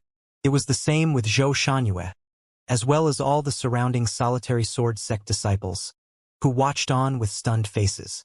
A roaring sound filled the air, and the battle arena shook. The shield covering the battle arena rippled as it held back the power. At the same time as the roaring sounded out, Meng Hao suddenly shot forward, attacking as fast as lightning. Li's face went white and filled with an expression of disbelief. 9 jade slips appeared and floated around him, emanating a protective energy which defended him from the massive power of the flame sea. These 9 jade slips were clearly extraordinary in their protective power. However, Meng Hao continued to shoot toward him like an arrow. In an instant, he slammed into the shield generated by the 9 jade slips. Another boom resonated out, along with a miserable shout. The onlookers watched on, dumbstruck as the flames began to die out. Li spun backward like a kite with its string cut, blood shooting out of his mouth, his eyes filled with shock. He cut a sorry figure. Meng Hao emerged from the flame sea, his face calm. He smiled, and still had the shy look on his face. Zhou Xianxia gasped when this happened, and then stared in shock. Chun Fan blinked his eyes, looking at Meng Hao with disbelief. Amidst the silence of the shocked audience, middle-aged Li's body stopped moving. A grim expression appeared on his face, and then he pushed down on his forehead. Suddenly, his body quivered and then filled with the power of the great circle of foundation establishment.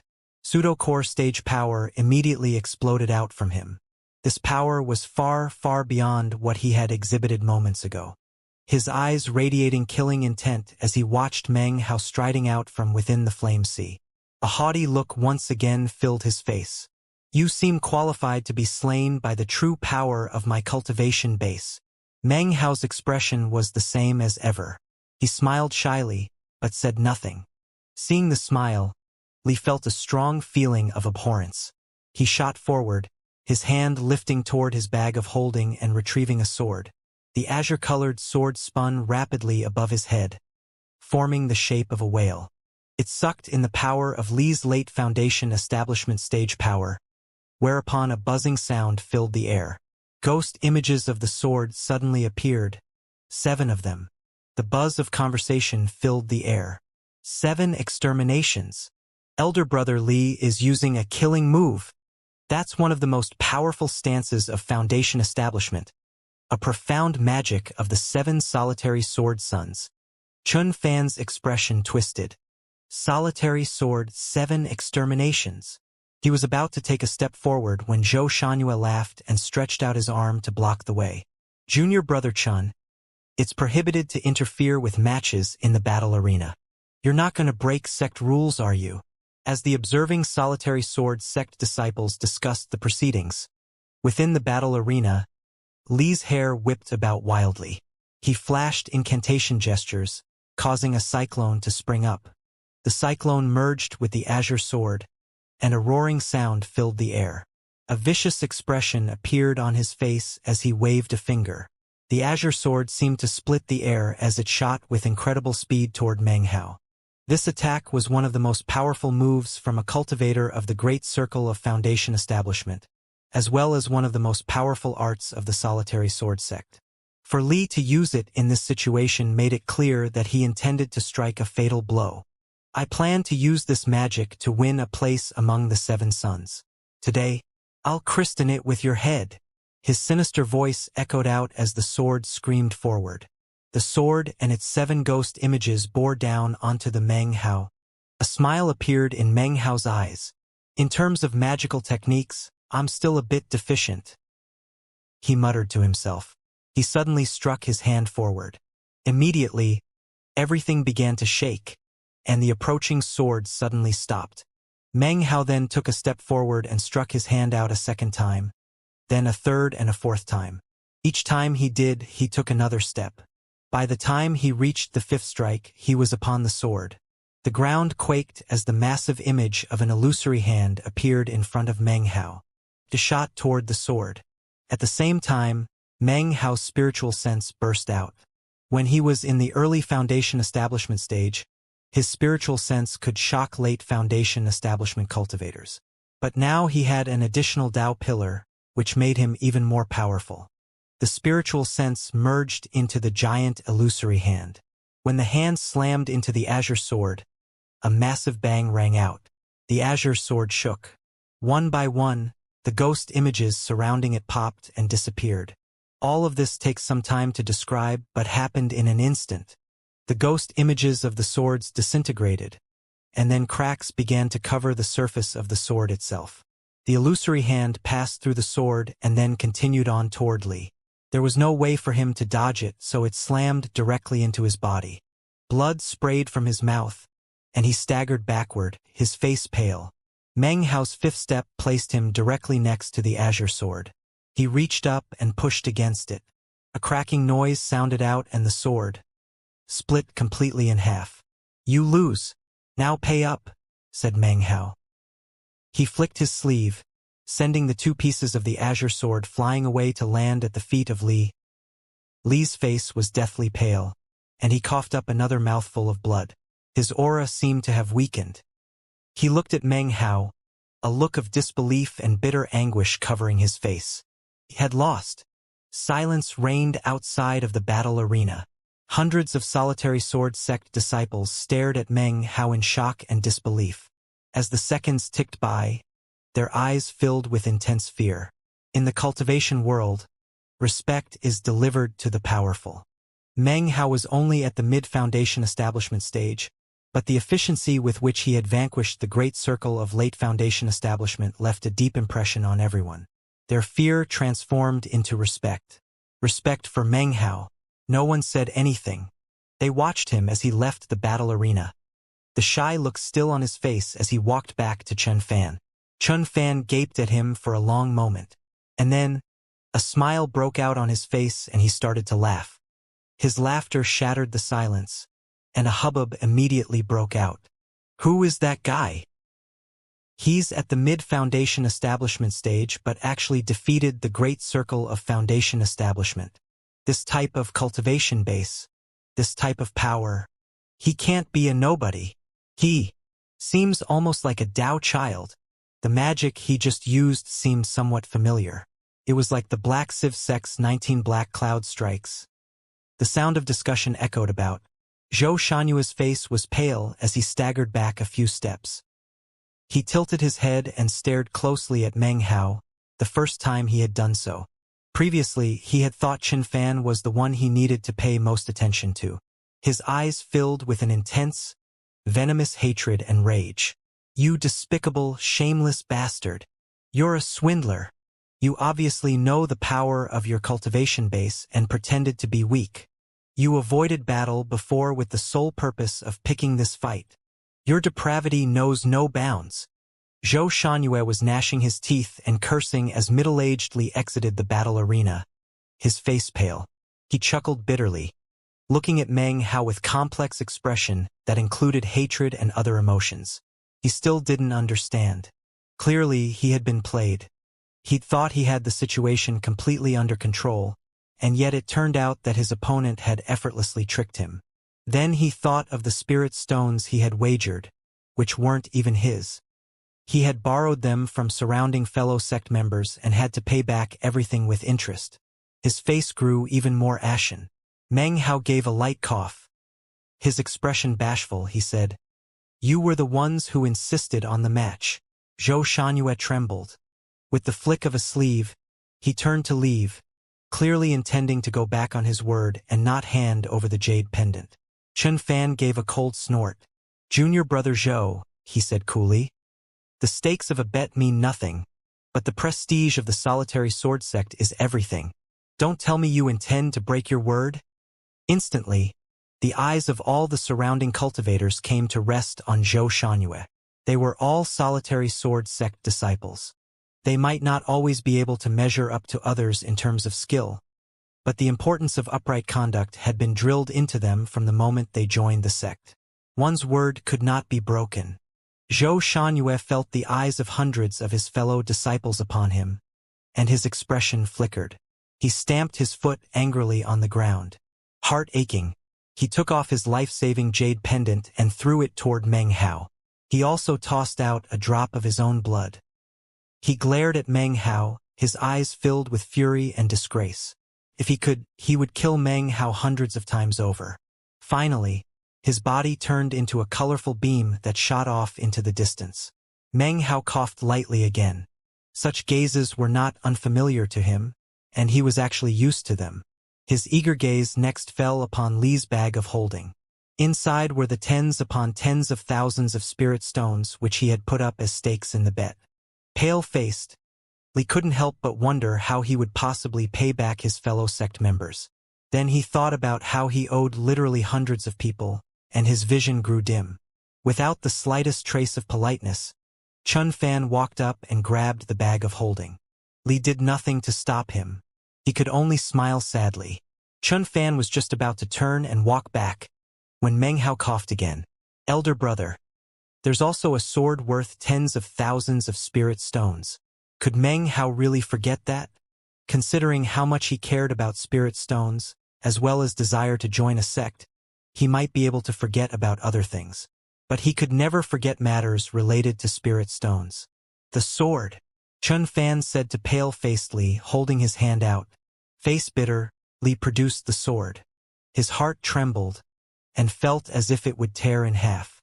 He handed it over to Qin Fan, and from his expression, it looked like he was handing over the love of his life. He glared murderously at Meng Hao, the venom in his eyes growing stronger and stronger. "No shame whatsoever," he said, clenching his jaw. He flicked his sleeve, turned and left. Qin Fan gave a cold snort, and then hurried away with Meng Hao and all the winnings. They returned to his house, their faces covered with smiles. "Little junior brother, we won out this time. But next time," he exhorted earnestly, "you can't do something like that. That was extremely dangerous, and also, you now have to worry about those two trying to get back at you." Meng Hao nodded, knowing that Qin Fan was simply concerned for him. With a smile, he said, "Elder brother, how about I take the spirit stones, and you keep the jade pendant?" Qin Fan thought for a moment, and then replied, "No, I don't need it. You take it. Listen to your elder brother. You take everything. This is my sect, so I have everything I need. As for the jade pendant, consider this. You take it, but when Master emerges from secluded meditation, return it." After all, you will eventually be a member of the sect. Meng Hao tried to convince him to take the piece of jade, but Chun Fan, although he didn't directly refuse, declined to take it. Finally, Meng Hao collected together all his winnings, whereupon Chun Fan produced some more alcohol. The two brothers sat down to drink and chatted about the Reliance sect. A few days passed, and Chun Fan's master continued to remain in secluded meditation. The date of the banquet at the Song clan drew closer. Finally, one morning at dawn, the sound of bells filled the solitary sword sect. At the bottom of the mountain was a stretch of ground normally covered with restrictive spells. Currently, people were flying from all directions toward this very area. Meng Hao was among them, flying alongside Chun Fan. As he approached, the first thing Meng Hao noticed was an enormous teleportation portal, surrounded by 9 stone pillars. Not far away from it, a gray-robed old man sat cross-legged and motionless. "That's the portal keeper," said Chun Fan quietly. "His only job is to keep watch over the teleportation portal." Meng Hao nodded, shifting his gaze to look at the portal itself as well as the surrounding area. Other than Chun Fan and himself, there were 3 others present. They all wore the Taoist robes of the solitary sword sect, and had large swords strapped to their backs. When he looked at them, they looked back and gave him slight nods. With a smile, Meng Hao clasped hands and saluted them. They smiled back. Despite the lack of any words being exchanged, Meng Hao could tell that they knew who he was. Obviously, his match with Li had gained him no small amount of prestige in the solitary sword sect over the past few days. Time passed and more people arrived. After the time it takes half an incense stick to burn, there were about 18 people present. None of them were very old. Most were around 30, and some seemed to be as young as 20. They seemed to brim with vitality, and were all extraordinarily good-looking. Furthermore, all of them were in the foundation establishment stage, 2 of the group being at the late foundation establishment stage. As they arrived, each one would look at Meng Hao. Some would then nod, others simply ignored him. "Soon Elder Fan will arrive," whispered Chun Fan. "He'll lead us through the teleportation portal to the Song clan. Your elder brother is going to work hard to get you a beloved." He chuckled, but his expression was very serious. Meng Hao gaped. This was the second time Chun Fan had brought up the matter.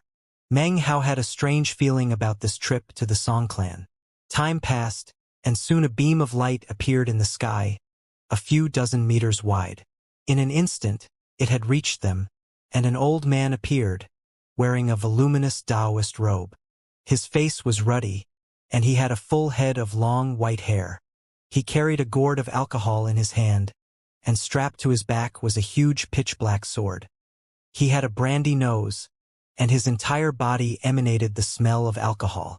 His robe was wrinkled and messy. He burped. "Greetings, Elder Fan," said Chun Fan and the others, immediately clasping hands in salute. Meng Hao also bowed his head and clasped hands in greeting. "All right, you little brats. Let's see if any of you are lucky enough to take that Song girl in marriage and bring honor to the ancestors of the solitary sword sect."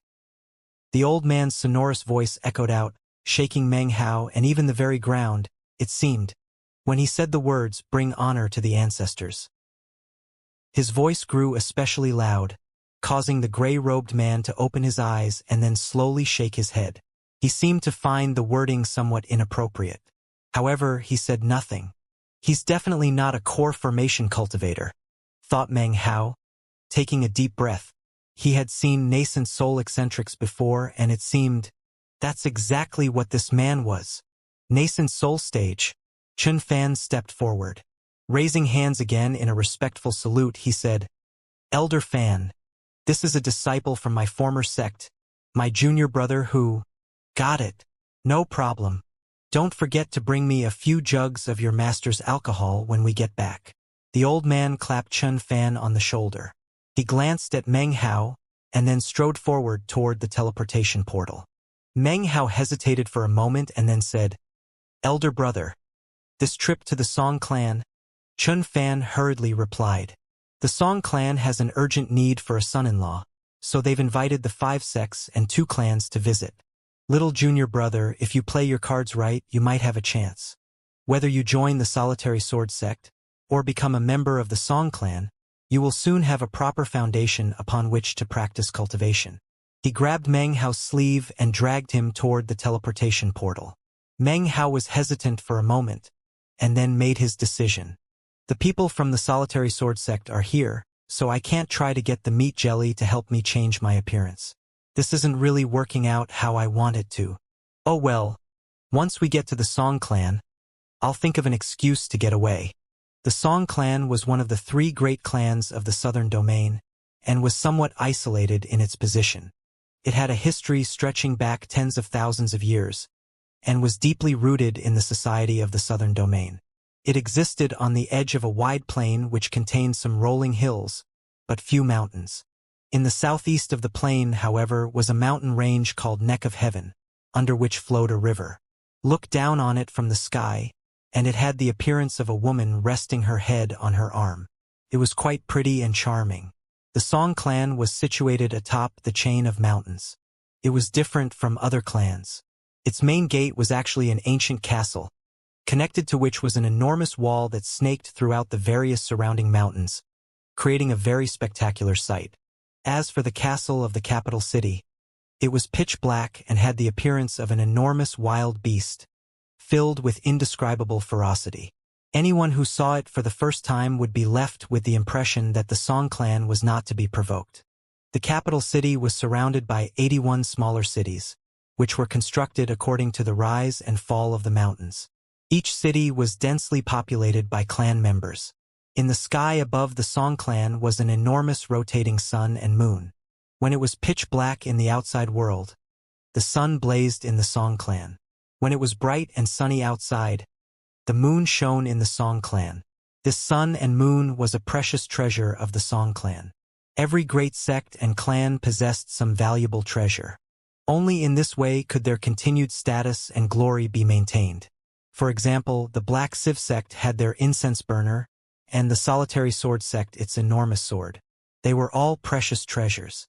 As for the Song clan, the sun and moon which hung in their sky enveloped the entire clan, transforming it into a different world than what existed outside.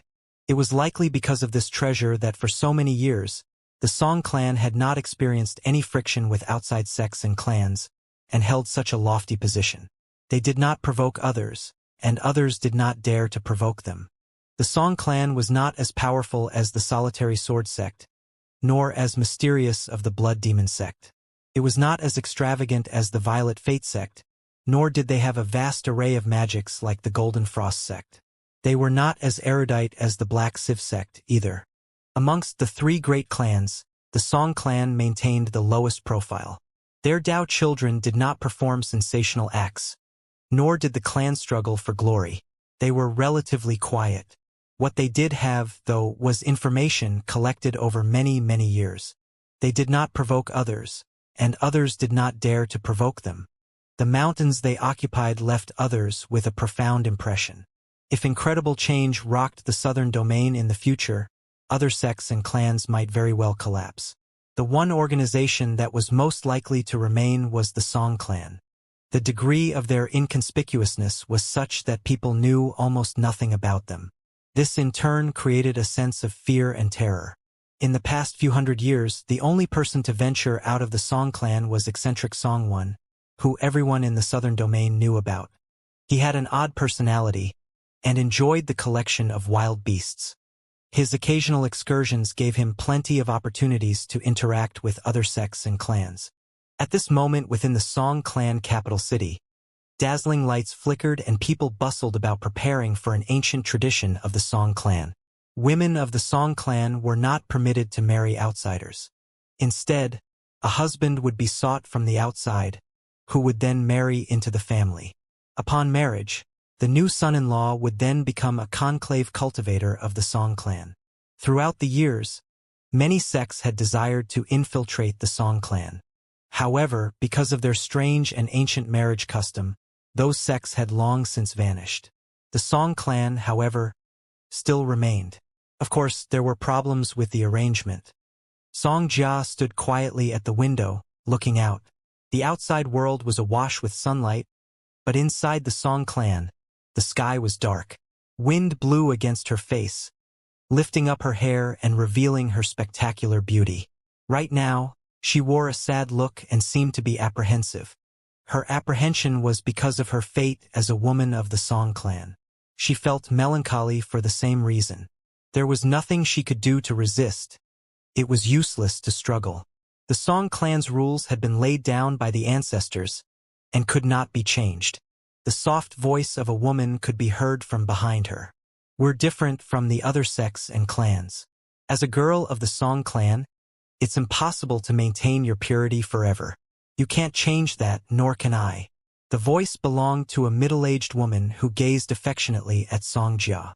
Xianxia didn't reply. After a while, though, she nodded. In her mind, images appeared from the Blood Immortal Legacy Tournament. She remembered looking on helplessly as her blood phoenix died. She could only watch through tear-filled eyes as it faded away. Perhaps it's just my fate. Her face filled with exhaustion. The exhaustion did not mar her good looks. In fact, it seemed to give birth to a tender beauty. The woman behind her could sense what Xianxia was feeling. She stepped forward and stroked Xianxia's long, beautiful hair. "It is fate," she said. "But it's not destiny, it's a mission. A mission from the Song clan of the Southern Domain. The destruction of the Southern Domain. Gather 100 clans. Fuse their bloodlines. Evade the palace of the heavens." Xianxia murmured the words which she had heard people recite ever since she was young. But father said that no power within the entire Southern Domain could bring about its complete destruction. Nothing in the Eastern lands could do so either. She looked back at the middle-aged woman. "That's a legend which has existed since ancient times.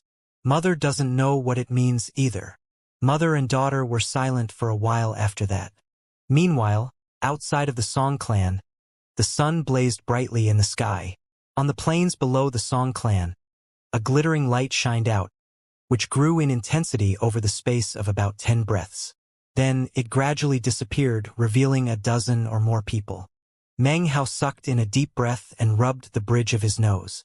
It seemed his body wasn't really suited for teleportation. He looked around and immediately noticed that up ahead existed a world of darkness. There was a huge mountain range, hanging over which was a moon. He gaped at the bizarre sight. Next to him, Chun Fan sighed with emotion. "We're in Song clan territory now. It's my first time here, but I've heard people talk of how astonishing the Song clan is." The old man lifted his gourd of alcohol and took a drink. Then he let out a loud burp and laughed heartily. His laughter filled the air, after which several beams of light shot out from the darkness of the Song clan. "Brandy nose," said a voice from within the approaching beams of light. It didn't sound pleased. "How come the solitary sword sect sent you? I can smell the stench of alcohol coming off of you from here. Eccentric song. How could I not come? This old Taoist is going to drink his fill before he leaves." The old man suddenly shot up into the air. Meng Hao took a deep breath. The words "eccentric song" filled him with fear. He looked up into the sky and could just make out the image of Song clan members within the beams of light. One of them was an old man who, although Meng Hao had never seen before, he immediately knew was the same eccentric song from that time in the state of Zhao. "I just arrived and already ran into him," thought Meng Hao. "I can't stay here long. If eccentric song finds out I'm here, the consequences will be terrible." Meng Hao was just about to try to sneak off when Chun Fan grabbed him. "Little junior brother, did you see? I'm not sure of the name of that member of the elder generation, but I heard everyone calls him eccentric song. They say he has a very bizarre personality, and that he owns tons of wild beasts. He also likes to make bets with other sects all the time." Meng Hao interrupted him with a forced smile. "Elder brother, I really can't proceed any further. I have to." Before Meng Hao could finish speaking, the old man from the solitary sword sect and eccentric song suddenly started yelling at each other. "Your Song clan is entirely too stingy. 10,000 Trees Mountain only has a single pearl as the reward? What good is a crappy pearl? That's the prize that my solitary sword sect kids are supposed to fight for? No way. "It's a cubic pearl that can dispel even the strangest poisons in the world," replied eccentric Song. "It's a treasure refined by the sun and moon of the Song clan. Can only be given as a gift to a son-in-law of the Song clan. Even if you wanted it, you couldn't have it. Besides, what treasures could possibly compare to a girl of the Song clan? Your granny. Are you solitary sword sect people here because of the search for a son-in-law, or just to grab treasures?" Hearing this exchange, Meng Hao's eyes flickered. Next to him, Qin Fan frowned. "Little junior brother, you should really think things through," he said earnestly. "You'll be able to make a lot of friends here. Li Fugue will be here too, and you haven't seen him for years. However, if you truly must leave, then elder brother won't stop you." Meng Hao lowered his head thoughtfully for a moment, then looked up and smiled. "Fine, since I'm here, I might as well check things out." Qin Fan smiled in return. He clapped Meng Hao on the shoulder and was just about to continue speaking when another blinding light appeared. It spread out, attracting the attention of everyone, including eccentric Song and the old man from the solitary sword sect. The glowing light spread out, and within, the figures of dozens of people gradually grew distinct. Meng Hao's eyes glittered, and Qin Fan frowned. These were people from the Wang clan. The group was comprised of both men and women. They looked around after they appeared, and their eyes were especially drawn to the mountain chain in the distance, upon which the Song clan was situated. At the front of this group of people was an old man whose face was covered with a tranquil expression. He strode forward, looking up at eccentric Song and the old man from the solitary sword sect. "Fellow Taoist fan," he said, "you arrived quickly. Could it be that you caught a whiff of the Song clan's alcohol, causing you to arrive faster than everyone else?" Elder Fan laughed and took a swig of alcohol. "I'm not that fast. At least, I'm not as fast as fellow Taoist Wang was that time back at the Rebirth Cave. The speed and beauty of your retreat were incredible." The old man from the Wang clan smiled. He didn't respond, but clasped his hands and gave a slight bow to eccentric Song. Behind him were various members of the Wang clan, including Wang Tingfei, for he wore a white robe, along with a cold expression and a slight, grim frown. It seemed as if he were thinking about something important. His features were handsome, his disposition perfect. Everything melded together to give him an air of flawlessness. Standing next to him was Wang Shifan.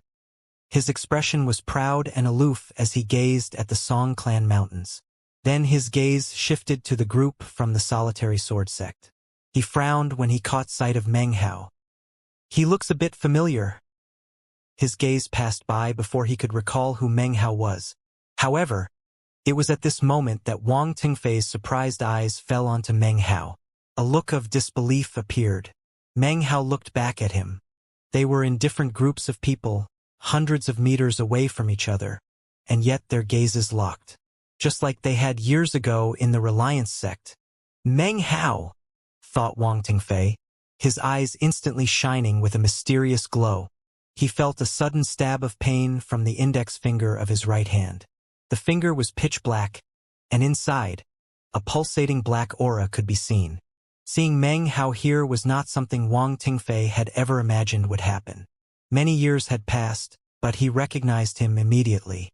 This was that damned cultivator from the state of Zhao who had stolen away his legacy and wrecked all of his meticulously laid plans.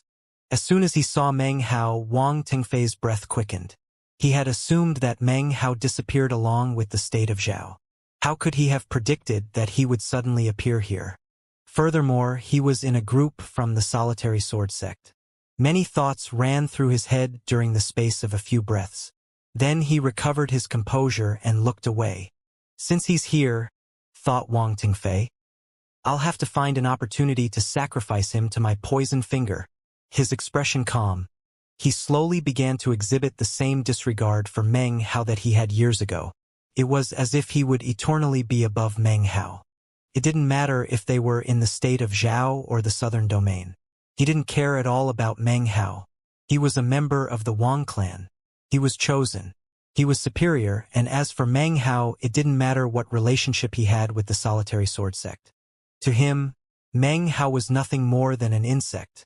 He had perfect good looks and a flawless temperament. He stood there, slowly becoming the center of attention. He smiled lightly, his expression indifferent. The disregard for Meng Hao which existed in his heart slowly transformed into scorn and arrogance. He tilted his head up, and it appeared, for all intents and purposes, that Meng Hao was nothing to him and could be crushed on a whim. At the same time, Wang Shifan frowned slightly. He looked at Meng Hao again, and a mysterious look appeared in his eyes.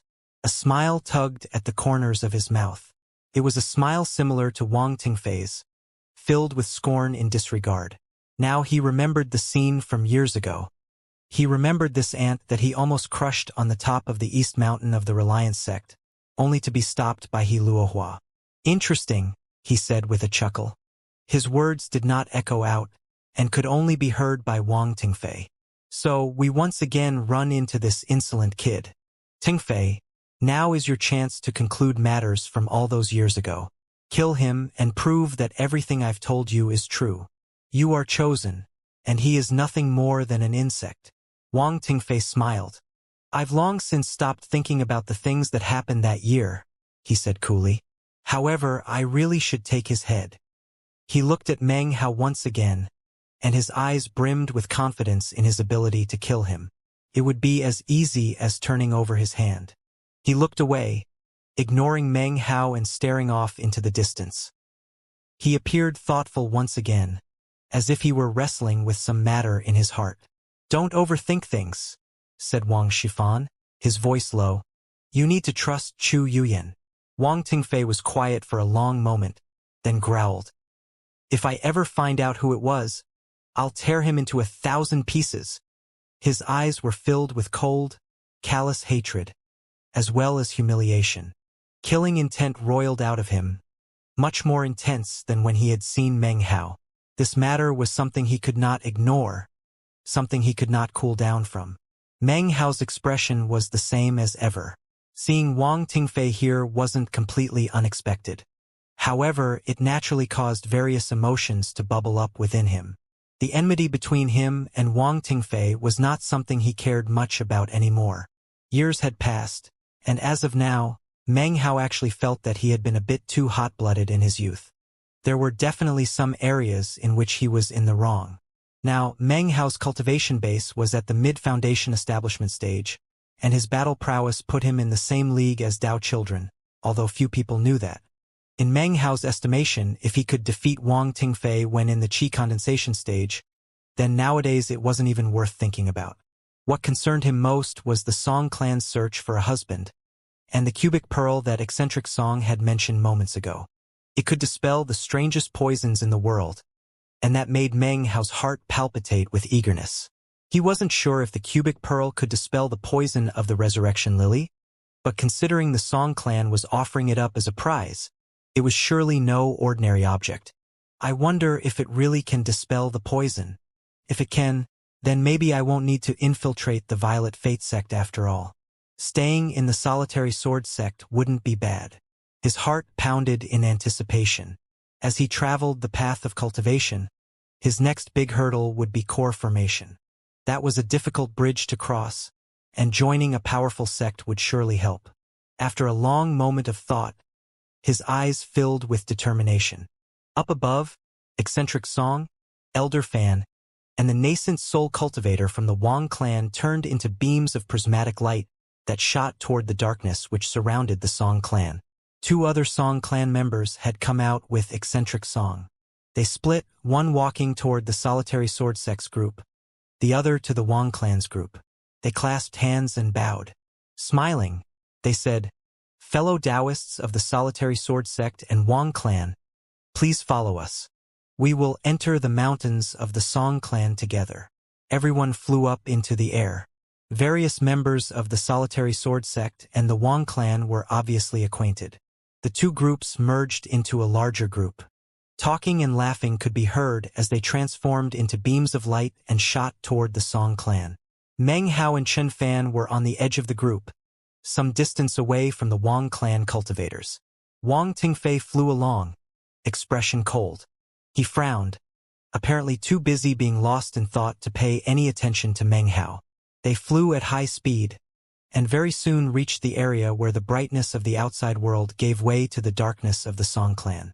The instant they entered, Meng Hao's heart leaped. He had just discovered a major difference between the outside world and the Song clan. The spiritual energy here could be felt and absorbed. This unexpected turn of events shook Meng Hao's mind and heart. Of course, after all his years of practicing cultivation, he was able to prevent his feelings from showing on his face. His expression was the same as ever. So it turns out, I can absorb spiritual energy in this place. This is the perfect location for me to practice cultivation. This discovery exceeded the entirety of Meng Hao's imagination. He was just preparing to rotate his cultivation base and begin to absorb spiritual energy when a thought flashed through his mind, and he stopped. One of the tools which Meng Hao had developed after escaping all the various snares and traps throughout the years was caution. Therefore, he would be cautious here, too. He looked around and soon began to pick up on some clues. As the solitary sword sect disciples flew forward, frowns appeared on their faces. So, we can't absorb the spiritual energy here, Chun Fan whispered to him. I heard before that the Song clan is strange, and that certainly seems true. Apparently, only members of the Song clan can do breathing exercises here to absorb spiritual energy. Other sects and clans are unable to. It's not that spiritual energy is forbidden here, it's that we can't absorb it. A bit more time passed.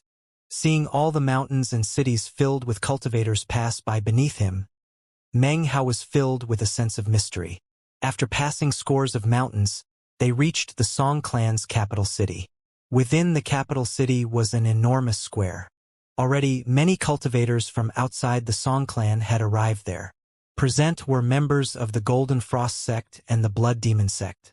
The place was alive with activity, and the hubbub of conversations filled the air. Even before the Solitary Sword sect and Wang clan cultivators could land, a loud voice drifted up into the air. It's absolutely 100% true. I Zhou Dia 1 saw everything with my own eyes. That day, Chu Yuyan wasn't wearing proper clothing. She was wearing a man's garment. Furthermore, she seemed to be on very intimate terms with the male cultivator. You all don't believe me? I Zhou Dia swear an oath that if my words are in any way false, you can gouge my eyes out. The person talking was a young cultivator. He was speaking so passionately that spit flew out of his mouth. He gazed at the surrounding Song clan members with exuberant, shining eyes. As he spoke, he gesticulated wildly and jumped up and down. The dozens of surrounded Song clan members watched on in astonishment. The cultivators from the Blood Demon sect were situated off to the side. They sat there quietly, cross-legged, and in their midst was a Li Shiqi, dressed in a white robe. Sitting cross-legged next to Li Shiqi were two people. One was Sang Luo's brother, and the other was none other than Wang Yukai III. Wang Yukai was looking quietly at the group of people from the Golden Frost sect. In their midst was a rather fat fellow whose face had a few pimples on it. He wasn't very tall, and at the moment he was smiling complacently at Zhou Dia. This was none other than Li Fuguei. When the two of them had run into each other earlier, Fatty found, to his surprise, that Wang Yukai responded coldly to his attempts to start a conversation and even pretended not to know him. At the moment, he wasn't sure what to think, and could only sigh inwardly. You simply can't imagine the expression on Chu Yuyan's face, continued Zhou Dia. I guess you can only say that it was wonderful. And that male cultivator, well, he was extraordinarily handsome, a dragon amongst men. Really, they embraced each other and exchanged some sweet words. As their hands groped each other frantically, they began to pant. As he spoke, Zhou Dia got more excited. Li Fuguei suddenly cleared his throat and spoke out in a loud and clear voice. I can bear witness to this, he said, as I was also present. At first I planned to go give them a piece of my mind. As all of you fellow Taoists are well aware, fellow Taoist Chu Yuyan is the beloved of fellow Taoist Wang Tingfei. And of course, fellow Taoist Wang Tingfei and I are the closest of friends. Therefore, when I saw what was happening, I wanted to speak my mind. However, you have no way to know how the two of them looked. It was clear that the feelings between them were true love. As his voice rang out, the faces of the Song clan members all filled with strange expressions. They knew Fatty, of course. He was a member of the Golden Frost sect that no one dared to provoke. He was a treasure of the sect, and as such, his level of seniority was extremely high. Anyone who offended him would arouse the wrath of the entire Golden Frost sect. To do so would be similar to rubbing a cat's hair backward. This was because the Golden Frost sect had 18 bloodline legacies. By combining their power, the sect could wield the power of a Great Tao Reserve spell. According to the rumors, the power of this spell was so incredible that it could slay immortals. However, for many years, the sect only possessed 17 of the bloodlines. The last one had disappeared, and no matter how hard the Golden Frost sect searched, it could not be found. There was no one who the legacy could be passed on to. Therefore, for many years, the ultimate power of the Golden Frost sect spell could not be unleashed. However, it turned out Li Fugue was perfectly suited to accept the legacy. Therefore, he was treated as a treasure of the sect.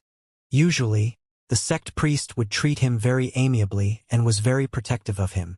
You could essentially say that the entire sect was at his beck and call. Furthermore, Fatty didn't like to practice cultivation, nor did he want an assigned Tao protector. So to protect him, whenever he went out, a large group of Golden Frost sect disciples would accompany him. The sect was extremely worried that something might happen to him. The most extreme thing that had happened was that once after someone provoked Li Fugue, the sect priest personally slaughtered an entire sect. Afterwards, he issued a proclamation in the southern domain that anyone who dared to even touch Li Fugue would provoke the unbridled fury of the entire Golden Frost sect. Actually, Li Fugue was diametrically opposed to Wang Tingfei and wouldn't let him off the hook for anything. Normally, whether he was inside the sect or outside, he constantly said sarcastic things about him. This, of course, made Wang Tingfei furious. However, there was nothing he could do about it. Offending Li Fugue was not an option. Their feud was a trifling matter of the junior generation. Furthermore, Li Fugue was too important to the Golden Frost sect. The difference between Li Fugue's importance to the Golden Frost sect and Wang Tingfei's importance to the Wang clan was immeasurable. Fatty suddenly leaped up onto the table, to the embarrassment of his fellow Golden Frost sect members. They could do little more than cough lightly and watch as he cried out, "Ah, true love! Fellow Taoists, could I really not see such a thing? It was definitely true love. How could I, Li Fugue, do anything to split apart such an affectionate couple? Would I really do that, just for my good-for-nothing friend Wang Tingfei? Would I really disturb a scene of true love? Never. I could never do such a thing. There's a saying which speaks of a love that can transcend something or other. I forgot. Anyway, someone told me something once. Actually, it was the best friend I've ever had, the person I admire most in the world. He told me that love is the most valuable thing in the world, worth more than even millions of spirit stones." As he spoke, his mouthful of extraordinarily large teeth became visible. In the end, he began to choke up and started to cry aloud. Seeing this caused the Song clan members to smile wryly. The Blood Demon sect cultivators eyed Fatty with strange expressions. Li Shiqi frowned, but didn't say anything. Wang Yukai also maintained his silence, although a slight smile appeared on his face. "Therefore," continued Fatty, growing more and more excited, "I pretended that I didn't even see them. However, it left me with the feeling that Wang Tingfei is really a useless nobody. Furthermore, he's completely shameless. Anyone could see that it was true love. Were I in Wang Tingfei's place, I would simply smile and hand over the beauty. That unknown cultivator, in terms of appearance, of cultivation, base, of everything, is clearly above and beyond Wang Tingfei." Suddenly, an infuriated shout could be heard from mid-air. "Li Fugue!" Killing intent roiled out from Wang Tingfei as he shot out from the group floating in the air. His entire body was like a sharpened sword slicing toward Li Fugue. Before he could get very close, the Golden Frost sect disciples behind Li Fugue leaped up with amazing speed. In the blink of an eye, they shot forward. One of them, a tall, strapping man, let out a cold harumph and formed a fist, which he lifted into the air. Ripples spread out from it in all directions, and a roaring sound filled the air. Wang Tingfei's facial expression flickered. Wang Shifan exploded out with incredible speed. In an instant, he was in front of Wang Tingfei, waving both hands out forward. A boom echoed out. The blood drained from Wang Shifan's face as he grabbed Wang Tingfei and retreated backward. He glanced back murderously at the large man from the Golden Frost sect. "Members of the Wang clan, please conduct yourself with dignity," said the large man coolly. The power of his core formation cultivation base rolled out. The group of people Meng Hao was a part of descended to the ground. Meng Hao had a strange expression on his face, and he coughed lightly. He looked at Fatty hiding behind the large man. The things Fatty had been saying were somewhat embarrassing, and left Meng Hao feeling a little guilty. "Do you see?" said Chen Fan quietly. "Li Fugue is no small figure in the Golden Frost sect. Now that I think about it, Wang Tingfei's current situation really is deserving of sympathy. Little junior brother, have you seen Chu Yuyan? AI, I'm really curious which sect that cultivator is from who got entangled with fellow Taoist Chu Yuyan." Yeah, I saw her before," said Meng Hao hesitantly, not sure of what else to say. Chen Fan sighed. "I really hope I have a chance to meet that guy one day. He must be brilliant to be able to snatch Chu Yuyan away right out from under Wang Tingfei's nose. Such skill. He must truly be a man of character. Such skill, such skill." Meng Hao felt even more guilty. Lowering his head, he slowly edged backward. At the same time, he looked over the crowd. He suddenly noticed Wang Yukai, and he stared in shock. Wang Yukai sat there taciturnly, avoiding Meng Hao's eyes. "Wang Tingfei, do you really dare to attack me?" said Fatty, sticking his head out from behind the large man and pointing at Wang Tingfei. "Your granny," he roared. "You truly dare to attack me? According to the rules of seniority of the 5 sects and 3 clans, I'm your master uncle. Do you actually dare to bully your seniors?" Fatty slapped his bag of holding to produce a spirit stone, which he popped into his mouth. Crunching sounds echoed out as he crushed it into bits. It was quite a ferocious sight. After crushing the spirit stone to pieces, Fatty extended his hand. With a wry smile, the big man produced a jade bottle which he handed over to Fatty. Fatty popped it into his mouth. "Li Fugue, you are too excessive." Wang Tingfei ground his teeth. Even as the words left his mouth, Fatty closed his eyes. "What exists between them is true love," he said. "Do you understand what true love is? True love exists between your wife Chu Yuyan and another man. I've seen it with my own eyes. Why would you possibly interfere with that?" People around started to laugh, causing Wang Tingfei's face to grow even more enraged. "If only you understood. True love. It's priceless. I truly admire that fellow Taoist. He's so skilled. He truly handled things masterfully." As Fatty went on with his speech, Meng Hao continued to edge backward. However, he wasn't fast enough. He suddenly noticed that Zhou Dia was staring directly at him, a look of disbelief and astonishment covering his face. Meng Hao's heart began to thump. Although he had intentionally set this thing in motion, he had never imagined he would see a scene such as that playing out today. He wanted to hide, but suddenly, Zhou Diaz raised his voice. "It's him!" he shouted, pointing directly at Meng Hao, seemingly afraid people wouldn't recognize him. "It's him. That's the cultivator who I saw with Chu Yuyan." Zhou Dia really did live up to his name, which means big mouth. Not only did he like to gossip, he also had a very loud voice. His voice rang out clearly, causing everyone's attention to instantly follow the line of his finger to fall onto Meng Hao. Meng Hao's face flickered. The surrounding solitary sword sect disciples stared at him in shock and unconsciously edged away from him. Soon, he and Chen Fan stood there alone. Chen Fan was also gaping numbly at Meng Hao. He recovered his composure quickly, however, in the end also quickly edged away. He didn't want any misunderstandings to result from standing next to Meng Hao. If anyone tried to bully Meng Hao, he would leap to assist in an instant. But what was occurring right now was a romantic love scandal. As he edged backward, Chen Fan's eyes began to glow brightly. A look of both disbelief and admiration filled them. As Zhou Dia pointed at Meng Hao, all of the solitary sword sect disciples stared at him, as did the cultivators from the Wang clan, the Song clan and the Blood Demon sect. Everyone was looking at Meng Hao. Li Shiqi from the Blood Demon sect had a strange expression on her face. She had noticed Meng Hao moments ago. At the moment, she snorted, turning her head to ignore him. Wang Yukai stared in shock at Meng Hao. As for Wang Tingfei, he stood there mutely, glaring at Meng Hao. Veins began to bulge out on his face, and veins of blood appeared in his eyes. He thought back to the Flying Raindragon legacy, to the Reliance Intersect training. He thought back to his feelings in the Flying Raindragon's cave. His humiliation and rage billowed up to the heavens. Everything was completely silent. All eyes were on Meng Hao. Of course, in the past days, the rumors about Chu Yuan being seen with a strange man had been spreading throughout the 5 great sects and 3 great clans. It had started in the Golden Frost sect. Everything about the rumor made sense and was quite vivid. No one knew, and everyone wondered, who the strange man might be.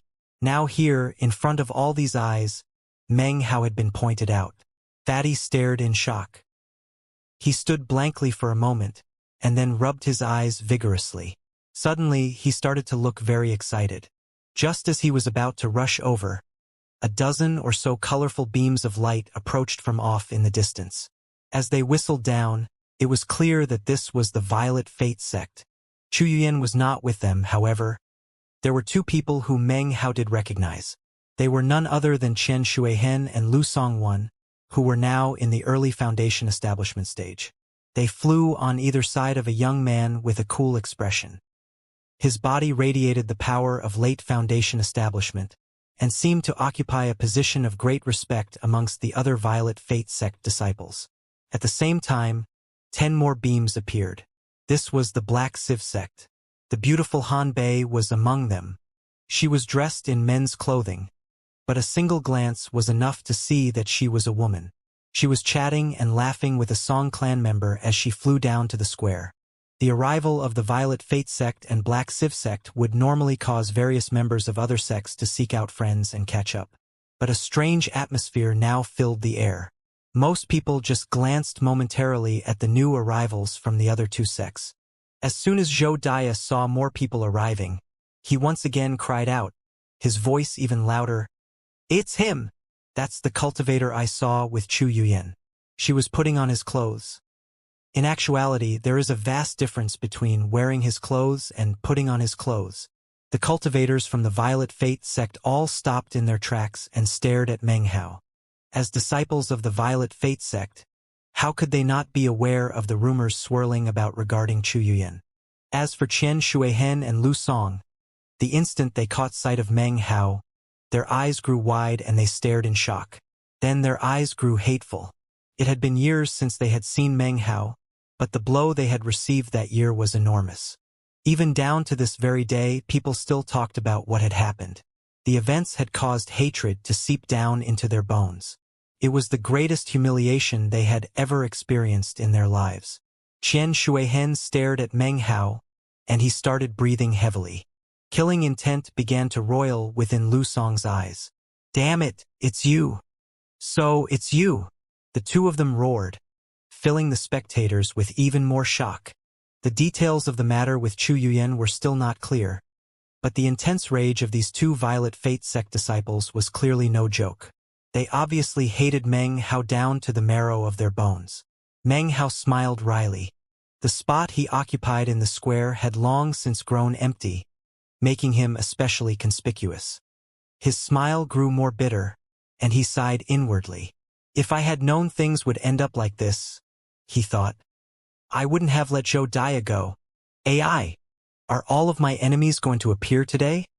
He coughed and subconsciously rubbed his nose. He suddenly got the feeling that he'd done a bit too many things over the past few years. Now the moment had arrived in which his crowds of victims were accusing him. "Damn you, Meng Hao," howled Chen Shuihen. "I will never forget the matter of the iron spear from that year."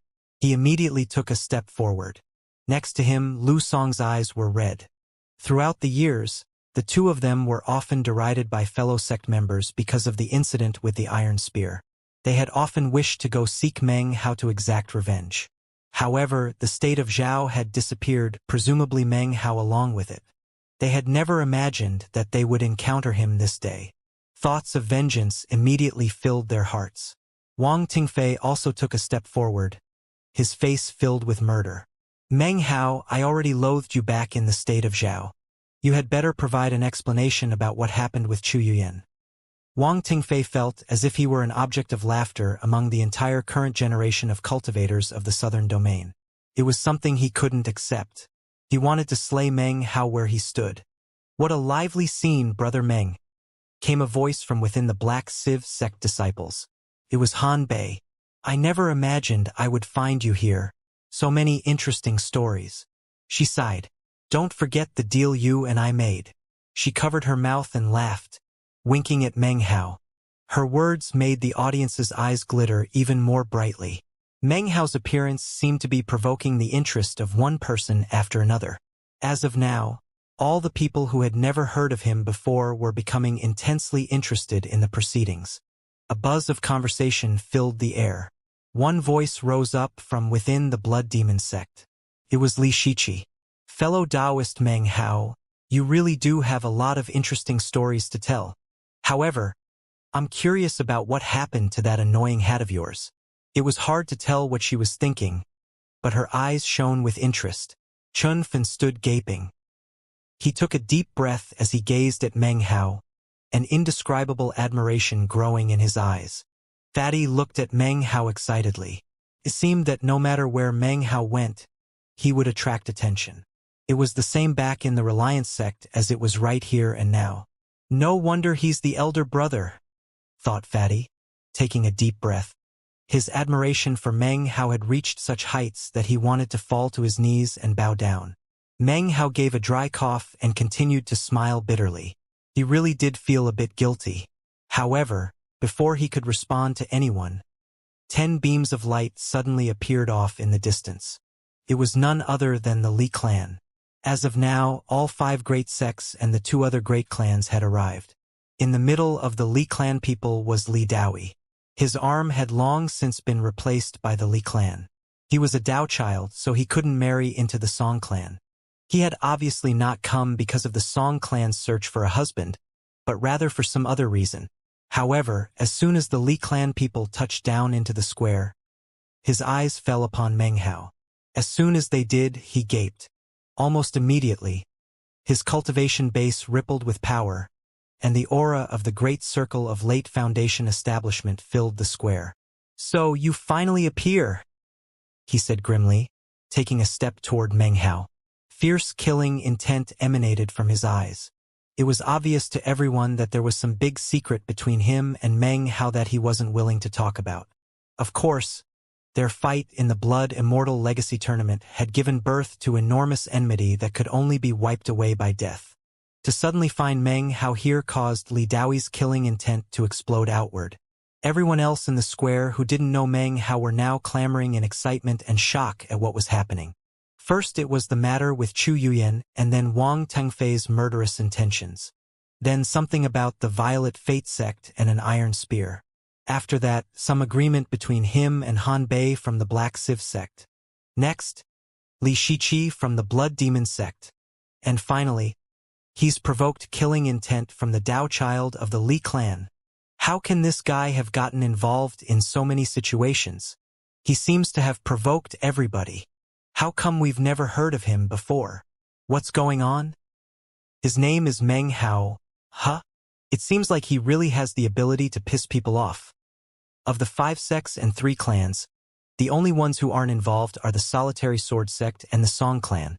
He arrived with the Solitary Sword sect, so he must not have any issues with them. But what about the Song clan? He's so good at pissing people off. I wonder if he had any issues with them.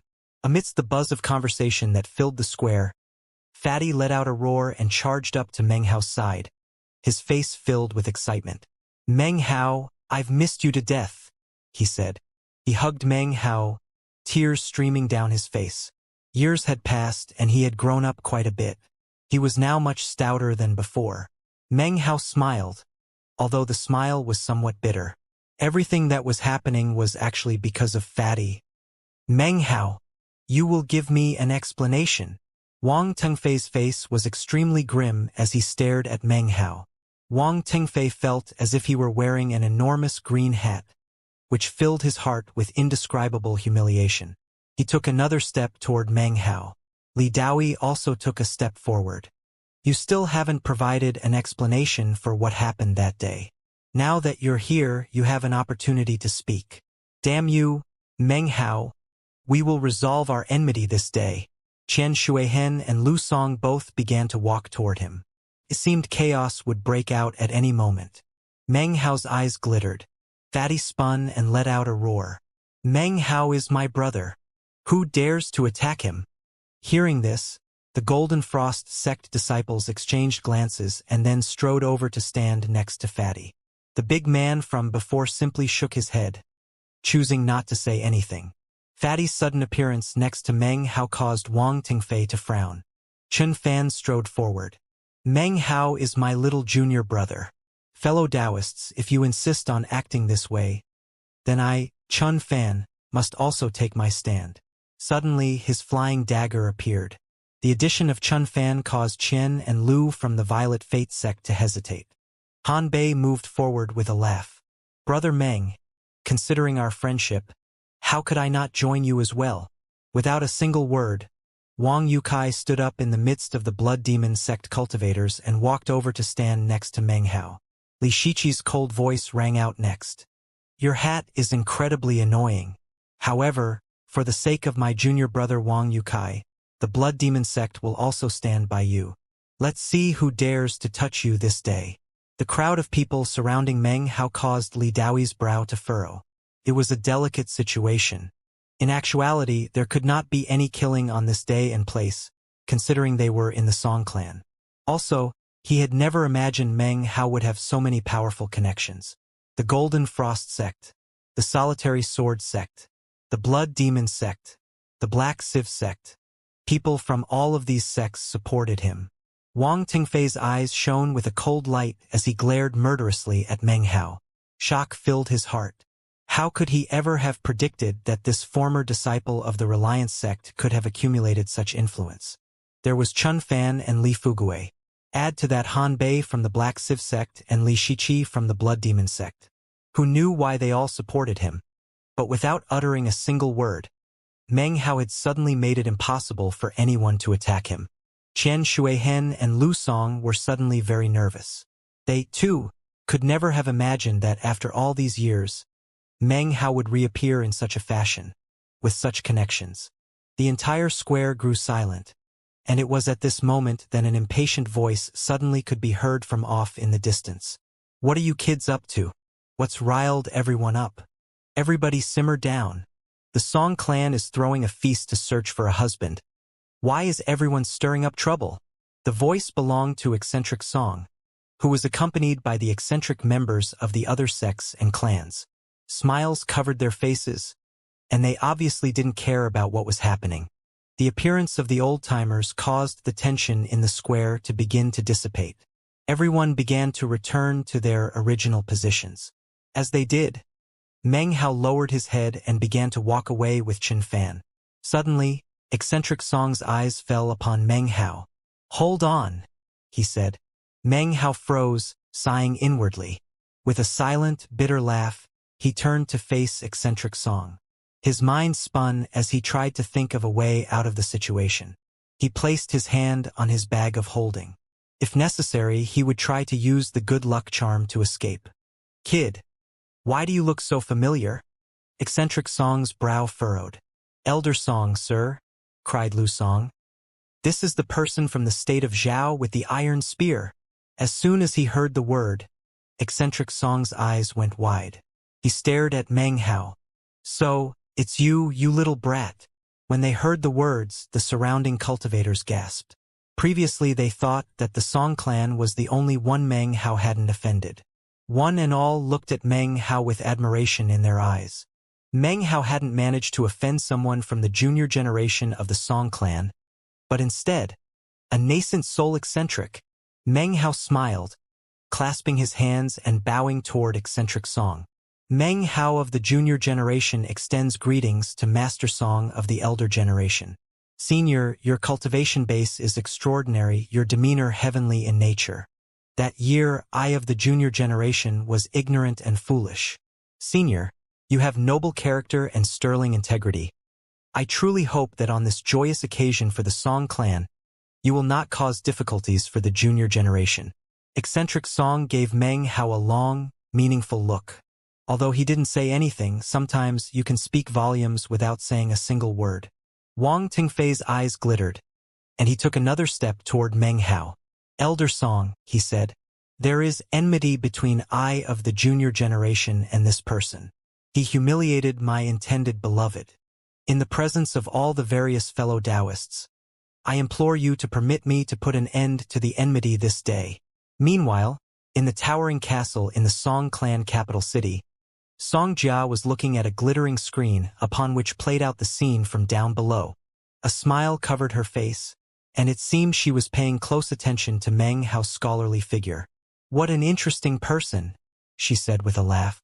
How could he possibly have offended so many people, even uncle? The middle-aged woman standing next to her also laughed, and a warm expression appeared on her face. Why, have you taken a fancy to him? No, said Song Jia quickly, her face reddening a bit. She was innately beautiful, and had a tender personality. The woman next to her laughed, looking at her lovingly. She didn't say anything. Her voice light, Song Jia continued, I just think he's interesting. He offended so many people, and yet so many people are willing to stand by his side. Also, he doesn't really look like a cultivator. He looks more like a scholar. The middle-aged woman laughed again, and her expression grew even more gentle. She lifted her right hand, and a flaming jade slip appeared. It burned into nothing, and suddenly, a slight tremble ran through all of the mountains in the Song clan. The tremble was so minor that anyone under the nascent soul stage wouldn't notice it.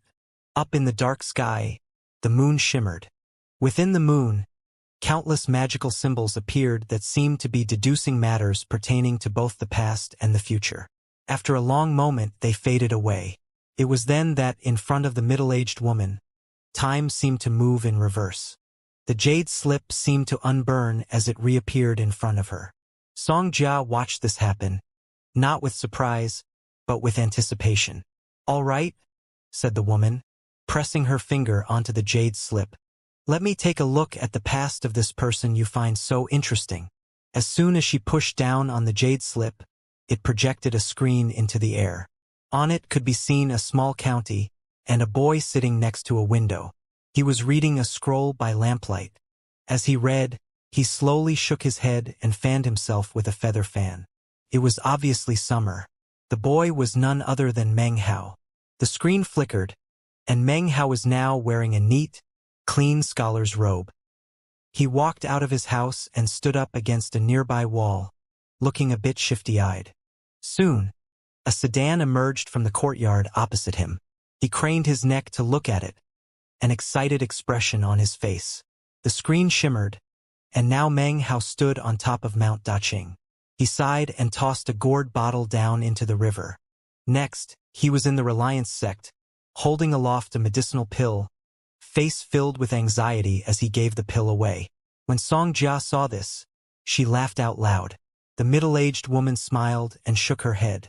The next image was of Meng Hao's shop on the plateau, and his shy, bashful smile as he sold medicinal pills at exorbitant rates.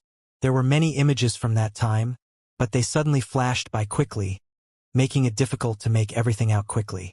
The middle-aged woman frowned, seemingly lost in thought. The next image that Song Jia saw was that of eccentric Song on the mountaintop and Meng Hao running along with the iron spear. She saw Meng Hao in the city of cultivators and the deal he made with Lu and Song for the spear. After that were all the bloody events that resulted. Song Jia couldn't stop laughing.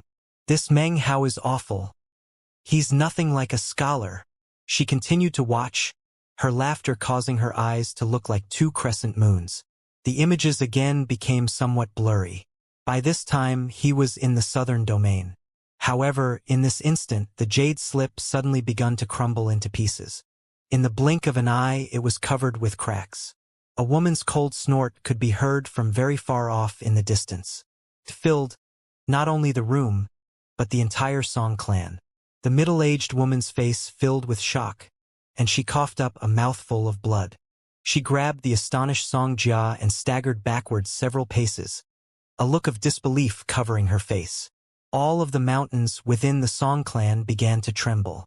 As they did, the moon in the sky above the Song clan suddenly exploded with a blinding light. It was a flash that instantly began to tremble and darken, as if it were being forcefully suppressed by someone. At this same moment, the seemingly endless mountains of the Song clan continued to tremble, and then, one by one, the mountains suddenly sank down an entire inch, as if they were being pushed down by some incredible force. That inch seemed to be a warning, some demonstration of power by someone. This person seemed to be saying that if they wished, they could wipe out the entire Song clan mountain range. At the same time, all of the nascent soul cultivators began to tremble and spit up blood. Deep within the Song clan mountains, near the location of their Tao reserves, a roaring sound rose up. It didn't disseminate outward, and only certain people could sense it. In the deepest, most remote location within the Song clan mountains was a stone pillar. Atop the pillar was a corpse, or rather half of a corpse. The bottom half was nowhere to be seen. The corpse's eyes suddenly snapped open, whereupon the aura of the peak Tao seeking stage exploded out. The corpse trembled, as if it couldn't stand up to the immense power which was bearing down upon the Song clan. Respected senior, calm your anger. The Song clan of the Southern Domain is at fault. If you know you are at fault, then correct it, came the transmitted voice of a woman. She was clearly irritated. Your Song clan has the tradition of marrying daughters? I suggest she be a maidservant. The corpse hesitated. Respected senior. What was that? The Song clan of the Eastern lands desire this honor but are unable to achieve it. Do you truly dare to refuse me? As the woman's voice transmitted out, the entire Song clan mountains suddenly shook and sank down 3 more inches. Without hesitation, the corpse said, Respected senior, we shall do as you bid. The woman's voice faded away. At the same moment, back in the capital city, Xianxia's face was pale white. Next to her, her mother panted, and blood oozed out from her mouth. Jar, this person cannot be provoked. This person is... Before she could finish speaking, her body began to shake. It seemed as if divine sense were transmitting into her mind. She didn't continue speaking, and eventually looked at pale-faced Xianxia, a complex expression on her face. Everything that had just happened in the Song clan did not go unnoticed by Meng Hao and everyone else. The ground shaking caused everyone's faces to flicker, especially the nascent soul eccentrics. Eccentric Song's body trembled, and he coughed up a mouthful of blood. His body continued to tremble, and he coughed up a second mouthful of blood, then a third. In the end, he coughed up a total of 7 mouthfuls of blood. He staggered, his face pale and filled with astonishment. He was the only one in the entire Song clan who coughed up 7 mouthfuls of blood. It was at this moment that the illusory image of a woman appeared in the square, although no one could see it. She stood there, invisible to everyone except for the Song clan's most powerful Tao reserve, the peak Tao seeking corpse. Only he could sense her rippling aura as she arrived at the Song clan square. From the moment she appeared, her eyes were riveted on Meng Hao. They were filled with kindness, tender affection, and love. After a long moment passed, the situation in the square returned to normal. Everyone was shocked, causing a deathly silence to fill the air. The nascent soul cultivators looked around pale-faced. Eccentric Song's face was deathly white. He was scared, nearly witless. He wasn't sure what had just happened, nor did he know that the entirety of the Song clan had been shaken just now. Panting, he wiped the blood from his mouth. Suddenly, his body shook as a voice filled his mind. The voice filled him with veneration. It was none other than the spirit-severing stage patriarch of the Song clan. It was clearly a transmission of divine will from the spirit-severing patriarch, who was passing along the orders of the Tao Reserve Corps. All of the nascent soul cultivators of the Song clan received the same message. Meng Hao is not to be provoked. Amidst the silence that covered the square, Wang Tingfei's voice sounded out. Meng Hao, you don't have the qualifications to refuse a battle with me today. He leaped up and began to stride toward Meng Hao, his cultivation base erupting with power. Power exceeding the early foundation establishment stage soared higher and higher. It turned out Wang Tingfei's Dao pillars hummed with the energy of the mid-foundation establishment stage. Meng Hao's eyes flickered as he watched Wang Tingfei approach. Wang Tingfei's right hand lifted up. Black tendrils rose up and circulated around his finger. His eyes were calm. In the Reliance sect of the state of Zhao, you stole my belongings and wrested away my position in the inner sect. In the southern domain, you insulted me. Do you really think you qualify to be the archenemy of Wang Tingfei?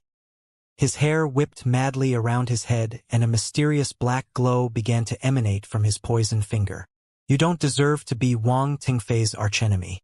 You were an insect back then, and you're still an insect today. Today, you shall be a blood sacrifice to my poisoned finger. Wang Tingfei's words echoed throughout the square. Are you finished? Said Meng Hao coolly. He strode forward, lifting his right hand and striking it out. The power of his 4 perfect Dao pillars congealed into the palm. Not a strand leaked out. A roaring filled the air as he struck toward Wang Tingfei. As the boom filled the square, the surrounding cultivators watched, completely focused on what was happening. Only Han Bei and Li Shiqi, as well as Chen Fan, looked with strange expressions toward the blustering Wang Tingfei. Fatty looked extremely nervous. The large man from the Golden Frost sect was holding him back. Otherwise he would have joined Meng Hao to fight. Amidst the roaring boom, Wang Tingfei tumbled backward, blood spraying from his mouth.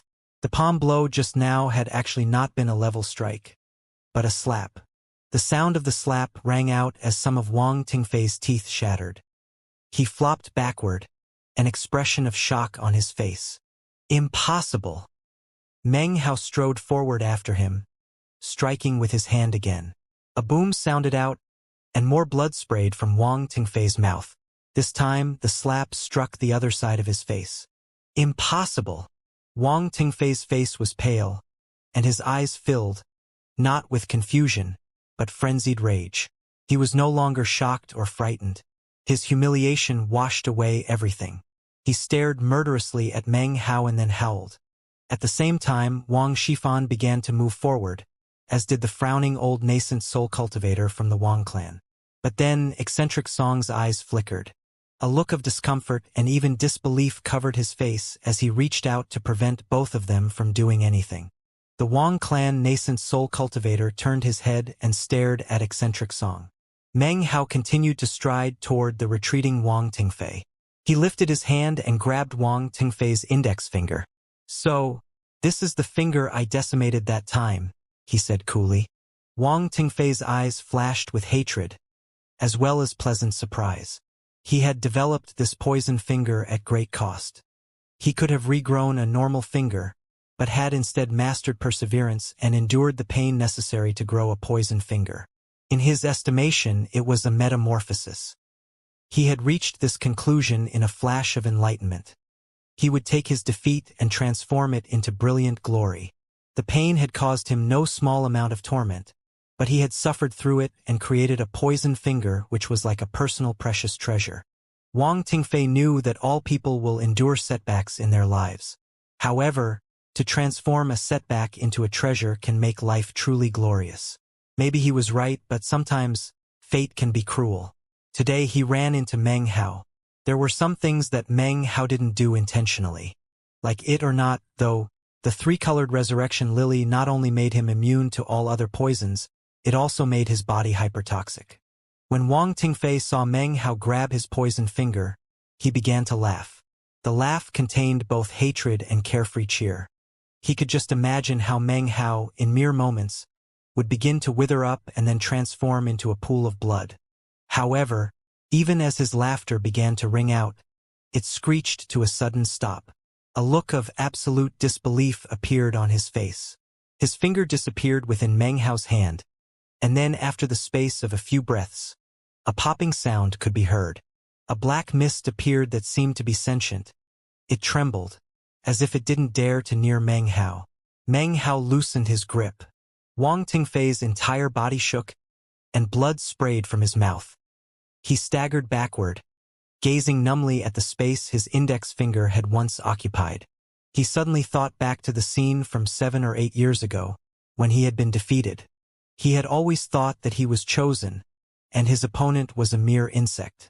His defeat before had been an accident, and now he had reached Foundation establishment. His opponent was far beneath him. But today, "You're right, you and I aren't archenemies," said Meng Hao indifferently. He had a bit of that same old bashfulness in his expression as he looked at pale-faced Wang Tingfei. "That term is too meaningful. It doesn't suit our relationship." He made no attempt to kill Wang Tingfei. It's not that killing him wasn't worth it, but rather, to kill him in this situation would cause too many complications. The most important point in the whole thing was that Meng Hao always seemed to end up with the things that belonged to Wang Tingfei. It left him with a strange feeling that suddenly made him even less willing to kill him. Everything surrounding them was quiet. The invisible woman was gazing tenderly toward Meng Hao. A smile appeared on her face, and when she saw Meng Hao dissolve the poisoned finger, it transformed into a look of love.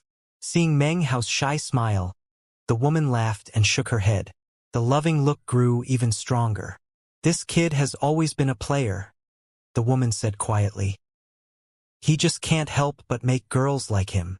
She glanced at Han Bei and then Li Shiqi, as if she were sizing them up as potential daughters-in-law. The Han clan bloodline, not up to standard. She won't do. As for this other one, she seems interesting. She's powerful enough, at least. Smiling shyly, Meng Hao returned to his place beside Chun Fan. Fatty ran over, giving Meng Hao a wink. His face pale, Wang Tingfei wordlessly returned to his spot next to Wang Shifan. He laughed bitterly, seemingly having lost any will to fight. Wang Shifan said nothing. He looked over at Meng Hao, his eyes radiating killing intent. Meng Hao looked up, his eyes locking onto Wang Shifan. When their gazes met, Meng Hao thought back to that year when he sat on top of the East Mountain in the Reliance sect. Today, however, he was not someone who Wang Shifan could kill with a single glance. "I wonder if I'll be able to fight against the core formation stage after I form my 9th perfect Tao pillar?" He had been wondering this for some while.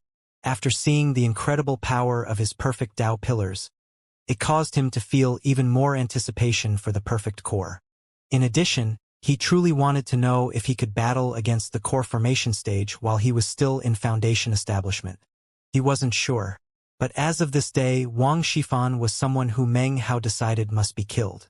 Seeing the coldness in Meng Hao's eyes, Wang Shifan's killing intent grew more intense. He had the feeling that if he didn't kill Meng Hao soon, he might lose his chance to do so. This Meng Hao is progressing too rapidly. Wang Shifan had to admit he had overlooked Meng Hao. It was at this time that the sound of bells rang out, filling the capital city. Suddenly, multicolored beams of light filled the sky. The entire Song clan passed from night into morning. In the outside world, it was now night. As the change occurred, the spiritual energy within the Song clan suddenly grew thicker. However, other than the members of the Song clan, no one was able to absorb it through breathing exercises. Except for Meng Hao. His eyes glittered. He actually didn't need to do anything to absorb the spiritual energy. It naturally drifted into his body strand by strand, slowly replenishing his 4 perfect Tao pillars. In addition to restoring his nearly empty 4 Tao pillars, it was causing the outline of his 5th Tao pillar to appear. Of course, it wouldn't be possible to completely solidify the 5th Tao pillar. That couldn't happen in a short amount of time. Perhaps if he stayed in the Song clan for a long period of time, it would. The bells rang out, and the moon and sun alternated their positions. As day and night mixed together, a colorful glow appeared in the air. Suddenly, 3 figures emerged from the glowing light. As this happened, numerous members of the Song clan looked up at the multicolored glow with looks of veneration. This in turn caused the cultivators from the other sects and clans to look up as well. The 3 figures gradually grew distinct. They seemed to be solidifying out of nothing. One was an old man who wore white robes. His smiling face did not reveal the slightest bit of panic because of the events which had just occurred in the Song clan. Next to the old man were two middle-aged men. They were handsome and had profound cultivation bases. The old man said, "I am so grateful that all of you could join the Song clan in our search for a son-in-law. Please, let's begin." He laughed heartily, and then waved his right hand. The entire square trembled, and countless banquet tables appeared out of thin air. Simultaneously, time seemed to swirl about them, and suddenly they were no longer in the square or even the Song clan, but floating somewhere up in the sky. They were surrounded by clouds, and everything looked celestial in nature. Maidservants appeared, their features indistinct, but their figures graceful. They danced and flew about as they reverently placed alcohol and spirit fruits onto the tables. The sound of wind, flowing waters, and bird calls filled the air. It all seemed extremely graceful and elegant. Neither Meng Hao nor any of the other Foundation establishment cultivators had ever seen anything like this before. Some people looked around, others stared at the maidservants. The nascent soul cultivators who led the various sects and clans broke out in smiles and words of admiration. Elder Song Tian's cultivation base is profound. This cosmic time-shifting truly is of the highest degree of perfection. The old man was none other than Patriarch Song Tian of the Song clan. According to the rumors, he had long since reached the spirit-severing stage. However, it was really impossible for anyone to tell for sure, or even ascertain any clues. Song Tian laughed and then sat down cross-legged, followed by the two middle-aged men who accompanied him. The Wang clan nascent soul cultivator flicked his sleeve. Grim-faced, he sat down next to Song Tian, glaring at eccentric Song. Obviously, he was still brooding at the fact that he had been obstructed by eccentric Song earlier. Meng Hao sat at one of the banquet tables next to Fatty. Now that Meng Hao was here, Fatty refused to sit with the Golden Frost sect, instead demanding to sit next to Meng Hao. He chatted energetically about his experiences in the Golden Frost sect. He seemed exactly the same as he had been back in the Reliance sect. Occasionally he would pull out a spirit stone and crunch it to pieces between his teeth. Suddenly, Fatty pulled out what was clearly an extraordinary flying sword. It glittered brightly as he began to use it to grind his teeth. "One of my friends in the sect gave me this sword to protect myself," he said. "But when I grind my teeth with it, it doesn't feel very good. If you want it, it's yours." He handed the sword toward Meng Hao. It just so happened to be covered with Fatty's saliva. Meng Hao hesitated. Next to Fatty, Zhou Dia's eyes went wide. "Little Patriarch," he said, "that sword is a magical legacy weapon of the 19th bloodline. So annoying. A magical weapon is a magical weapon. Never mind. I guess I can't give this one to you, but I have some other things." He pulled out another large magical weapon, whose bright glow instantly attracted quite a bit of attention. "Do you like this one?" said Fatty, looking pleased. His expression caused Meng Hao to smile. Chun Fan sighed, looking enviously at Fatty. He knew how important Fatty was to the Golden Frost sect. He could only shake his head. Han Bei drifted over in her men's clothing. She smiled lightly at Fatty. "Fellow Taoist Li, would you mind scooting aside? I'd really like to sit here." Fatty stared at Han Bei and then looked at Meng Hao. Lowering his voice, he said, "Meng Hao, this chick has pretty good skin. Between her and Chu Yuyen, who do you think is better?" Meng Hao lifted his glass to his lips and took a sip of alcohol, then cleared his throat. Fatty laughed loudly, then moved over to make room for Han Bei.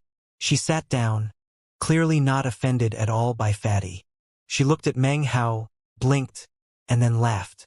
She slid a bit closer to him, and then gently whispered into his ear, "Brother Meng, how exactly are you going to thank me for the matter regarding Su Qing?" "Fellow Taoist Han, what exactly do you mean?" replied Meng Hao, his expression the same as ever. Despite his calm exterior, his heart trembled. He turned to look at Han Bei, and their eyes met. She was clearly watching him closely, feeling him out. If Meng Hao's expression changed even the slightest, Han Bei would noticed. That, of course, was why she had moved so close to him. Han Bei was a schemer, which Meng Hao had come to understand very clearly in the Black Civ sect's blessed land. In fact, he hadn't encountered anyone among his peers who could come close to her in terms of plotting.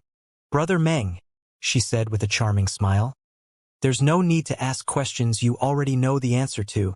Junior Sister Su was a member of the Reliance sect in the state of Zhao, and so were you." Coupled with her men's clothing, her sweet tone made her even more alluring. "Oh," replied Meng Hao, looking at her with a vague smile. His expression caused her to start momentarily. Then she frowned, and she suddenly began to feel nervous at heart. "Brother Meng, it was for your sake that I helped out Junior Sister Su on multiple occasions. Were it not for my interference, she would have fallen under a lot of suspicion. Thankfully, I have a lot of influence in the sect, so she wasn't implicated when you took ultimate vexation." She smiled. "So, how do you plan to repay me?" Her smile was beautiful, but her eyes flickered with craftiness. Despite her charming appearance, Meng Hao knew the profound depth of her scheming nature, which was impossible to tell from her expression.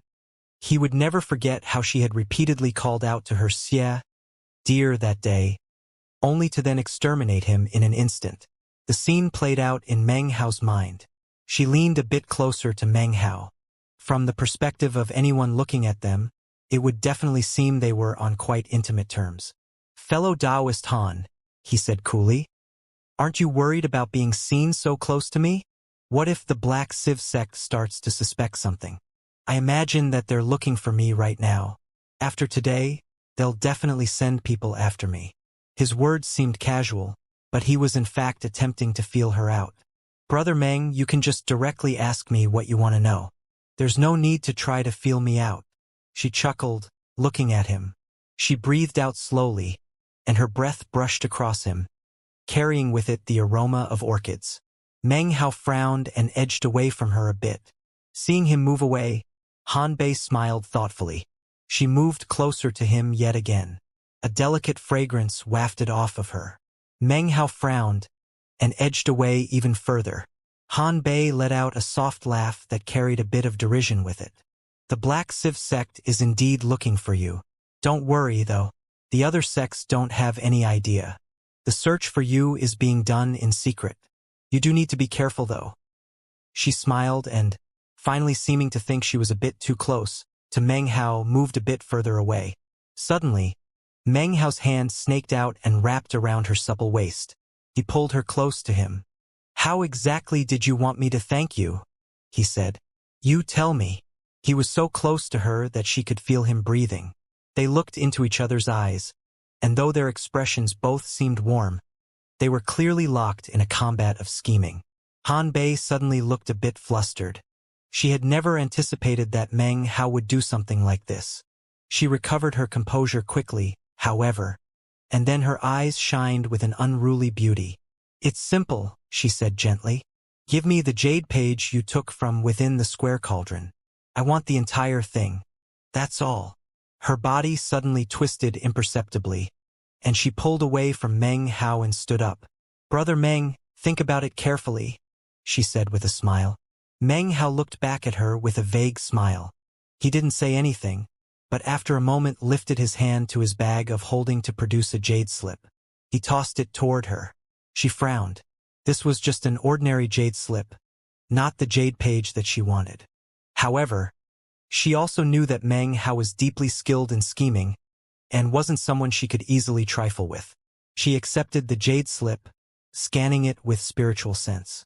A strange expression flickered across her face before it returned to normal. She gave Meng Hao a deep look, and then a wide smile once again appeared on her face. She nodded, then turned and headed back toward where the Black Civ sect was seated. Meng Hao lifted his glass and took a sip of alcohol.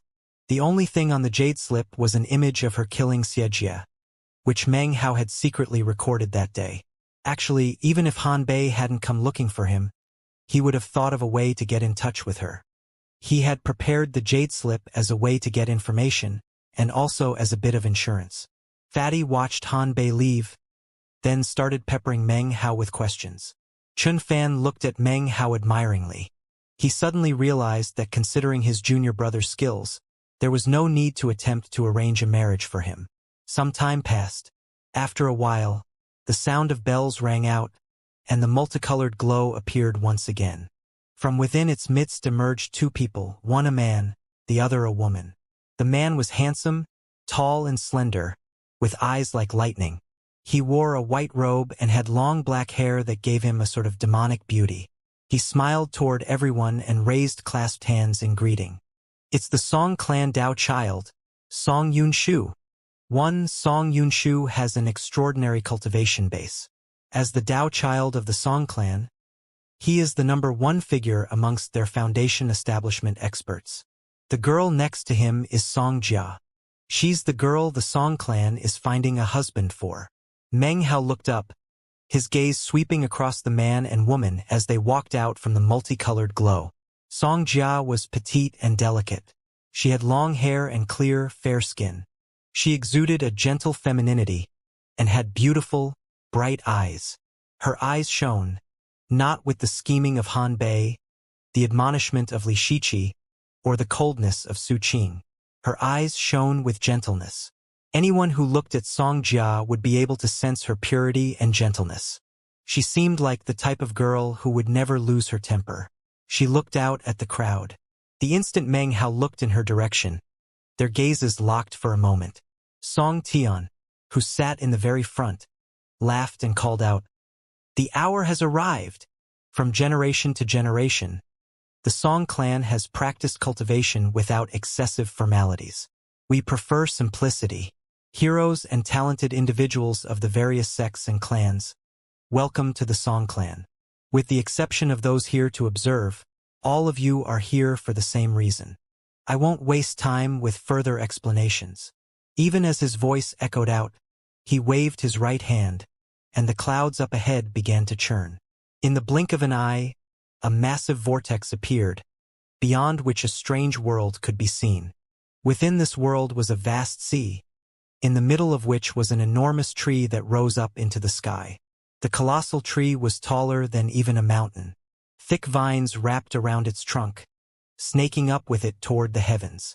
The trunk was enormously large. At its top, limbs stretched out to form a shape almost like a mushroom.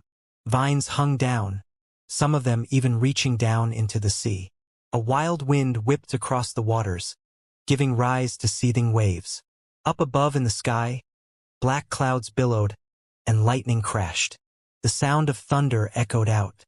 The banquet of cultivators was actually located in the clouds above this world.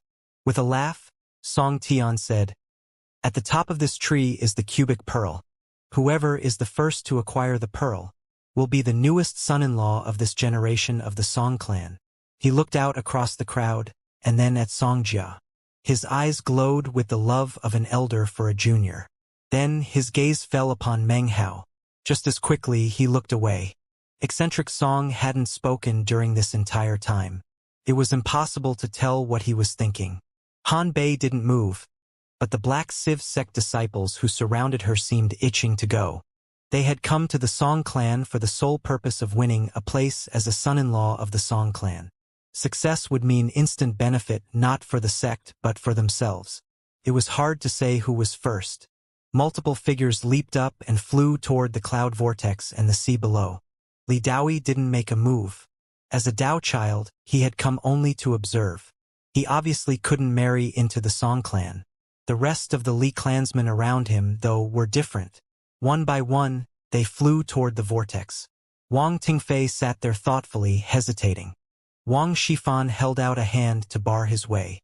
However, he had long since made his decision.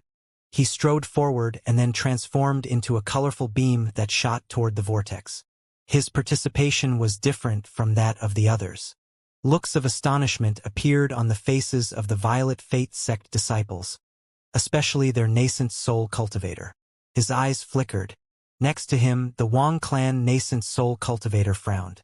Fatty gave a dry cough and looked at Meng Hao. Then he flew up into the air. His cultivation base wasn't at the foundation establishment stage yet, but he had a host of magical items. The rest of the Golden Frost sect cultivators flew up with him. Together, they charged toward the vortex. As for Chun Fan and the others from the Solitary Sword sect, they flew up one after another. So did the disciples of the Blood Demon sect, including Wang Yukai. Li Shiqi sat there, her expression cool. Meng Hao looked through the cloud vortex at the sprawling sea and the massive tree. His eyes narrowed, and he sat there thoughtfully for a moment. Then he stood, strode forward, and shot toward the vortex. The invisible woman was still there. She watched Meng Hao disappearing into vortex. The tender love in her eyes grew stronger. Finally, she sighed. You must walk your path alone. Perhaps one day, you will find your way to us, and then you'll understand everything. If you can't make it, then Mother will wait for you to be reincarnated in the yellow springs of the underworld. Her voice was soft as she looked at Meng Hao. She closed her eyes, turned, and then disappeared. It was as if she had never been there to begin with. Monstrous waves rolled across the surface of the sea, propelled by the screaming wind.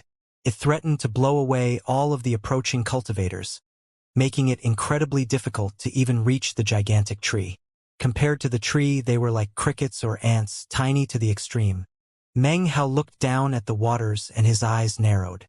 Beneath the massive waves, dark shadows could be seen swimming to and fro. A sense of danger welled up within him. The Song clan's search for a son-in-law is a trial by fire, said the Song clan patriarch. We don't want a bloody spectacle. If anyone feels the danger has become too extreme, you can forfeit with a single word and be instantly teleported out. His words echoed out across the sea. At the sound of his words, the wind suddenly lessened, as if it didn't dare to interfere. Above the sea and the enormous tree was the endlessly roiling cloud vortex. Above the cloud vortex was the banquet set by the Song clan in search of a son-in-law. Currently, the Song clan patriarch's voice was ringing out across the sea, and the invisible woman had vanished. Deep within the recesses of the Song clan mountains was where their Dao reserves were located. The corpse, composed of half a body, emitted a mysterious glow from its eyes. Hesitation flickered within the glow.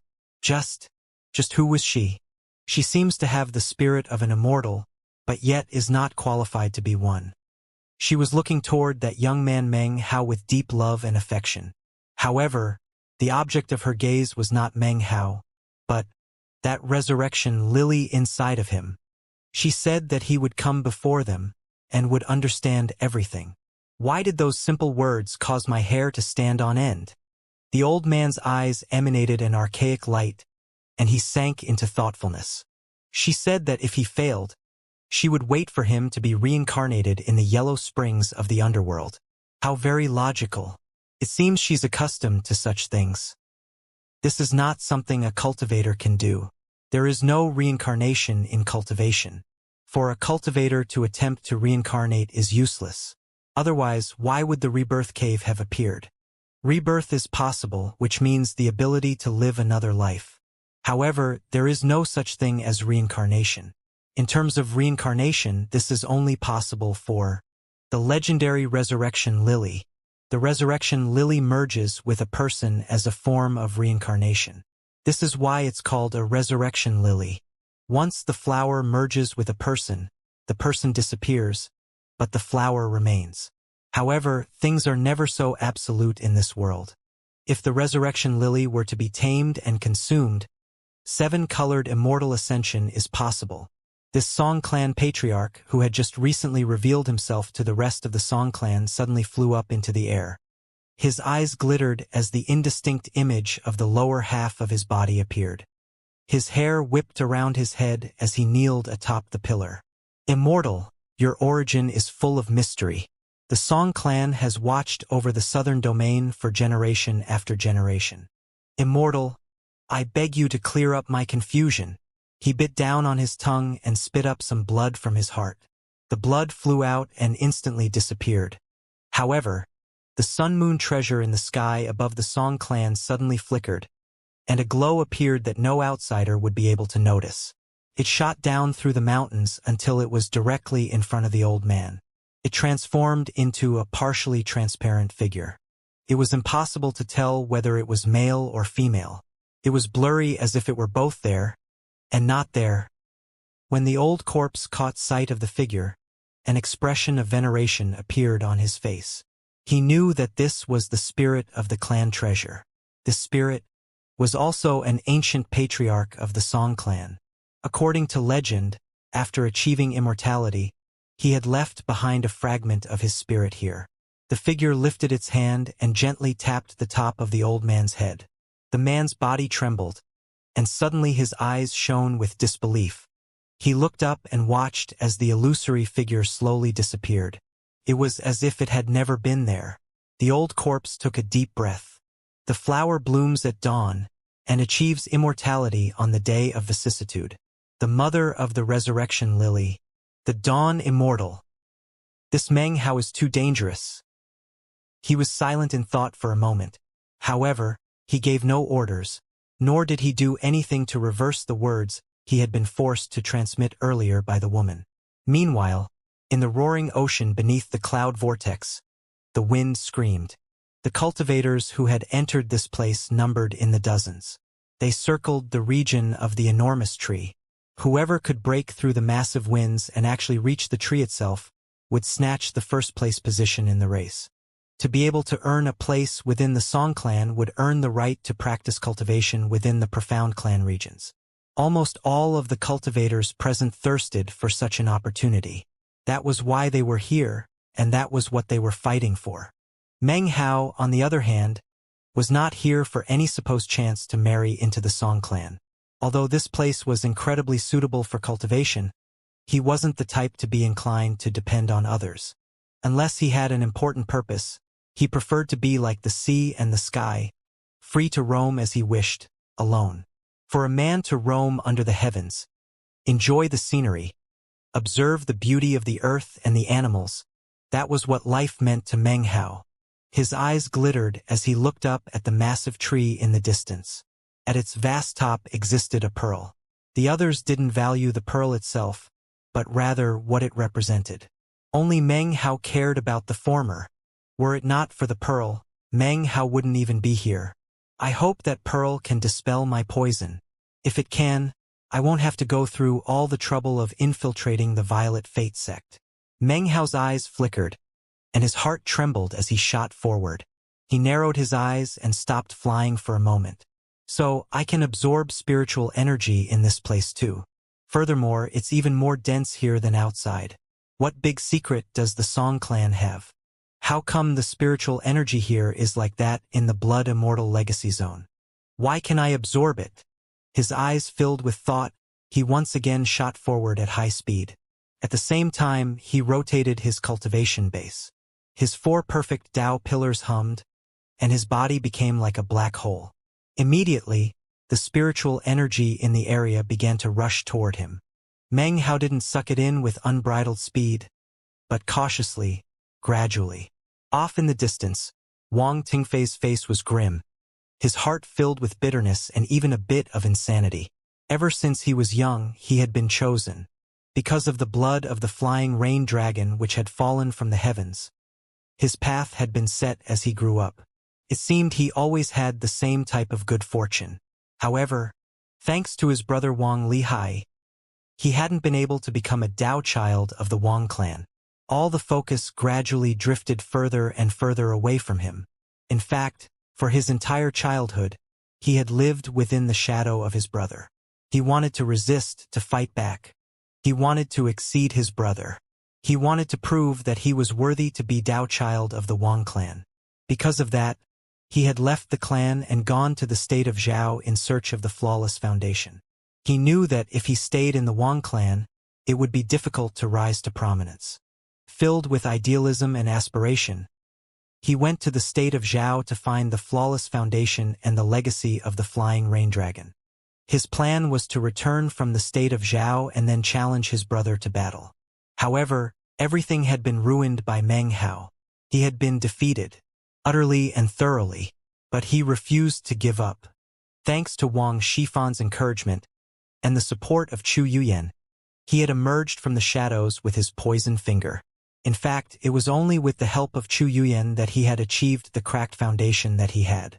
When he had witnessed his brother die in the Blood Immortal Legacy Tournament, it had suddenly felt as if the future were wide open. His extreme misfortune would finally give birth to a meteoric rise. At that time, he believed that Wang Tingfei's life would finally be restored. Except, subsequent events caught him completely unawares. To his astonishment, he found that Wang Lihai was not dead. The Wang Lihai that died in the Blood Immortal Legacy Tournament was in fact a Dao clone created by a Wang clan patriarch. Subsequently, the rumors of Chu Yuyan and the strange man spread like wildfire. It was something he simply could not tolerate. Yet even more unbelievable was how when he asked Chu Yuyan about it, she wouldn't respond. It would be bad enough if that were all that he suffered. He could grit his teeth and endure. However, it was here in the Song clan that he discovered the man who had been seen with Chu Yuyan was actually Meng Hao. That had driven him crazy. He had gone all out in order to kill Meng Hao. However, that battle became the straw that broke the camel's back. That straw, that crushing defeat at the hands of Meng Hao, caused Wang Tingfei to laugh bitterly. His thinking, his temperament, his everything all twisted and changed in that moment, pushed him toward the edge of insanity. I can do without the Wang clan, he thought, his eyes filled with veins of blood. And I can also cut off Chu Yuyan. I, Wang Tingfei, will tread my own path. I will take everything away from Meng Hao. I will snatch it all back. His body trembled with crazed fervor as he shot through the wind toward the tree. Fatty plugged his nose against the wind as he floated in midair. 7 or 8 Golden Frost sect disciples formed a protective ring around him. The sect lord prohibited me from marrying into the Song clan. But I figured I would give it a shot anyway, he said. He popped a spirit stone into his mouth and crunched it to pieces. The surrounding Golden Frost sect disciples could only smile bitterly. Little Patriarch, you really shouldn't be doing this. Senior, what if you go berserk and then somehow become a son-in-law of the Song clan? When we return to the sect, our punishment would be horrific. That's right, little Patriarch. Think things over again. Think things over again. Fatty stared at them with wide-eyed, his expression one of disbelief. But I'm already here, he said. Little Patriarch, said Jodiah hurriedly. Don't you know about all those junior sisters back in the sect who have eyes for you? Plus, you have several official beloved assigned to you by the sect leader. They're all waiting for you. He understood Fatty the most, and as soon as the words were out of his mouth, Fatty took a deep breath. All right, forget it. Let's just go along to watch the fun. At the same time as the Golden Frost sect disciples were trying to dissuade Fatty from participating, off in the distance, Wang Yukai floated in midair looking thoughtful. A strange aura circulated around his body. He appeared to be around 17 or 18 years old, but also emanated an extremely antisocial air. He gazed toward the enormous tree, lost in thought. He looked at Fatty and then Meng Hao. Whenever Meng Hao looked back at him, however, he would avert his eyes. Whatever had happened between him and Dong Hu, it seemed would remain a secret that only the two of them could understand. The mournful, screaming wind whipped the sea into madness. The dark shadows which swam back and forth in its depths made this whole place seem incredibly awe-inspiring. Amidst the howling wind, everyone surged forward. The wind blasted against their faces as they shot toward the enormous tree. This chapter was sponsored by Jeremy Holovax, Daniel Pinnell, Ross Hilton, and Daniel Dean. It was impossible to fly very high in this place, because the wind speed increased with altitude. Meng Hao saw one black Civ sect disciple who tried to fly up directly toward the top of the tree. Before he got too high, he screamed, and his body disappeared into a haze of blood and flesh. The wind continued to pick up. It seemed as if it were filled with sharp blades, as well as a hard-to-describe pressure that made the 3,000-meter area around the tree seem like a wall. When Meng Hao entered the area, he felt the intense pressure pushing against him. The closer he got to the tree, the thicker the spiritual energy got. Of course, he could absorb it, and the closer he got, the more quickly he did so. His eyes shone brightly. Moving forward must be very difficult for everyone else. But for me, this place is like a holy land of cultivation. He looked up at the enormous tree in front of him, which stretched thousands of meters up into the sky. Just exactly, what kind of tree is this? He could sense that the spiritual energy in the place was not the spiritual energy of heaven and earth, but rather produced by the gigantic tree. As all the cultivators struggled their way toward the tree, up above the clouds in the sky, the members of the 5 sects and 3 clans watched on through the cloud vortex, eyes glittering. They could see everything quite clearly. Song Tian smiled. Of all the heroes and chosen of the various sects and clans that have come today, I wonder who will be the first to reach the tree? The nascent soul eccentrics from the sects and clans all smiled. I'm afraid it's difficult to say. I never imagined that Song clan's search for a son-in-law would involve this treasured painting. This tree must have been summoned by a will shard from the ancient world tree. It was clearly painted by the ancient Taoist Grandmaster Shui Donglu when he gained enlightenment at the legendary location in which the world tree destroyed itself. It is said that with sufficient enlightenment, the tree itself can be summoned. This is truly a precious treasure capable of summoning that which is ancient. Han Bei sat off to the side, observing the nascent soul cultivators and their discussion. She looked for a moment at Meng Hao in the cloud vortex. Her face was calm, giving not even the slightest clue as to what she was thinking. Li Shiqi stared at the tree created by the will shard of the world tree, lost in thought. The nascent soul cultivator from the Black Civ sect was a middle-aged man. The world tree's will shard is capable of releasing the legendary ancient heaven-replacing spiritual energy, he said. Unfortunately, it is useless to cultivators, and will only be an obstacle to them. However, with a suitable cultivation base and sufficient enlightenment, the world tree could be placed in that world. What a truly precious treasure! Eventually, it could be possible for this treasure to help these disciples make a breakthrough in their cultivation base. As he gazed at the cloud vortex, his gaze lingered on Meng Hao. He had noticed Meng Hao some time ago, of course, but had maintained his silence and done nothing. This tree is indeed a will shard of the world tree. The painting is entitled Ancient Will of the World Tree. It was gifted to me by the 8th Sea Lord of the Milky Way Sea when I was 1,000 years old. I brought it out today for the purpose of helping these members of the younger generation gain enlightenment of ancient times, as well as to benefit all of you. This painting will not belong to me much longer. Song Tian laughed, shaking his head. I intend to give this painting as a gift to whoever is the next son-in-law of this generation of the Song clan. This caused the other nascent soul cultivators to stare wordlessly at the cloud vortex, their eyes shining brightly. Suddenly, eccentric Song, who sat several places down, laughed and said, Patriarch, would it be appropriate for me to have a little wager with these fellow Taoists in regards to who will reach the tree first? Elder Fan from the Solitary Sword sect laughed heartily. He took a swig of alcohol and jeeringly said, All of us will naturally bet on our own sect's disciples. Elder Song, who will you bet on? I bet on him, said eccentric Song, lifting his arm and pointing toward the cloud vortex at Meng Hao. All of the nascent soul cultivators followed the line created by eccentric Song's fingers to look at Meng Hao. The eyes of the nascent soul cultivator from the Black Civ sect sparkled. The Wang clan nascent soul cultivator frowned. Elder Fan from the Solitary Sword sect laughed and gave eccentric Song a meaningful look. Excellent, what are the stakes? Said the nascent soul cultivator from the Blood Demon sect, a withered old woman with a full head of silver hair. Her voice was raspy, like bones rubbing together. She smiled hypocritically. I put up this soul fruit, he said. He flicked his sleeve and pressed his fingers down onto his forehead. After the space of a few breaths, the illusory image of a small, cross-legged figure emerged. In the blink of an eye, the small figure coalesced into an object that looked like a spirit fruit. It emitted a delicate fragrance. This was none other than a soul fruit, something that nascent soul cultivators could congeal into being from their nascent soul, and could compare to heavenly materials and earthly treasures.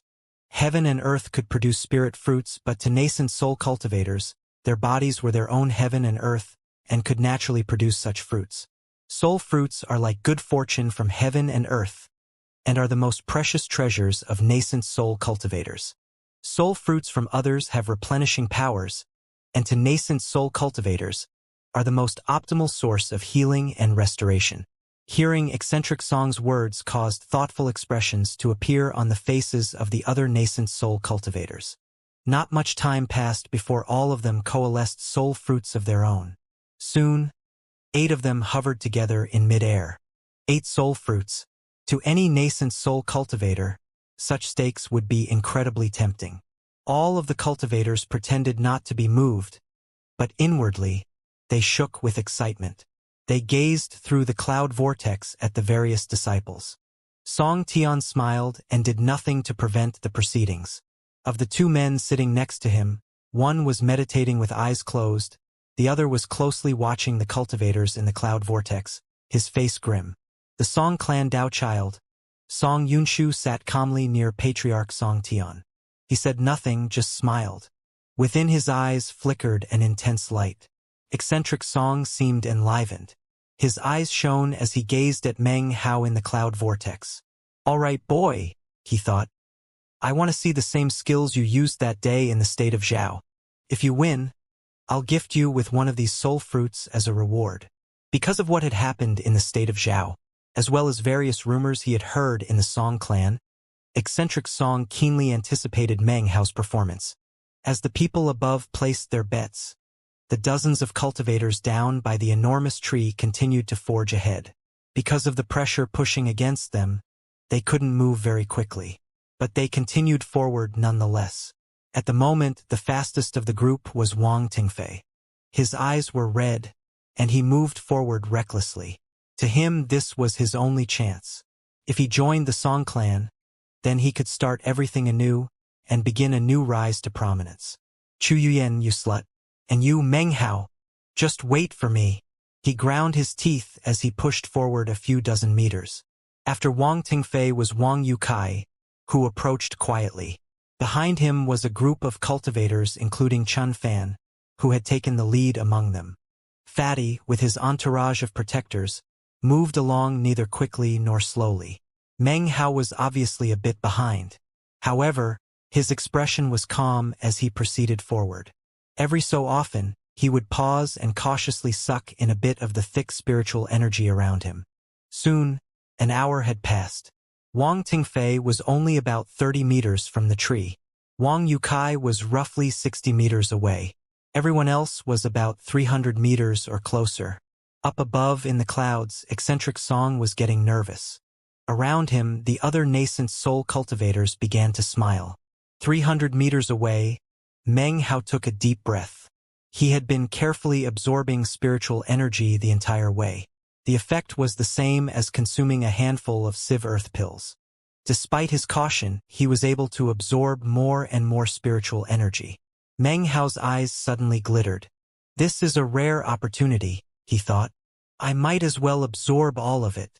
Determination filling his eyes, he began to move forward. In that instant, a tremor ran through his body as he ceased to repress his 4 perfect Tao pillars. They began to rotate, and a buzzing sound echoed out within him. A massive vortex appeared around him. The vortex instantly caused the surrounding spiritual energy to shoot toward him. The water beneath him was whipped into a fury, and Meng Hao's very body seemed to distort and grow blurry. Mysterious spiritual energy screamed into him, and his speed suddenly increased dramatically. It wasn't that he was aiming to increase his speed. However, as he moved forward, the spiritual energy grew more and more abundant. In the blink of an eye, he was not 300 meters away from the tree, but 250, then 200. Meng Hao's cultivation base was gradually increasing. The outline of his 5th Tao pillar was now completely visible and rapidly congealing. Meng Hao started to get excited. He took a deep breath and moved forward even faster. Considering he had decided to recklessly absorb the spiritual energy, there was no reason not to absorb all of it. This was Meng Hao's personality. Even when he was a scholar, he had been like this. It was simply how he lived. Normally, he didn't like to cause a scene, but sometimes causing a scene was unavoidable. When it happened, he would go all out. His 5th Tao pillar coalesced and his cultivation base continued to climb. His eyes began to glow brightly, and his aura grew more and more powerful. In the space of a few breaths, he had rocketed forward until he was only 90 meters from the tree. His sudden blazing speed was too incredible, as was his absorption of the spiritual energy. The surrounding cultivators noticed immediately. They saw the fear-inspiring vortex which surrounded him, and could sense him absorbing the thick spiritual energy which had been blocking them. It shot toward him at incredible speed, sending ripples throughout the entire world. What's he doing? He's absorbing the spiritual energy? That's impossible. How can he be doing that? The surrounding cultivators looked at him with shock. It wasn't just them. Up in the clouds, all of the onlookers were watching the scene, their hearts filled with astonishment. He's swallowing up the ancient spiritual energy. What is he? What kind of cultivation technique does he use to be able to do that? The eyes of the nascent soul cultivators glittered like lightning as they watched Meng Hao. They were shocked to the core, never having imagined that they would see something like this.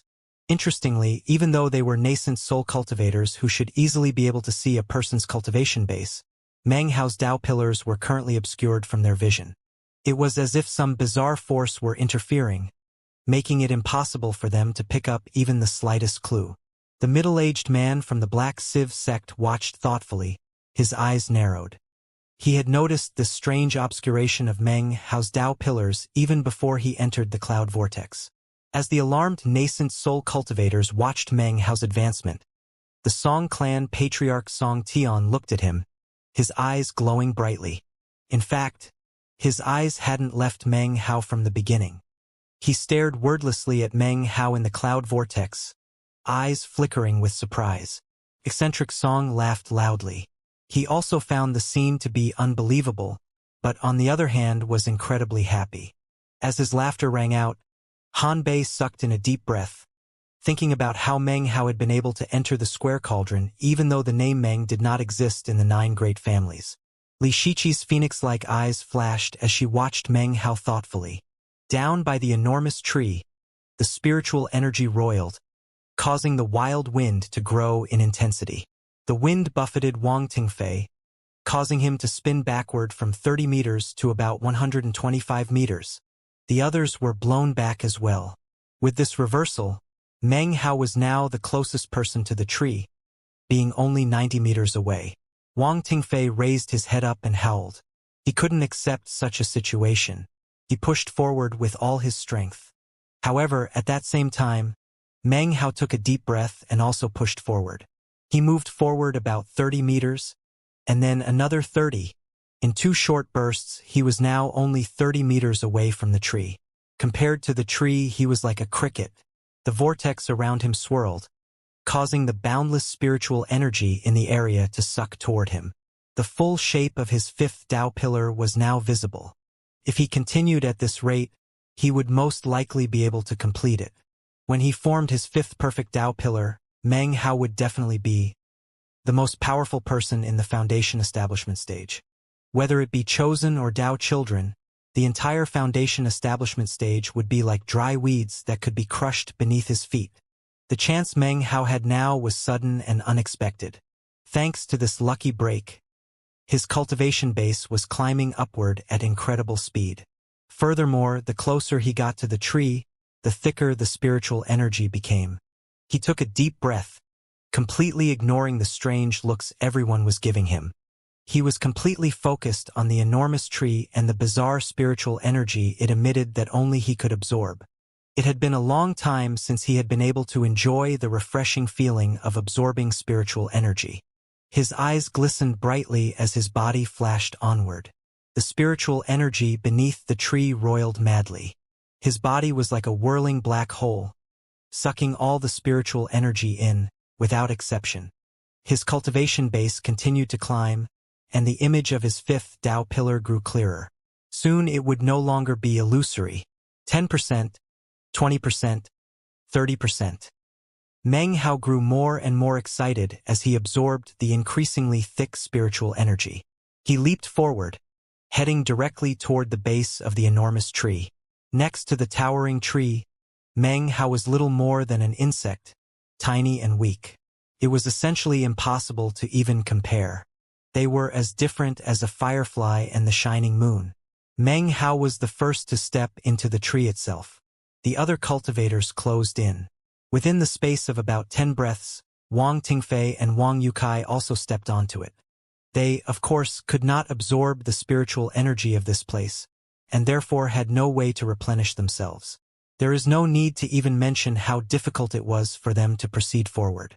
On the other hand, Meng Hao was like a fish in water. In an instant, he was already 300 meters away from them. After observing this, the eyes of the spectators shone with a strange glow. This was especially true of the Song clan patriarch. His eyes glittered brightly as he watched the cloud vortex. And Meng Hao. So he can absorb the spiritual energy there, he thought. But that place is merely a painting of the world tree. Couldn't even be considered a projected image. However, it does contain some of the world tree's will, as well as dense spiritual energy, although not much. His eyes glittered, although they contained some amount of hesitation. Eccentric Song too felt shocked, but was also about to go wild with joy. A wide smile emerged on his face. He looked at the shifting expressions of the other nascent soul cultivators and smiled even wider.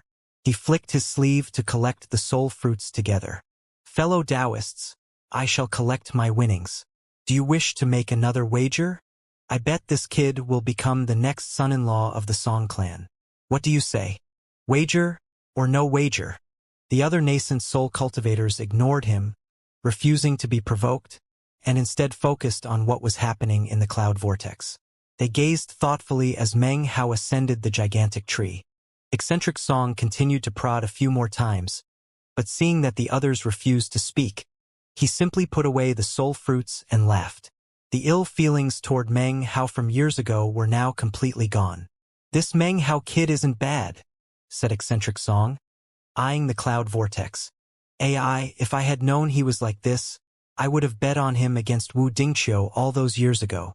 Within the cloud vortex, Wang Tingfei's eyes were red. He was on the tree now, proceeding up. The spiritual energy in the area pushed against him, and he had no way to absorb it whatsoever. The wind whipped about, but he forged on without regard to caution. He knew that if he were knocked off the tree, then he would have to start over from the very bottom. Making progress was incredibly difficult, but every time he looked up and saw Meng Hao speeding along, it would cause him to ignore the screaming wind and intense pressure. Insanity and intense jealousy filled his heart, and he would proceed onward through the thick pressure. How could I possibly lose to him? He raged inwardly. I am a Wang clan chosen. He stole my legacy and my beloved. Today, I shall wrest away his good fortune. Why are you always so unfair to Wang Tingfei? Heavens! I refuse. I will not give in. Setting his teeth, he shot upward. The wild wind buffeted him, but he held doggedly onto the tree. It felt as if his arms were about to rip off. To his astonishment, Wang Tingfei suddenly realized that the unabsorbable spiritual energy of this place, which exhibited such strong pressure, was actually lessening around Meng Hao. The closer he got to Meng Hao, the easier it was to progress. Behind him, Wang Yukai, Qian Shuihen, Lu Song as well as Fatty and the others had all reached the tree and were relentlessly pursuing. All of them noticed Meng Hao's significant increase in speed. Meng Hao had already sensed that although the spiritual energy in this place seemed thick and abundant, actually, the entire place was divided into different areas. The spiritual energy of the area he was currently in was almost sucked dry. Because of that, Wang Tingfei and the others were able to move more quickly. However, although the spiritual energy below him was decreasing, he continued moving upward. Soon, he encountered more dense spiritual energy, which he began to absorb immediately. His fifth Tao pillar was already about 40% complete. The spiritual energy here is organized in layers, he thought, his eyes shining brilliantly. Each layer can be completely absorbed into my body. Although it looks incredibly dense, there's actually not very much of it. However, if I absorb all of it, I should be able to complete my fifth Tao pillar. He continued onward, and the spiritual energy continued to pour into him. Whenever it began to grow thin, he would continue on upward to a new layer. Behind him, Wang Tingfei and the others were continuing to increase their speed. The spiritual energy having dried up, the resisting pressure was gone. The only thing they had to deal with was the raging wind. Their progress now was much easier, so the gap between Meng Hao and them was slowly lessening. The enormous tree was many dozens of meters in diameter, and from a distance, didn't seem very far away from the cloud layer above, where the nascent soul cultivators watched the proceedings. Seeing what was happening caused them to sit there quietly in contemplation. The Wang clan cultivator let out a cold harumph. Eccentric song, let's make another bet. This time, the stakes are 2 soul fruits. Eccentric song hesitated for a moment. His brow furrowed. The Black Civ sect nascent soul cultivator coughed lightly. I'm in, he said. The nascent soul cultivator from the Li clan chimed in. So, another bet, he said coolly. Eccentric song, why don't we all join in? 2 soul fruits per person. Winner takes all. His words made Eccentric song even more hesitant. After a long moment passed, he gritted his teeth. He actually had incredible faith in Meng Hao's ability to perform, so he flicked his sleeve. We're on, he said. Subsequently, all of the nascent soul eccentrics produced soul fruits. Seeing so many in one place caused all of the cultivators to palpitate with eagerness. The stakes of this wager were significantly greater than the previous bet. At the same time as all the eccentrics made their bets, Meng Hao shot up at top speed. He had passed through 3 layers of the enormous tree and had now progressed roughly 30% up. By now, Wang Tingfei and the others were a mere 30 meters behind him. It seemed they might soon pass him. Meng Hao's face was calm. The good fortune of this place lay in the spiritual energy. As far as he was concerned, it didn't matter who was in first place. Suddenly, Wang Tingfei roared. Employing some unknown magical technique, his body began to glow, and he shot up with incredible, explosive speed. In the space of a few breaths, he had progressed more than 30 meters. This caused him to pass Meng Hao by nearly 10 meters. However, before he even had a chance to rejoice, an enormous force caused his body to tremble. The pressure caused him to cough up blood as it enveloped his body. Just then, Meng Hao passed him, sucking the spiritual energy of the area into his body. The pressure began to subside. If it hadn't, Wang Tingfei felt as if he might have been crushed down into the tree by a giant, invisible hand. Meng Hao's expression was the same as ever as he proceeded onward, ignoring Wang Tingfei. He passed the area that was covered with the blood Wang Tingfei had coughed up, continuing to absorb the spiritual energy. After absorbing all of it, he moved on to the next layer. Clearly, anyone who wanted to try to pass Meng Hao could do so by merely charging forward. However, seeing what happened to Wang Tingfei shook the hearts of all the cultivators below. They stared at Meng Hao with strange expressions. As for Fatty, he took a deep breath and looked completely disbelieving. As of this moment, none of the pursuing cultivators dared to pass Meng Hao. Meng Hao continued on slowly, which gave them no other option than to do the same. Looking embarrassed and helpless, they followed Meng Hao. Clearly, many of them had various plans in mind. They would wait until the very top of the tree, whereupon various techniques would explode out as they attempted to pass him. Meng Hao was aware of all of this, of course. His expression was the same as ever and he ignored everyone else. He paused at each layer to absorb as much spiritual energy as possible, and then continued to climb upward. Several meters behind him were all the other cultivators. They eyed Meng Hao helplessly, waiting for him to move onward before doing so themselves. Each and every pair of eyes inside this world was watching Meng Hao. He was the focus of all attention. The Song clan's competition in search of a son-in-law had turned into Meng Hao's stepping stone. Regardless of whether Meng Hao was the winner or not, he had already left a deep impression on Xianxia. That, coupled with the events which had happened before the banquet began, caused her to ignore everyone else and focus solely on Meng Hao. Perhaps it was fate. After today, the 5 clans and 3 sects would know that Meng Hao was also chosen. Perhaps it was fate. After today, stories of scholar Meng Hao of the state of Zhao would spread throughout the entire southern domain. There was now one more amongst the ranks of the chosen, Also fated was that previously unknown Meng Hao would be the complete center of attention. More and more cultivators would hear of him, and especially the matter of him and Chu Yuyan. Rumors would spread like wildfire throughout the entirety of the southern domain. Meng Hao would become the object of jealousy of countless male cultivators. Of course, he would also attract the notice of many female cultivators.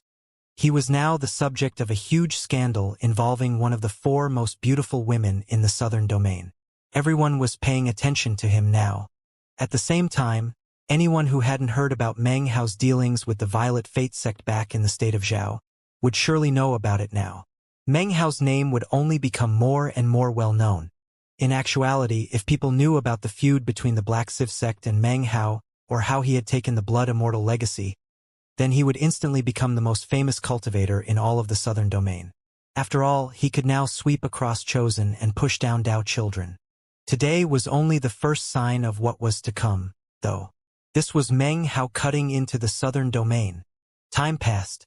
Meng Hao, his expression the same as always, continued onward slowly. Behind him, many of the cultivators were growing impatient. A young man from the Violet Fate sect looked at Meng Hao slowly absorbing spiritual energy, and frowned. Unable to accept the situation any longer, he shot forward. He slapped his bag of holding, and immediately, 8 talismans appeared to circle around him. A bright glow appeared, some sort of protective spell. With a triumphant cry, he charged onward, passing Meng Hao and entering the next layer beyond. The Violet Fate sect nascent soul cultivator coolly mentioned, "This is a chosen of the Violet Fate sect, Lu Gao. His cultivation base is beyond ordinary. His 8 talismans treasure can reduce any force of pressure by 80%. Even as the words left his mouth, his face suddenly grew unsightly. As soon as Lu Gao passed Meng Hao and entered the next area, his body began to shake. His face tightened, and blood sprayed from his mouth. His body trembled as if it were under attack. Everyone watched as he howled and tried to endure. Meng Hao cleared his throat. He stopped in his tracks for a moment, looking up and waiting. After the space of a few breaths, the Violet Fate sect disciple coughed up more blood. One by one, his 8 talismans disintegrated. With a miserable scream, he fell down into the sea below. He emerged moments later, pale-faced, and began to climb again. It didn't take him long to rejoin the group of people below Meng Hao, where he stared upward with fear and respect. Everyone looked thoughtfully at Meng Hao, who once again cleared his throat and moved upward, absorbing spiritual energy along the way. No one dared to attempt to pass him. They could only follow helplessly. Time passed as Meng Hao proceeded through the layers. By now, his 5th Dao pillar was about 70% complete. The further he progressed, the more spiritual energy he needed. Before long, Meng Hao was roughly 3,000 meters from the apex of the enormous tree. Wang Tingfei's eyes flashed, and though Wang Yukai said nothing, his eyes shined brightly. A look of anticipation covered Fatty's face. He had no thoughts of trying to pass Meng Hao, but was very much looking forward to seeing what happened when Meng Hao reached the top. It wasn't just the cultivators whose eyes glittered. Up in the cloud layer, the eccentrics from the 5 sects and 3 clans, as well as all the Song clan members, were all focused on Meng Hao. Although his participation in the Song clan search for a son-in-law had been unexpected, a critical moment was approaching. Everyone watched on with keen anticipation. With a smile, Song Tian said, "At the top of the tree, there is a final test. Of the heroes of the various sects and clans, it's hard to say which one will be able to pass the final test." One of the nascent soul cultivators laughed and said, "I had heard that part of the tradition of your Song clan search for a son-in-law involves a difficult test. I'm very curious as to the nature of this test. Elder Song, would you mind explaining a bit about it?" "That's right," said the Golden Frost sect's nascent soul cultivator. "I've also heard such things. Elder Song, would you mind telling us some about it? We're all very curious." Everyone seemed very interested in hearing about the final test.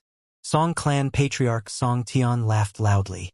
Then, he looked at the middle-aged man who sat at his right hand. "Mucho, we are searching for a husband for your daughter.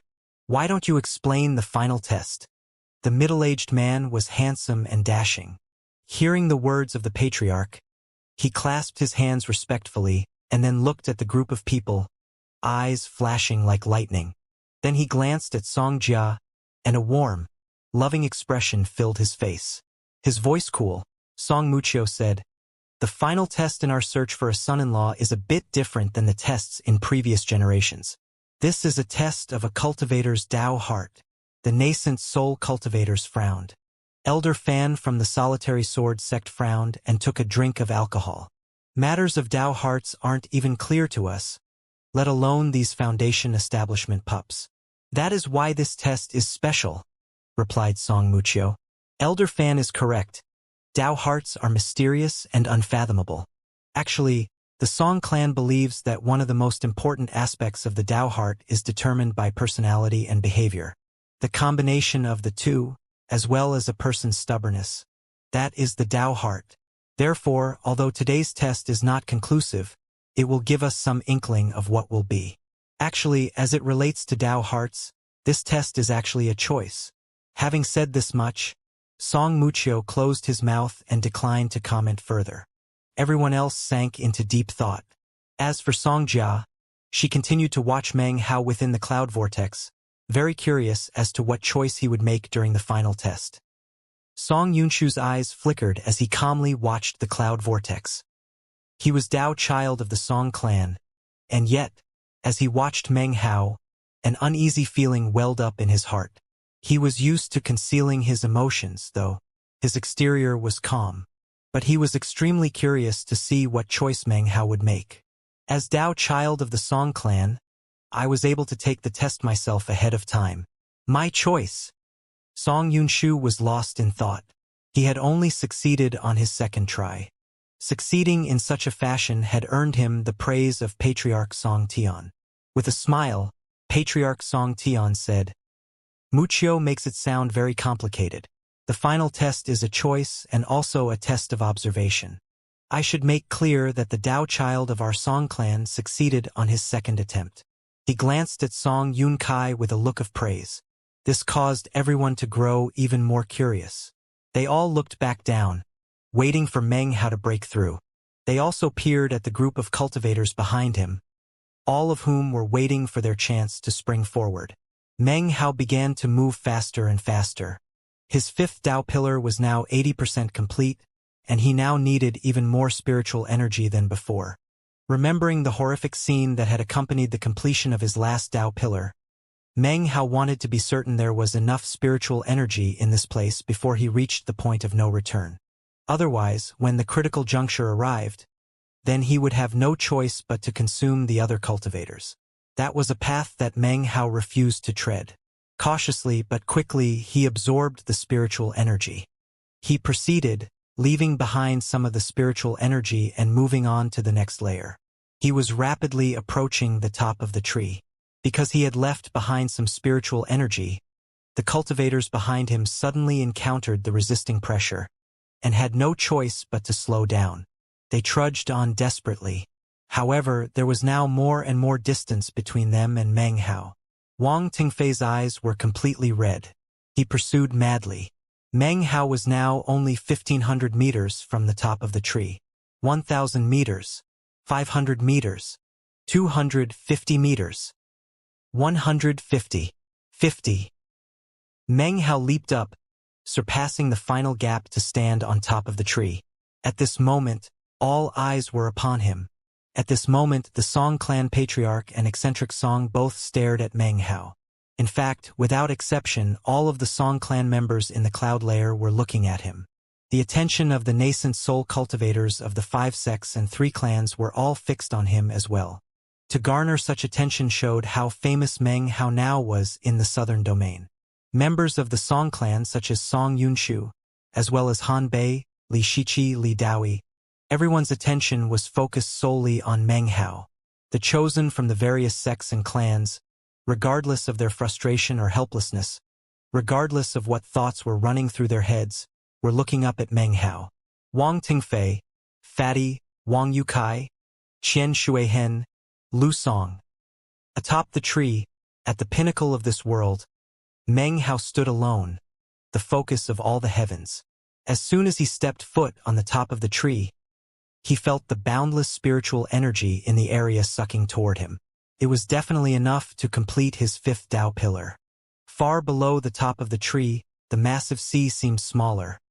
Now it looked like a mirror. Beyond the edges of the mirror was nothingness. This world was not limitless. In fact, in the midst of the nothingness could be seen what appeared to be handwriting, floating there faintly. The ancient will of the world tree. Respect its strength, remember its intentions. Painted in the spot where the world tree destroyed itself. It was signed with 3 characters. Shui Dong Lu. Shui Dong Lu.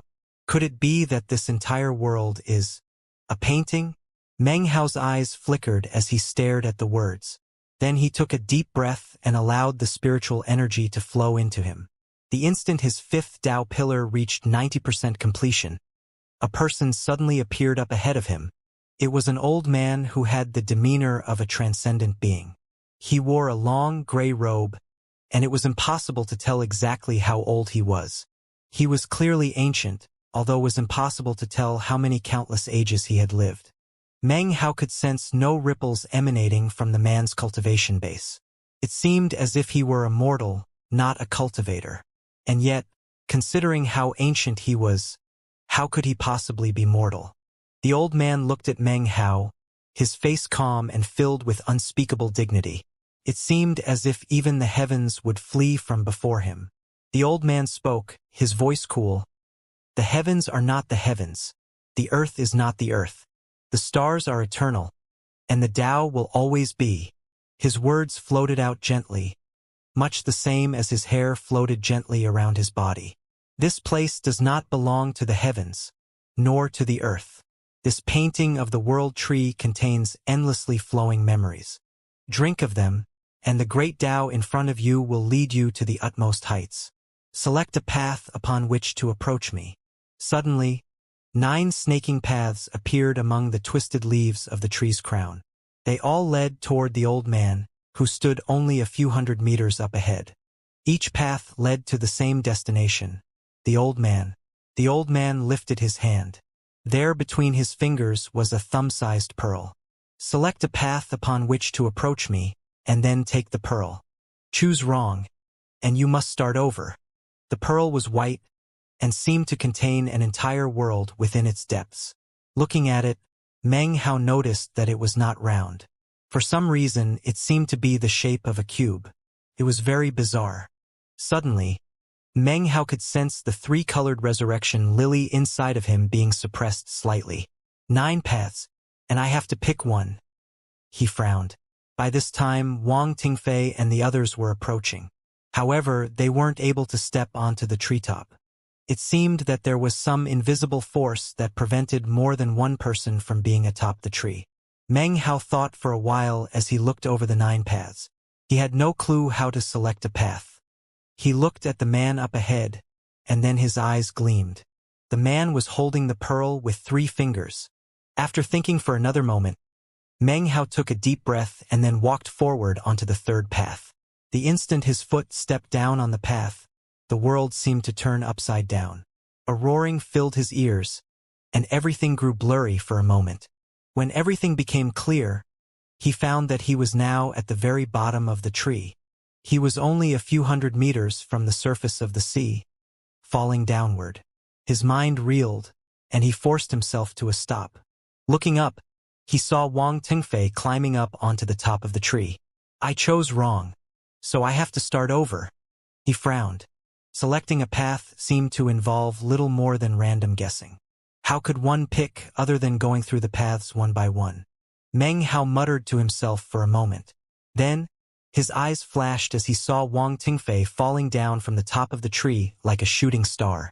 He, too, had failed and had to start from the beginning at the sea beneath the tree. Meng Hao leaped into action, heading up toward the top of the tree at top speed. In the time it takes for half an incense stick to burn, he was less than 3,000 meters away from the top. During that time, he witnessed over 10 cultivators falling down toward the ocean.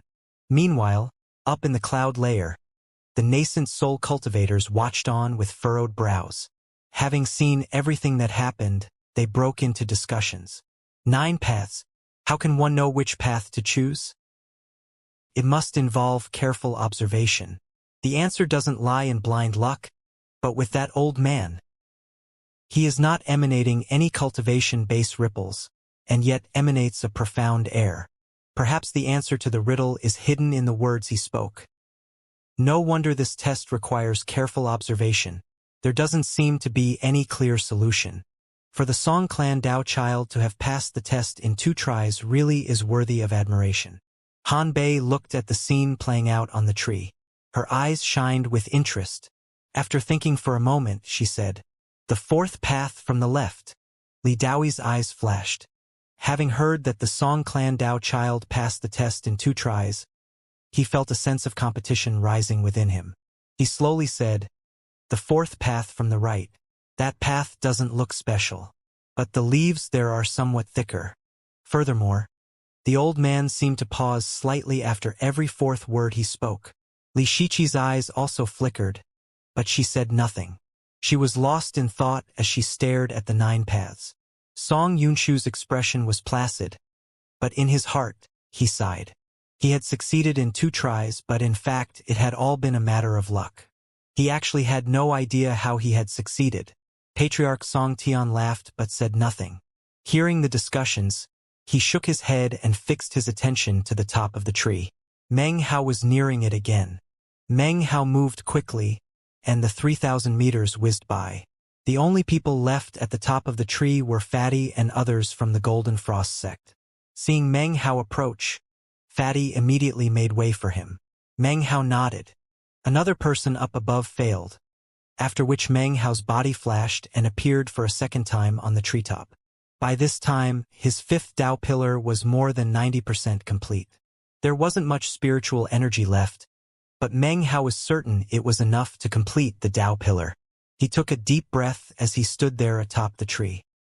He gazed at the old man, then recalled his words again as he looked over the paths again. Then, he stepped forward onto the 4th path. He had made exactly the same choice as Han Bei.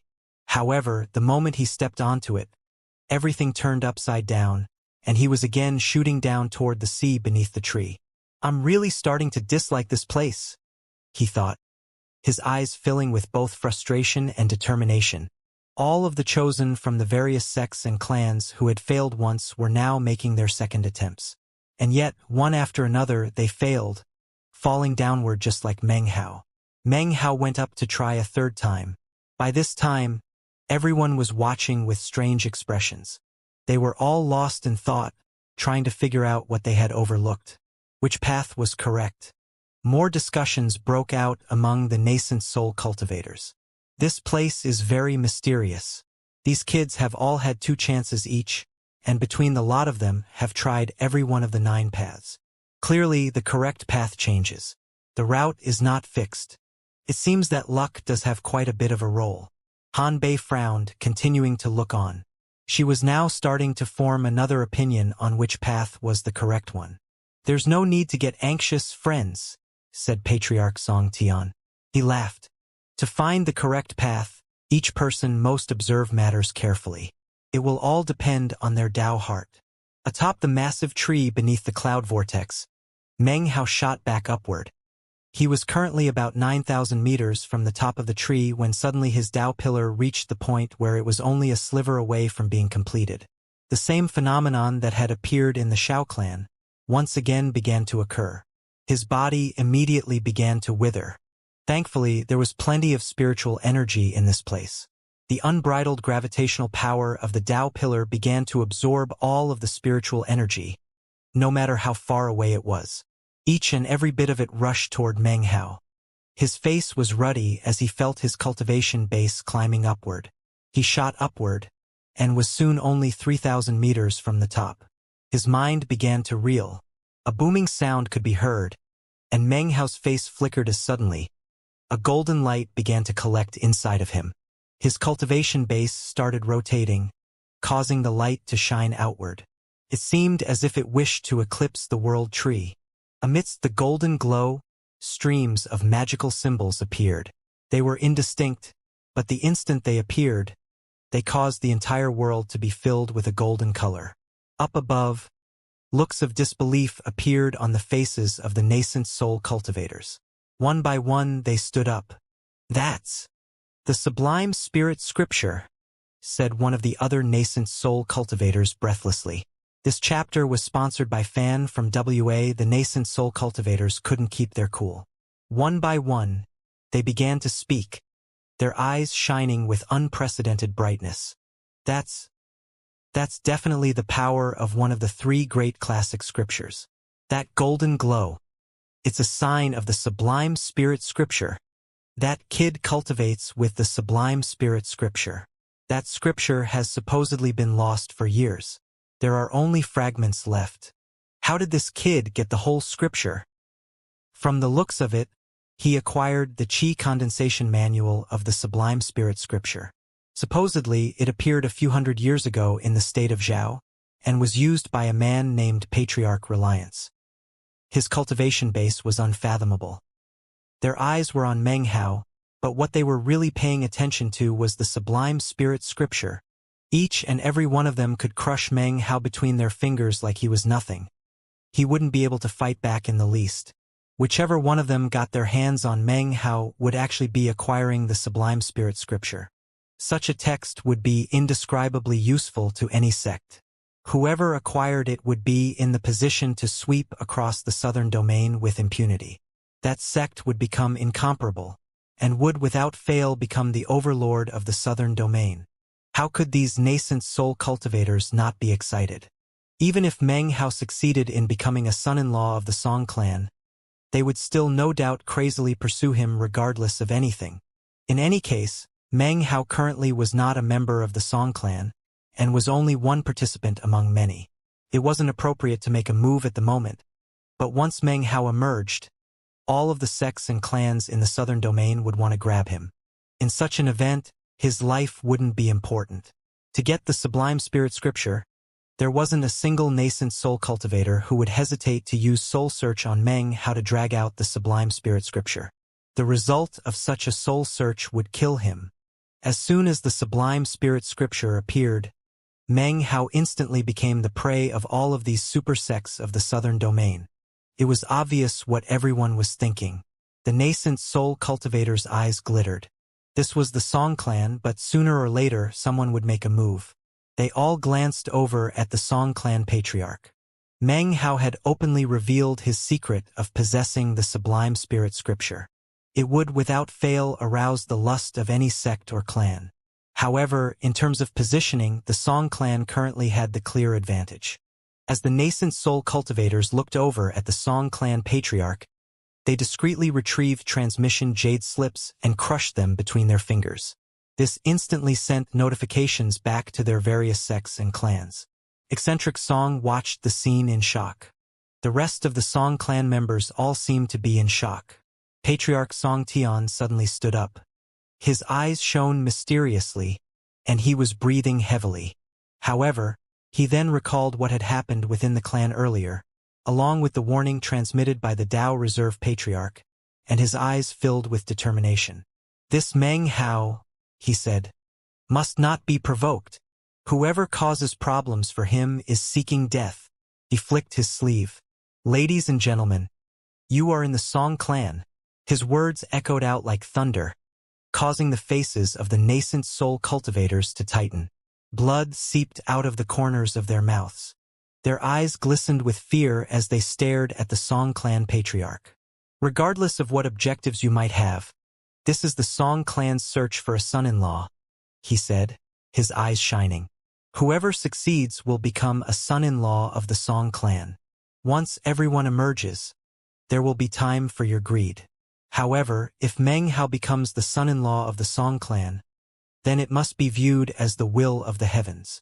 "Elder Song, we will naturally comply with your words," said the nascent soul cultivator from the Black Civ sect, smiling. The rest of the nascent soul cultivators all agreed slowly, pretending not to pay any attention to Meng Hao. However, in their hearts, they were preparing for the arrival of fellow sect members. Patriarch Song Tian was of course well aware of that. He sighed inwardly and said nothing more, continuing to gaze at the golden world within the cloud vortex. Magical symbols appeared in the golden glow that spread out from Meng Hao. This was none other than the sublime spirit scripture. Observers would be able to make out the details of the magical symbols, but would be unable to commit them to memory. The only thing they would be able to remember would be a blur. In the southern domain, there are 3 classic scriptures. Only one of them emits a golden glow, the sublime spirit scripture. There were no records of the origin of the scripture, or of who created it. There were many legends, though. One stated that it had been created by an eminently powerful cultivator of the Tao-seeking stage who had walked the path of the 9th mountain and sea. However, such a matter seemed too monumental. As such, many people refused to believe such a legend. Regardless, each of the 7 manuals of the Sublime Spirit Scripture could be considered precious treasures. In fact, the reason that the Violet Fate sect became one of the great sects was because it had acquired a fragment of the Foundation Establishment Manual of the Sublime Spirit Scripture. Just a fragment of one of the manuals could give birth to a great sect. This alone demonstrates the boundlessness of the Sublime Spirit Scripture. Practicing the cultivation of the Sublime Spirit Scripture would eventually cause the body to reach the point where it would emit magical scriptures. This is a special state and a special sign. Such a state could only be reached after 9 Tao pillars had been formed. Then it would become visible. However, because Meng Hao had a perfect foundation, he was in a unique position with his 5 Tao pillars. That was why the sign made itself visible now. Of course, this turn of events exceeded Meng Hao's powers of anticipation and caught him completely unawares. His heart instantly filled with vigilance, and he immediately pulled out the good luck charm and prepared it for activation. As the scripture floated out from his body and the golden glow filled the entire world, the chosen from the various sects looked up at him in astonishment and shock. Fatty gasped and began to mutter to himself, "That's Meng Hao for you. He was awesome in the Reliance sect. Then he came to the southern domain and seduced Chu Yuyan. Now he's showing off even more power." Wang Yukai stared wordlessly at the golden light. Inside, similar waves of admiration filled his heart. As for Wang Tingfei, he felt as if he had been struck by lightning. His body shook. A sense of unwillingness wanted to rise up within him, and yet he was forced to admit that Meng Hao was no longer someone he could afford to look down upon. In fact, fear began to well up in Wang Tingfei's heart. Not even 10 years had passed since they last met. After another 10 years, how much further would Meng Hao have surpassed him? Wang Tingfei didn't even dare to think about what would occur if one day, he himself was still in the Foundation Establishment stage, but Meng Hao reached core formation. If they met again at that time, what would happen? The stir caused by what was happening now far exceeded the recent spectacle created by Meng Hao when he had climbed the tree. He panted as intense booming sounds filled his body. They far exceeded the roaring he had experienced when he created his 4th Tao pillar in the Shao clan. So much so that Meng Hao's heart shook and his flesh leaped. He felt his 5th Tao pillar being completed. After the space of a few breaths passed, his head suddenly resounded with an enormous roar. Finally, his 5th Tao pillar appeared in full. His 5th perfect Tao pillar. With this 5th Tao pillar, his cultivation base rocketed to new heights. Blinding golden light shined out from him, and the magical symbols of the Sublime Spirit Scripture revolved around him in circles. They seemed as if they were prostrating themselves toward Meng Hao. Every breath he took caused the symbols to flutter. Every blink of his eye caused the golden light to shine even more blindingly. His cultivation base rose higher and his battle prowess soared. Meng Hao was transforming in an unprecedented fashion.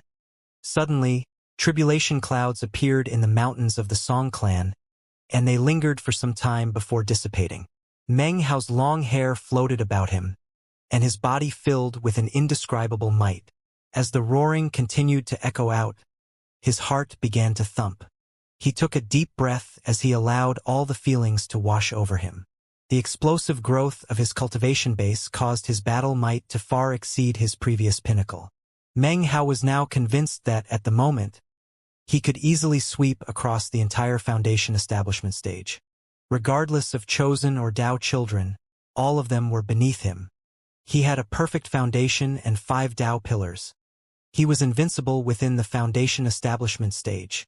In front of him, all foundations except for flawless foundations could be crushed by his perfect foundation. At the same time, however, a profound sense of danger welled up within him. He knew that everyone outside was watching him. The scripture symbols which were floating around him were obviously from the Sublime Spirit scripture. Despite the feeling of danger, determination filled Meng Hao's eyes. Fingering the good luck symbol, he leaped forward. This place was already devoid of spiritual energy, so he shot forward toward the treetop, surrounded by the golden glow. So far no one has come down after me. There's definitely not much time left. Meng Hao was nervous, but also wasn't willing to leave quite yet. His goal, the cubic pearl, was still there for the taking. Then he could escape with the good luck charm. If the charm could get me out of the ancient blessed land, then this place will naturally be no problem either. The good luck charm needed time to prepare, so at the same time as he poured power from his cultivation base into it, he shot upward. Utilizing the strength of his 5 perfect Dao pillars, he shot past the final 3,000 meters to arrive at the empty treetop. The gray-robed old man stood there. The 9 paths in front of him had been affected by the golden glow, and now appeared to be paths of gold. This was Meng Hao's 3rd time standing here. His eyes glowed brightly. The time had come to make his final choice. The choice he made was one that only Meng Hao could make. Currently, all of the nascent soul eccentrics up in the clouds watched on with shining eyes. If they weren't in the Song clan, they would have long since taken action. They were frightened, but had already made preparations. In their opinion, Meng Hao was like a turtle in a jar. He couldn't escape even if he sprouted wings. The only thing they needed to worry about was the Song clan. The importance of the Qi condensation manual of the Sublime Spirit scripture was hard to describe. Actually, many of them couldn't understand how it was possible that their various sects had permitted the scripture to remain in the Reliance sect, and had chosen not to go take it. Their eyes flickered as they watched on. They were simply waiting for Meng Hao to come out, and for backup from their sects to arrive. However, the nascent soul eccentric from the Black Civ sect's eyes flickered with something else, undetectable to the others. The jade slip which he had crushed contained details different from that of the others. Not only had he passed on the information about the Sublime Spirit scripture, but also news that he had tracked down Meng Hao. Orders had already been issued by the patriarchs of the Black Civ sect to search for the person who had snatched away ultimate vexation. The news hadn't been broadcast on the outside, of course, and their search could only be conducted secretly. Therefore, the appearance of the Sublime Spirit scripture was not a good development for the Black Civ sect. All of the sects are now paying attention to him, thought the Black Civ sect nascent soul cultivator, his eyes flickering. I need to grab him first, before all his secrets are revealed. A cold smile appeared on his face. Ancient blessed lands cannot contain this guy. He has a good luck charm from the ancient good luck sect. He can go anywhere in the world. He was the only one among the nascent soul cultivators who knew that this phantom fragment of the world tree was incapable of keeping Meng Hao trapped within it. He wasn't worried, though. Once the Black Civ sect learned that Meng Hao had the good luck charm, they had instituted a slew of contingency plans. Down beneath the cloud vortex, in the glowing golden world, Meng Hao took a deep breath. He stared at the old man, who stood only a few hundred meters away on the treetop. They were separated by 9 paths, all of which glowed with golden light. 3 of the paths actually seemed to glow a bit brighter than the others. How do I pick? Meng Hao stood there thoughtfully for a brief moment. Then, a cold light gleamed within his eyes. He had made 2 choices before and had failed both times. This was his 3rd chance. If he failed again, he knew that he would never get a 4th chance. In actuality, Meng Hao had already guessed which path was the correct one to take. It was the same path he had walked before. If a person truly wishes to practice cultivation, they must have persistence, and not easily change their mind. This was the key to treading the 9 paths in front of him. But that choice is not a choice born of my will. Meng Hao's eyes shone with coldness. He moved forward, and as he did, all of the nascent soul cultivators above watched on. Even though the entire world was filled with the blinding golden light, their vision could pierce through it to observe the proceedings. The instant Meng Hao shot forward, his 5 perfect Tao pillars exploded with power invincible to the rest of the foundation establishment stage. The golden glow grew thicker and his speed increased. However, he did not pick any of the 9 leafy paths. Instead, he flew up into the air and shot directly toward the gray-robed old man. All of this takes some time to describe, but actually happened in the blink of an eye. Meng Hao completely bypassed the 9 paths to appear directly in front of the old man. He lifted his hand, and his cultivation base rippled out. Instantly, a 600-meter-long flame dragon appeared and then slammed down onto the old man. Meng Hao lowered his hand, causing the cubic pearl to fly out of the old man's hand and into his own. The old man didn't do anything whatsoever to stop him. As the flame dragon engulfed him and the pearl was snatched away, a mysterious light appeared in his eyes, and a slight smile touched the corners of his mouth. The old man's archaic voice filled the air. You obviously realized which path was the correct one to take. Why make this choice? As the voice echoed out, the golden glow that filled the world was suddenly suppressed. Now, all of the chosen from the various sects and clans could clearly see what was happening on top of the tree. The sight filled them with shock. Expressions of disbelief covered their faces as they saw the gray-robed old man being engulfed in flames. Meng Hao floated in mid-air. It was impossible for them to miss the fact that he had not picked any of the paths on the treetop, but had instead chosen to kill the old man. He dared to attack? This Meng Hao chose not to walk one of the paths. He chose to attack. How could this be? That old man is completely unfathomable. You can tell from a single glance that he's beyond ordinary. This place is just too bizarre. I can't believe Meng Hao dared to attack. Damn it. How come I didn't think of that? Even as the chosen beneath the treetop expressed their shock, the nascent soul eccentrics up above instantly shot to their feet, their eyes fixed upon Meng Hao. This was especially true of Patriarch Song Tian. He gasped, and a glow of disbelief radiated from his eyes. A serious expression filled his face. It wasn't just him. Eccentric Song Han Bei, Li Shiqi, Li Daoi, as well as Song Clan Dao Child Song Yunshu all stared with completely disbelief. Panting, Song Yunshu stared fixedly at Meng Hao. He had participated in this test and had succeeded on the second try after picking the same path as the first time. However, he had never imagined that you could actually raise a hand against the gray-robed old man. How could he do such a thing? Said Song Yunshu said hoarsely. That's the spirit of the tree. It was at this moment that everyone heard the old man's question echoing out from within the flames. It was the exact same question that was running through the heads of all the observers. Why had he chosen such a path? Conforming to convention is emptiness, replied Meng Hao. Yielding to and complying with the heavens is well and good. Unending persistence is fine too. However, I cannot choose either of those. Having said this, he shot up into the air.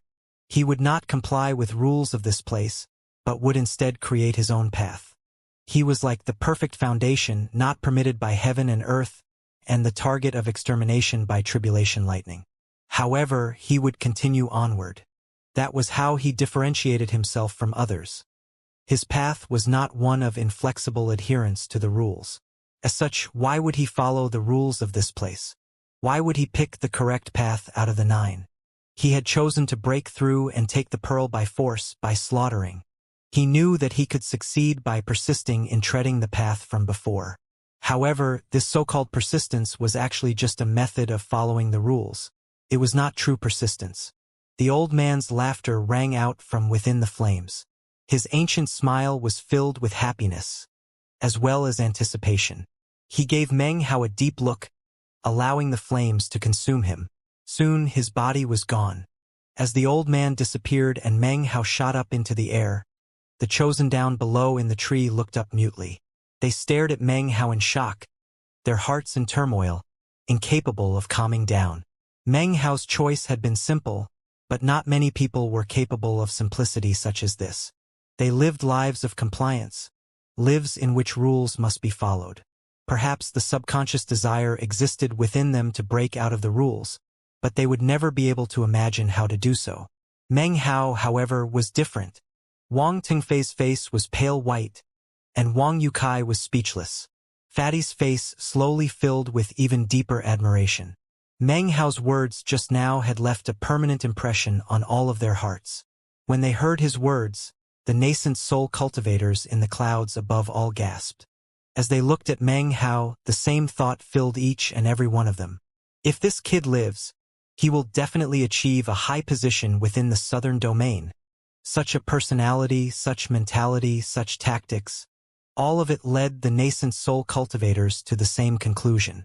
Meng Hao might have the sublime spirit scripture, but as of now, they didn't want to capture him and use soul search to retrieve it. That would lead to his death. If they could get Meng Hao to join their sect, they could help him grow into a truly powerful expert of the sect. Li Daoi's eyes glowed with a powerful light. An intense desire to do battle fermented within him. Li Shiqi's eyes also glowed brightly. Looking at Meng Hao down beneath the cloud vortex, she also suddenly desired to have a rematch. Han Bei looked at Meng Hao thoughtfully. Deep within her eyes flickered a sense of admiration and praise. She couldn't help but think that if she had been in Meng Hao's place, she would have picked to follow the original path. She would never have had the resolve of Meng Hao. In retrospect, it seemed like an easy decision, but in reality, it was something almost no one would ever think of doing. Song Yunshu sat in thought. Next to him, Song Jia gazed at Meng Hao. Everything that was happening was being burned deeply into her mind. Conforming to convention is emptiness, said Patriarch Song Tian. Well said. His voice echoed out as he stood up.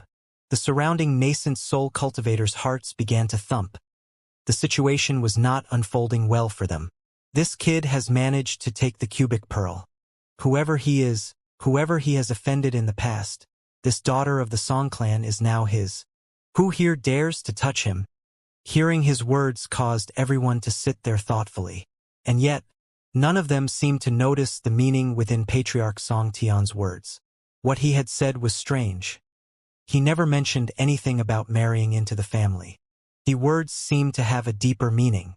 At this exact moment, the bright glow of multiple spells filled the air outside of the sun and moon mountains of the Song clan. Powerful qi suddenly appeared, as figure after figure emerged. The 5 sects and 2 clans had arrived to investigate.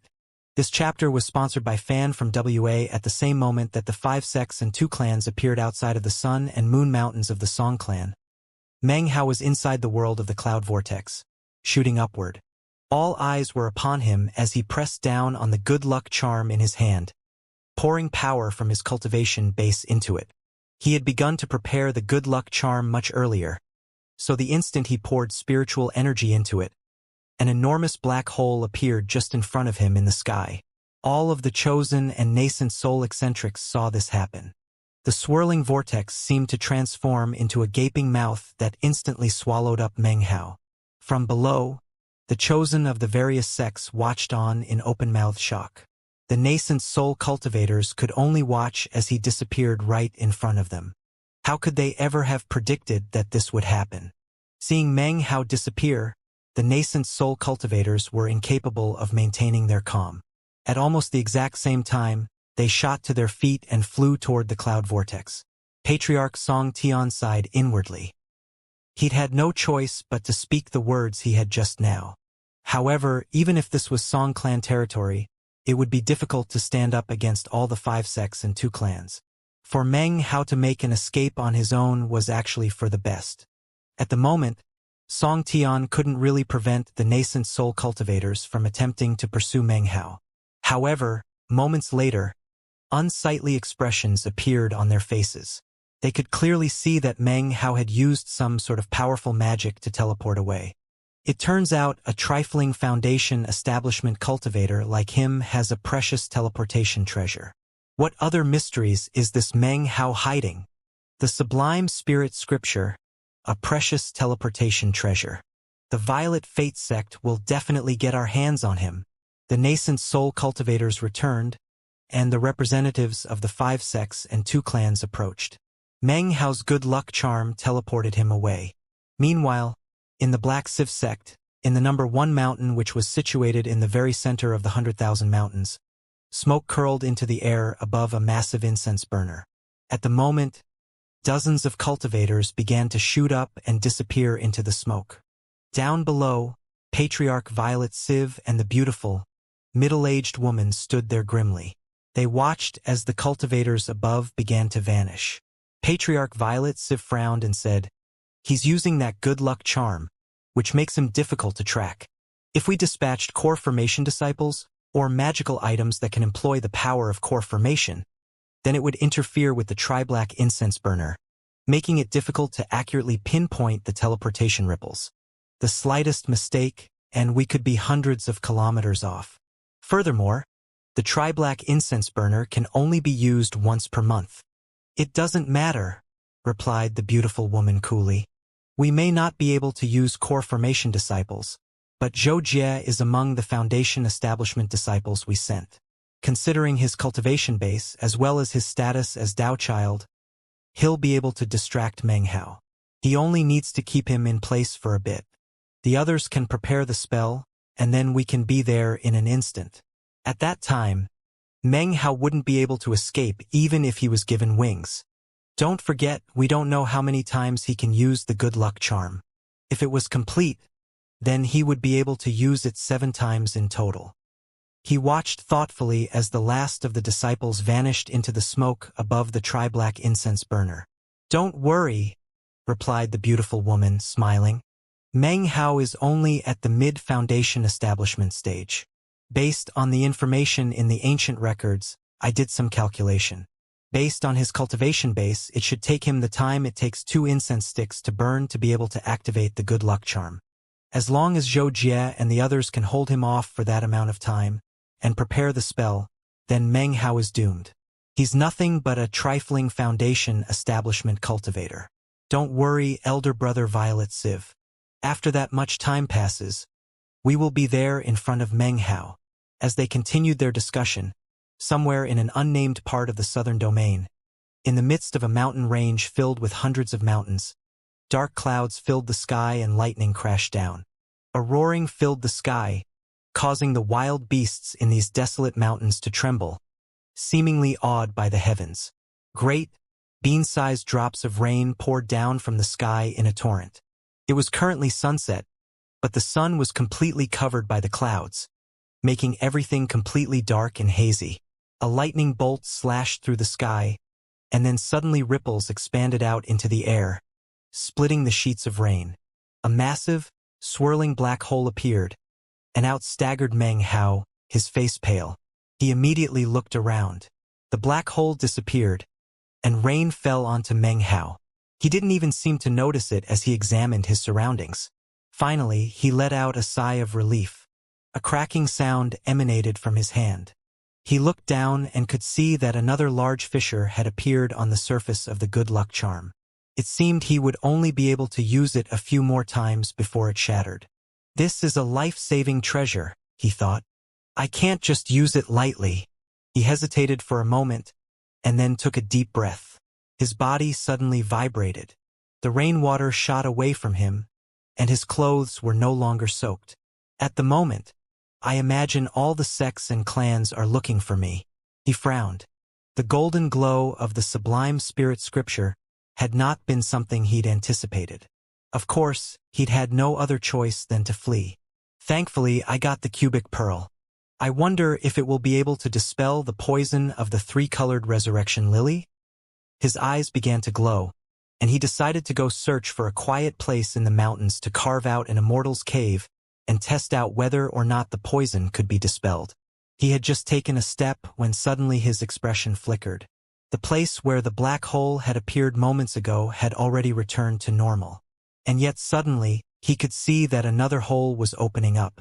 It was pitch black inside and emanated a rippling power that caused the rain in the area to fly away. Killing intent flickered within Meng Hao's eyes. He could choose to flee.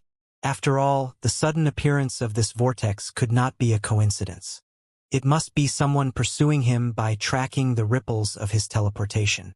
But he did not choose to flee. Rather, a cold light, threatening and determined, appeared in his eyes.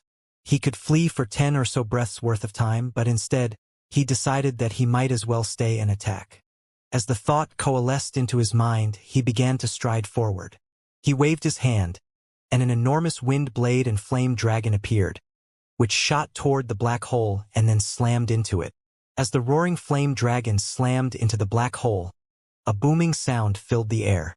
The black hole began to fall apart. As it did, the shadows of dozens of cultivators appeared. They began to coalesce, as if they were about to emerge. Without hesitating, Meng Hao lifted his hand and bit down hard on one of his fingers. The blood finger technique instantly descended onto the weakened black hole. Boom! The massive booming sound drowned out the sound of crashing thunder. The black hole shook and then exploded into pieces. There were no blood-curdling screams. However, of the dozens of cultivators who had been about to emerge, only half made it out alive. The other half were wiped out with the destruction of the black hole. Bloodless killing. It was only possible because of Meng Hao's decisiveness. Had he hesitated or fled, daring not to make a move, then he would now be facing not a dozen or so enemies, but double the current amount. The dozen or so people who had appeared immediately erupted with the power of late Foundation establishment. One in their midst was a man with long, dark hair. He was tall, slender, and handsome, with thin lips and a strange glow in his eyes. His cultivation base was at the Great Circle of Foundation Establishment, the pseudo-core stage. Black Civ Sect. Meng Hao's eyes narrowed. He instantly recognized the garments of these cultivators. His killing intent climbed higher. Now that he knew it was the Black Civ Sect, everything made sense. He didn't say another word. From this moment forth, he would attack with decisiveness, and not the slightest bit of hesitation. He stepped forward, his 5 perfect Tao pillars rotating. They didn't leak the slightest bit of power. The raindrops around him vibrated as he approached the nearest Black Civ Sect cultivator. The man gave a cold snort. He lifted his hand, and the illusory image of a large hand appeared, which shot toward Meng Hao. Without so much as a word, the other surrounding cultivators also made beelines for Meng Hao. Only the pseudo-core stage cultivator didn't make a move. Off in the distance, he slapped his bag of holding to produce an incense burner about the size of a hand. He rubbed it, which caused it to ignite. Smoke rose up into the air, congealing into concentric rings of magical symbols. It looked very much like a teleportation portal. At the same time that the portal appeared, Meng Hao was closing in on the Black Civ Sect cultivator who had summoned the illusory hand. The cultivator smiled ferociously. As far as he was concerned, this whole mission was really making a mountain out of a molehill. Being in the late Foundation establishment stage, he could easily deal with a mid-Foundation establishment stage cultivator. Wiping him out would be simple. Xianxia shall get the credit for this one, he said, laughing. He shot forward, and as he did so, a multitude of glowing spikes suddenly emerged from his shoulders. He clearly planned to slam them directly into Meng Hao. Meng Hao's expression was the same as ever. He lifted his hand and pressed his finger into the approaching illusory hand. A boom sounded out, and the hand immediately disintegrated into countless shards. The Black Civ Sect cultivator named Xie stared in shock as Meng Hao closed in on him. Meng Hao didn't even look at the man. The power of his cultivation base, which he had been concealing up to now, suddenly exploded out. Boom! Pressure billowed out from Meng Hao, and suddenly he was directly in front of the cultivator. His hand shot out and clasped around the man's neck. Ice cold, he squeezed. A cracking sound could be heard, and the cultivator's eyes bulged in death. This was killing amidst the night rain.